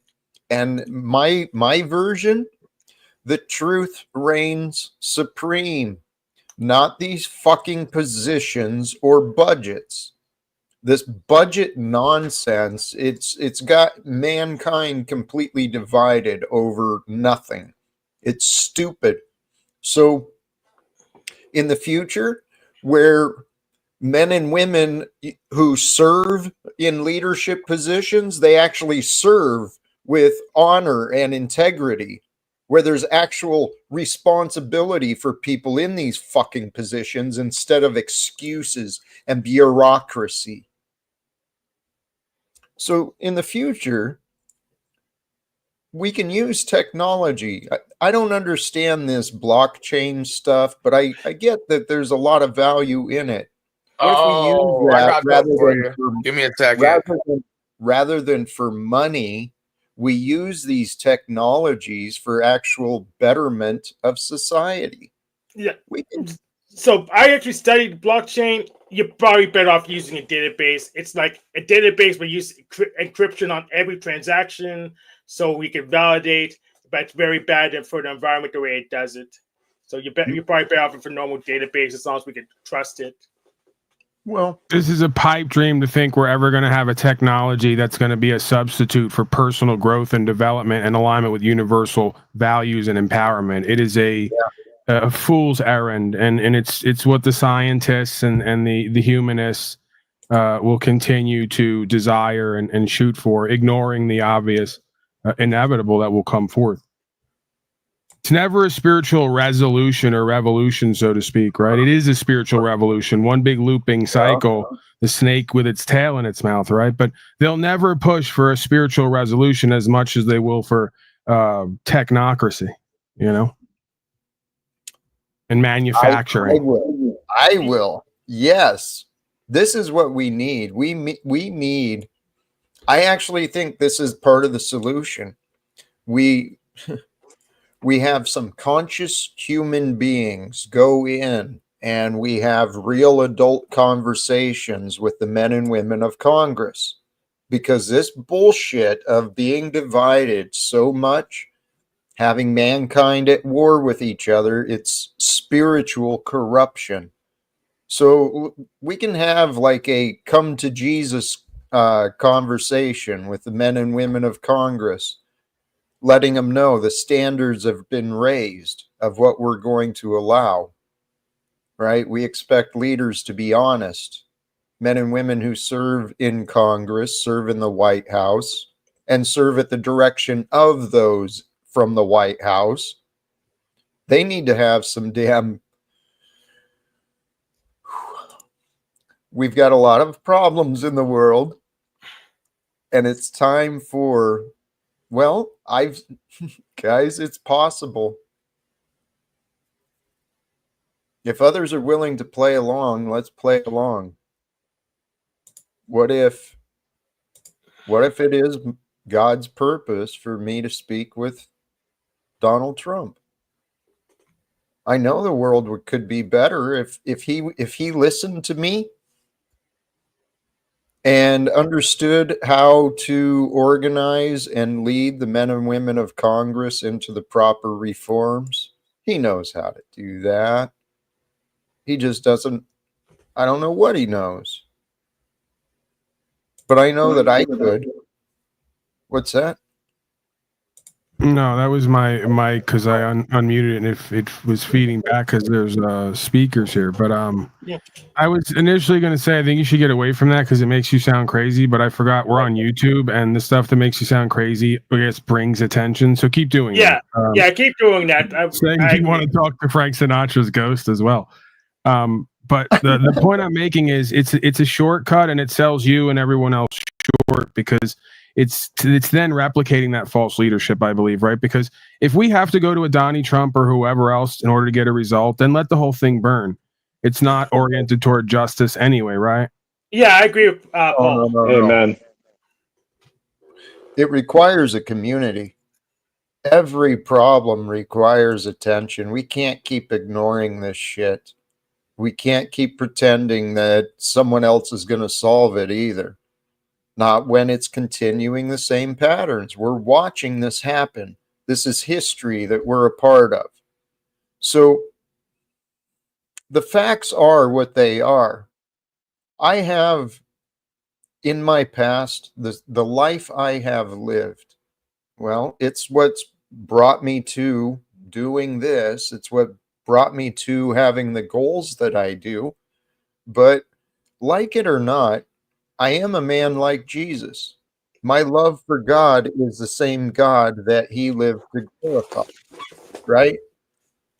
I follow in his teachings and his ways with my values and my beliefs, not the religious stuff, but the true stuff that matters.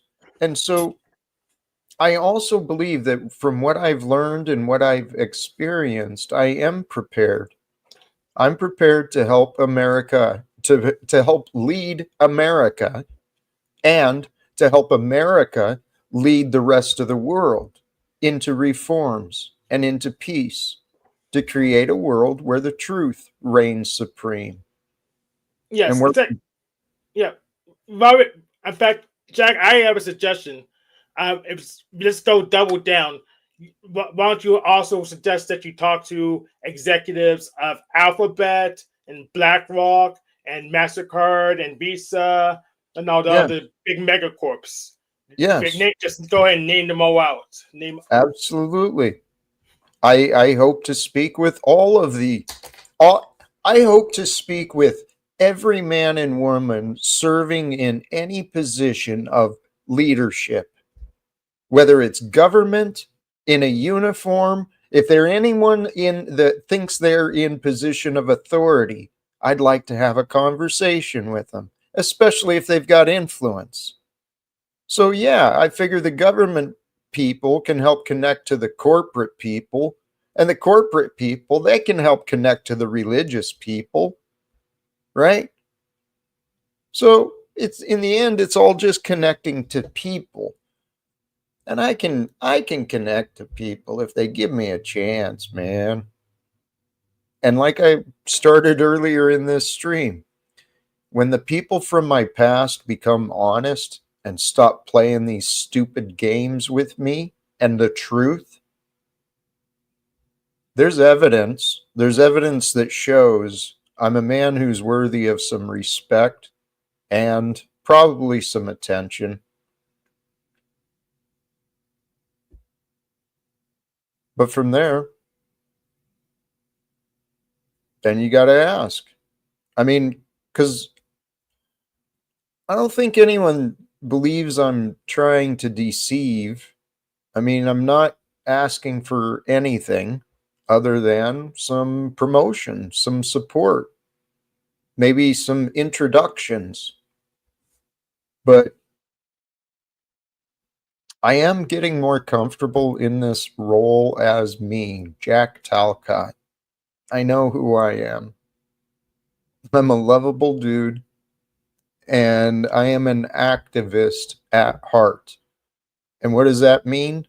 In this world, my passion is what is true. What is true and what is life bringing. And it took me a long time to realize that our mindset really matters, right? I used to have the limited mindset of an obedient employee. of a helpless alcoholic. So I understand the life of defeat, but I no longer accept it. And I'm confident that my past has prepared me for a future filled with joy, prosperity, and abundance. Because that's what I intend to be.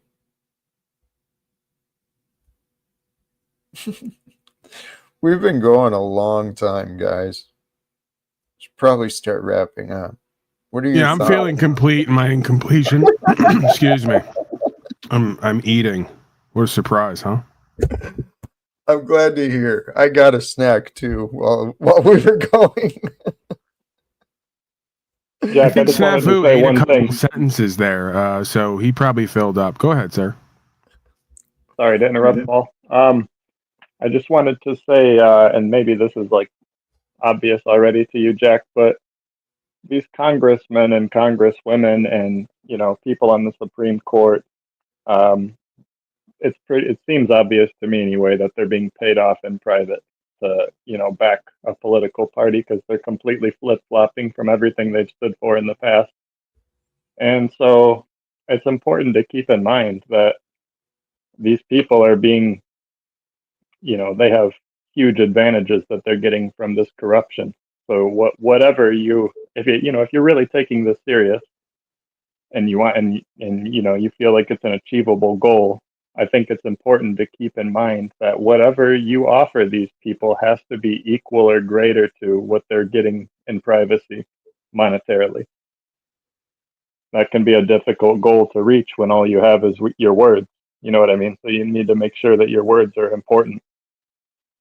I'm going to stop you, Andy, because you probably haven't been here for a while. It's more than words, like that one song, that one classic rock song. We have a phrase around here, and it comes with an energy. It's you get to receive what you receive, okay? So the same thing goes for those people, these people who you're talking about. Well, what you said is true. These people in the systems, many of them have sold themselves out, and they sold out their constituents. They sold out their honor and integrity. But guess what? The average worker does that too. Someone who sells themselves short and goes to a job for only a paycheck, they're missing out on the purpose of life. And we live in a world where billionaires are created because the masses have been taught wrong. And selfishness, think of it, selfishness would only be rewarded in a corrupted world. And yet, that's the entire system. It rewards selfishness, and it rewards those who are selfish. So let's flip the script. We don't have to continue those patterns.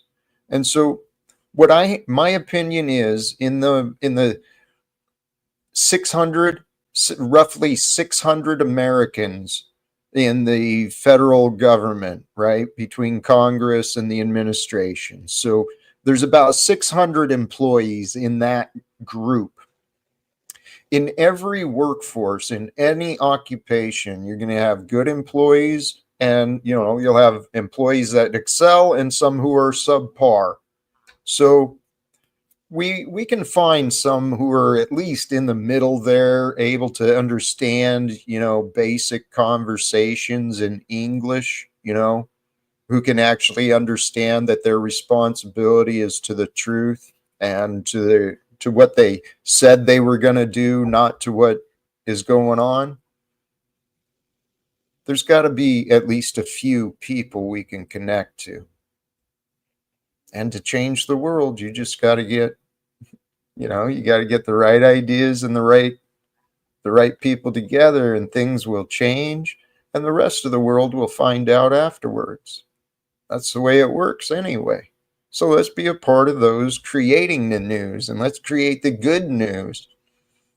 I think that's why we've been prepared. I think this is what we've been preparing for, because I know this is what I've been preparing for.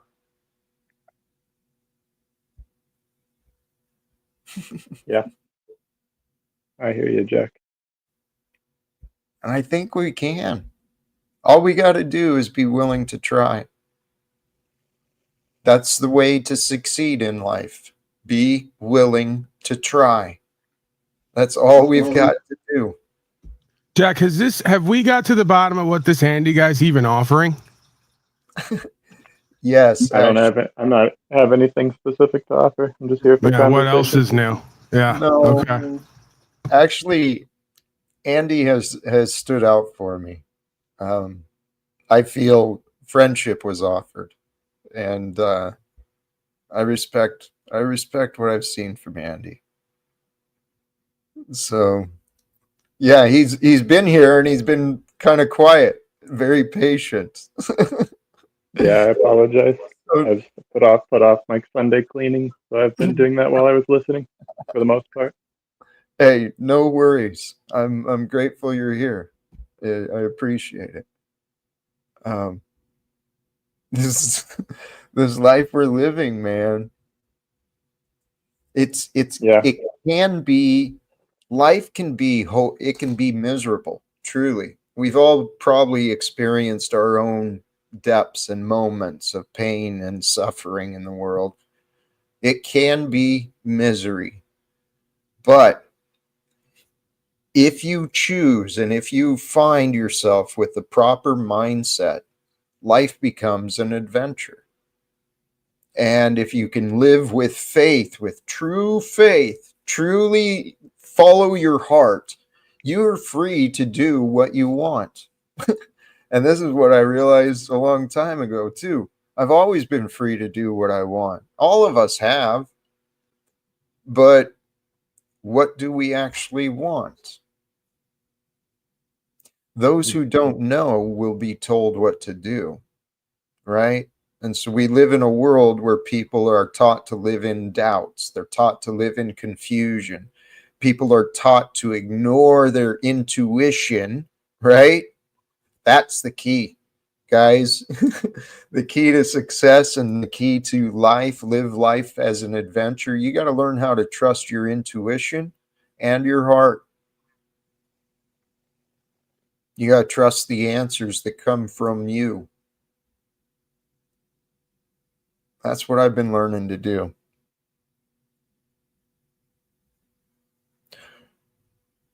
So, am I going to be right or am I going to be wrong? I don't know. I know that there's plenty of evidence of my past efforts, and I am all in to success.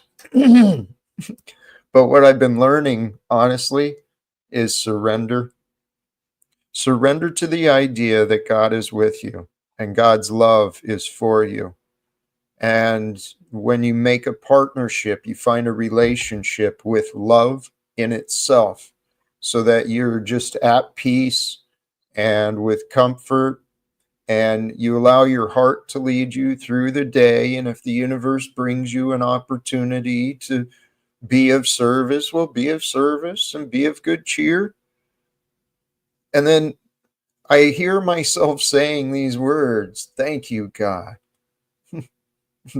Thank you, Jesus, right? Praise God. Praise Jesus. I hear myself saying those things, Lord, God, all these things like in my head and coming from my mouth.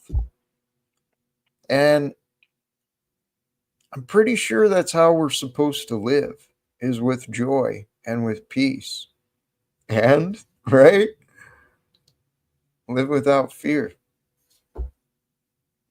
Hey, maybe you can give me some advice, Jack.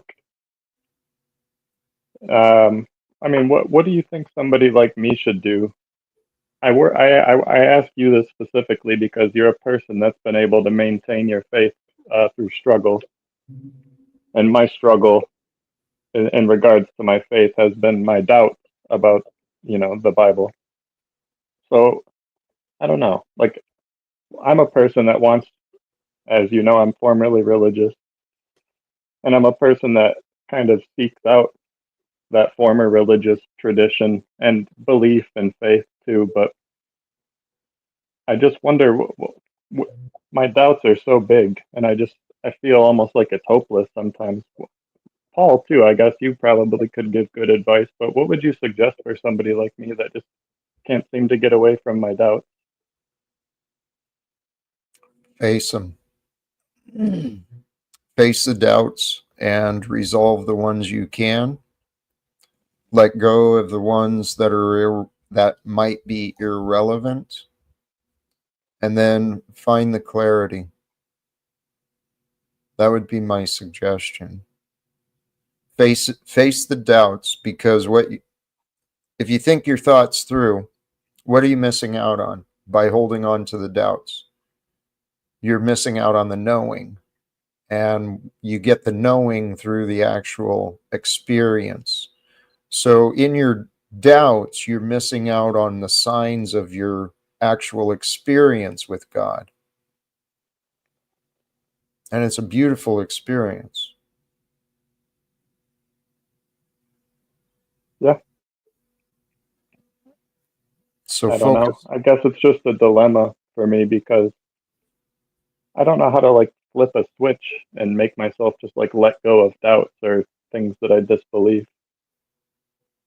I want to, like, and not only just for myself, but for my family and for former relationships that have been cut off as a result of me leaving religion. There's just a lot of good things that come with having your faith. And this is why even as an atheist, I promote you having a connection with God because I understand the value of Christianity when used properly. I think you rationalize it. You can conceptualize it. Maybe you have experienced it too. But what I would encourage you to do is to look at your relationship. Okay? The relationship with your experience. Because the mind will overcomplicate life and God. You already know God, okay? But the doubts have become comfortable. And the only way the switch can be turned off is it's through the rising of your spirit. And only that's between you and God, right? The spirit of your realization that I can love. I don't have to know. I don't know what your path was, but I recognize your devotion to the truth. You're dedicated to knowing. And the thought that came up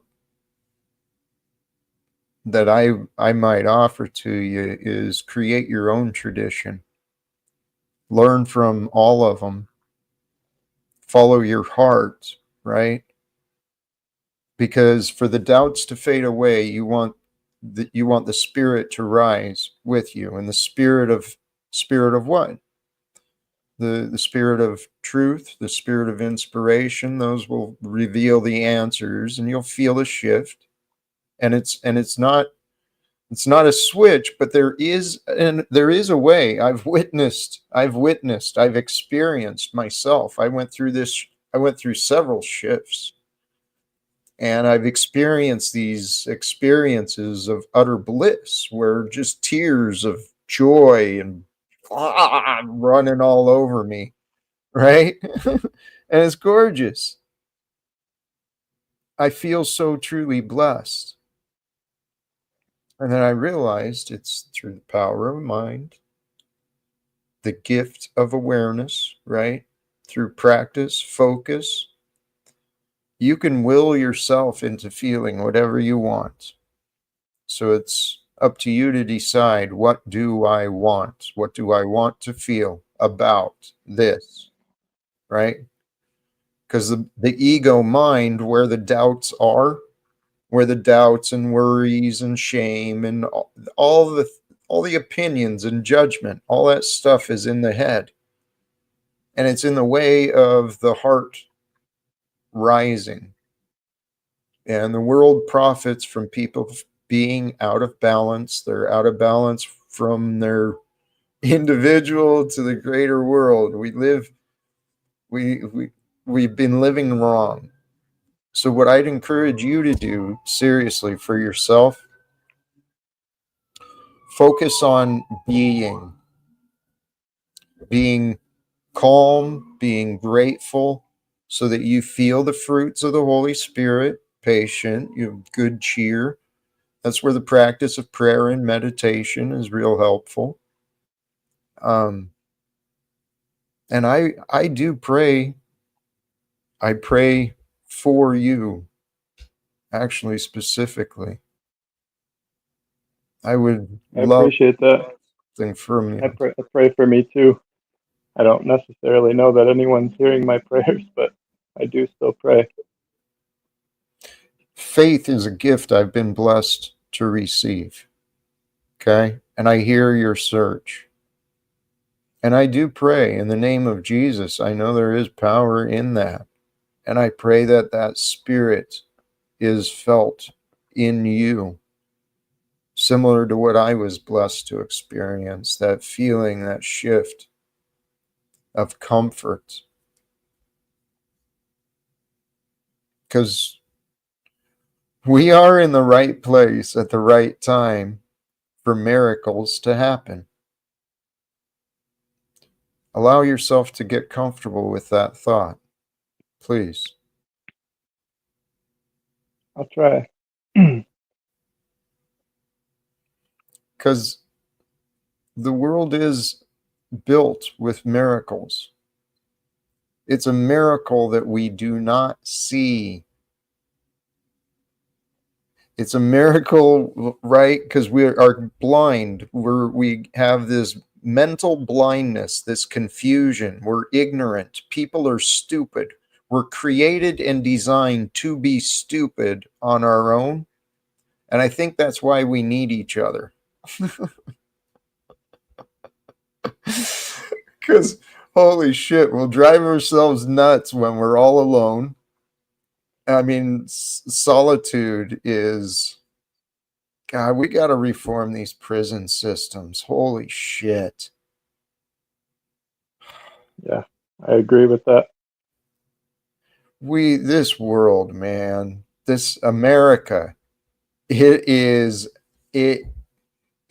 poised for miracles. It is poised for reform.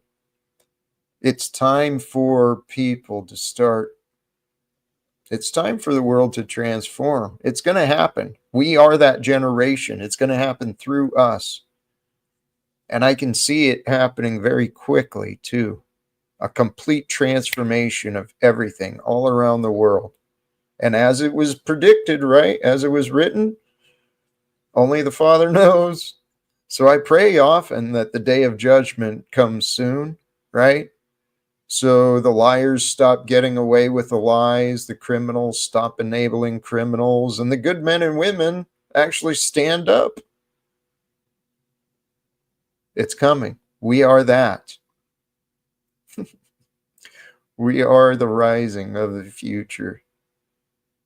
That God, nature, the universe, it created us. It wasn't our parents' fault, but it was our parents' fault. It wasn't our fault, but it was our fault. It's more fun just to walk with love. And truly, this is what I've been learning.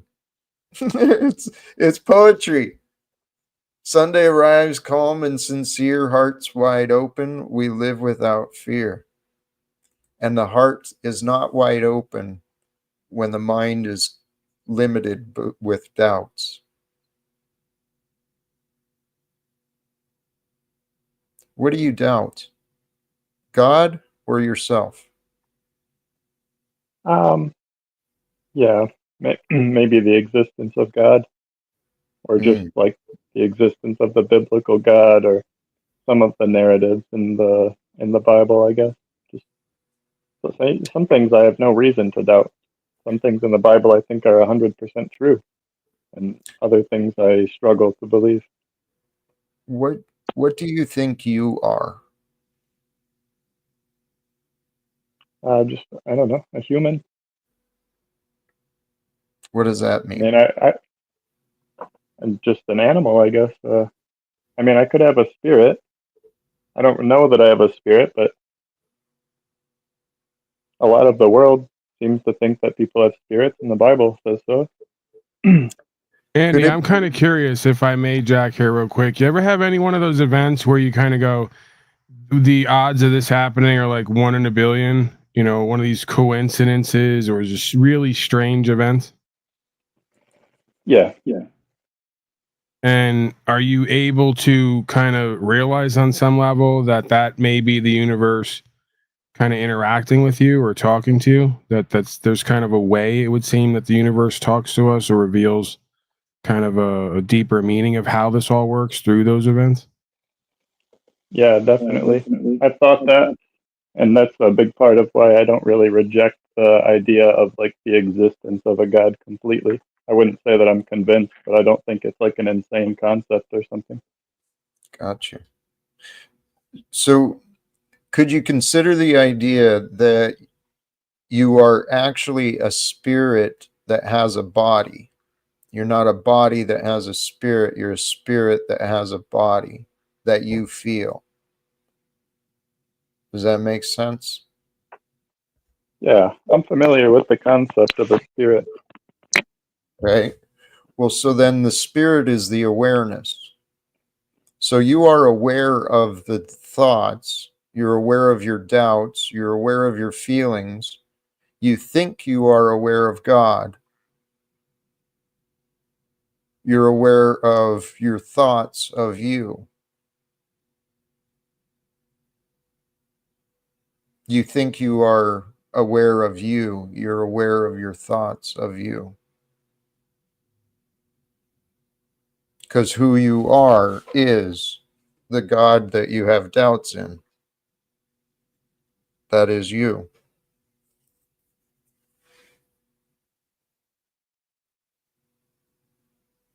I'm a reflection of you and that God.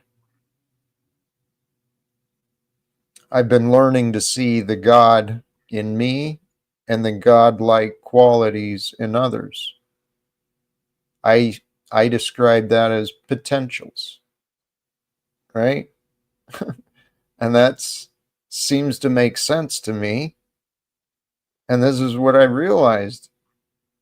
The God that created the universe has been so fucking underestimated. I thought I've been underestimated. Holy shit. Mankind has done no respect for God. Man.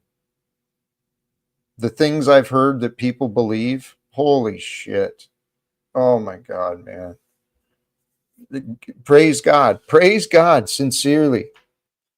To be where we are today, to be capable of having conversations such as we have together, please praise God.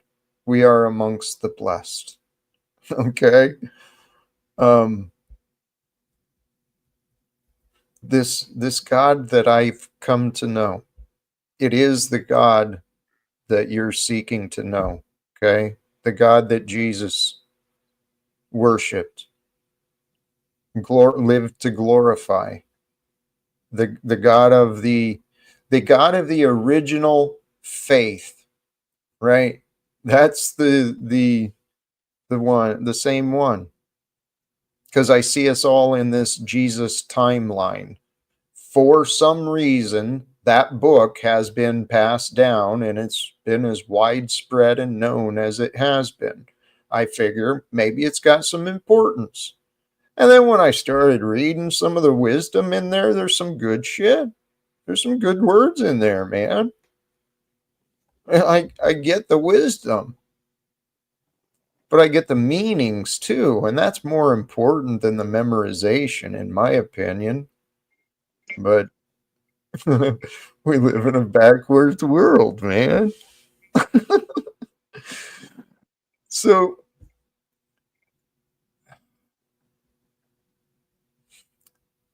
what I figured out is actually very obvious and simple, but it's literally the egoic mind, the mind of conditioning, that makes things seem difficult, because it's not difficult at all to accept what is true and obvious. And what is true and obvious is this is actually a dream. We're dreaming up life as we go. Everyone is. We just don't know how much. And since there's like time delays in between our thoughts, between consequences and results, there's time delays, and the human mind doesn't really conceptualize all of this stuff. It's perfect design. It's a perfect design. The way we and everything is created, it's so fucking amazing. To life is amazing. The fact that we get to live and taste and hear and feel, that really is fucking amazing. And I hated living. I used to hate my life.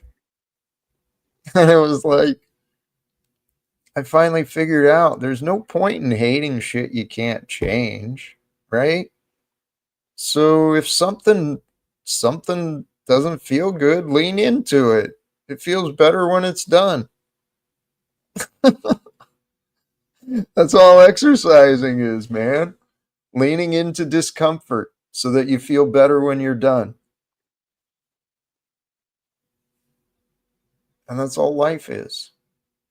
The human mind, I don't know. I'm talking to myself. I love you guys. Thank you. Yep. I appreciate your advice, both of you. I'll give some thought to what you said. Blessings, brother. Yeah, I think the deeper you go into that sort of idea of cultivating the relationship or the connection with the universe, the more it'll kind of open up to you, and the more you'll see that when you look back, that you were somehow, some way being led to wherever you're at, if that makes sense. I think that that's pretty much the answer for all of us, is cultivating that experience, that relationship, and then looking back and seeing how we were being guided and led. But I'm going to jump out. Blessings to everyone. Choose love, live without fear. You know the rap. And yeah, ciao. Okay. Hey, it has been an absolute honor. Thank you. Thank you for joining. I'm out of here too. God bless. Hey, much love, and thank you. Thank you to. Oh, I had so much fun. We ran long, obviously. Holy cows, long stream. I really did not give much attention to the chat either. I had fun today. I hope those who were able to tune in for this, I hope all of you had fun today. This life we're living. I said a lot of things today. Holy cows. This is a live stream for the record books. Holy cows. Praise God. And I'm actually hopeful. I say this humbly, but honestly. Jack Talcott. I am a man of God. I love God, man. I love thinking about God. I love talking about God. And I credit Jesus and many others. Right? So, and I don't judge others. I try not to, but I am kind of a jerk sometimes. But here's the point. Regardless of who I am, appearances are what they are. But I want you to wonder with me, could it be possible? Could it be possible for many variables, right? But if everything came together, could it be possible that I was created for this purpose, to help America reform? And if America is going to reform, it's going to be through Washington, D.C. And I made myself available for Washington, D.C. But what I don't have is witnesses to the evidence. One of the questions I asked earlier in the stream, what good is evidence if it's not seen? Well, the truth remains to be true. It stands on its own. It's eternal. And the truth of our God, it's undeniable. It's described accurately and interpreted poorly. This God of ours is so amazing. It is one that you can rest in. And here's the end result. The reality is you love your experience. When you know who you are and you know your relationship with God, God is that which you are experiencing. Well, then you want to experience the good things, right? So you look for the good. You align with the good, you do the good, you be the good, you feel the good. And feeling good feels good, man. And I just want you to feel good. That's why I do these things. This is why I'm hoping to speak with Donald Trump. I never thought I'd be doing this, but this is the life I'm living. And it might be possible that I am a retelling of the Jesus story. And I'm inviting you to play a part. Let's play a part together where we know that God is with us. We know that what Jesus said is real. It's real important. It is real important, by the way. The ideas of forgiveness and love and mercy and compassion, that's just no joke. That should be just shared generously. Forgiveness and compassion as often as you can. Generosity, oh my goodness. There's so many reasons and rewards that come up with that. I said I was going to wrap up. Thank you again, sincerely. And to everyone, praise God. Till next time, choose love, peace for everyone, and live without fear. God bless us all. Thank you. Peace. And those who joined, sincerely, thank you. Peace.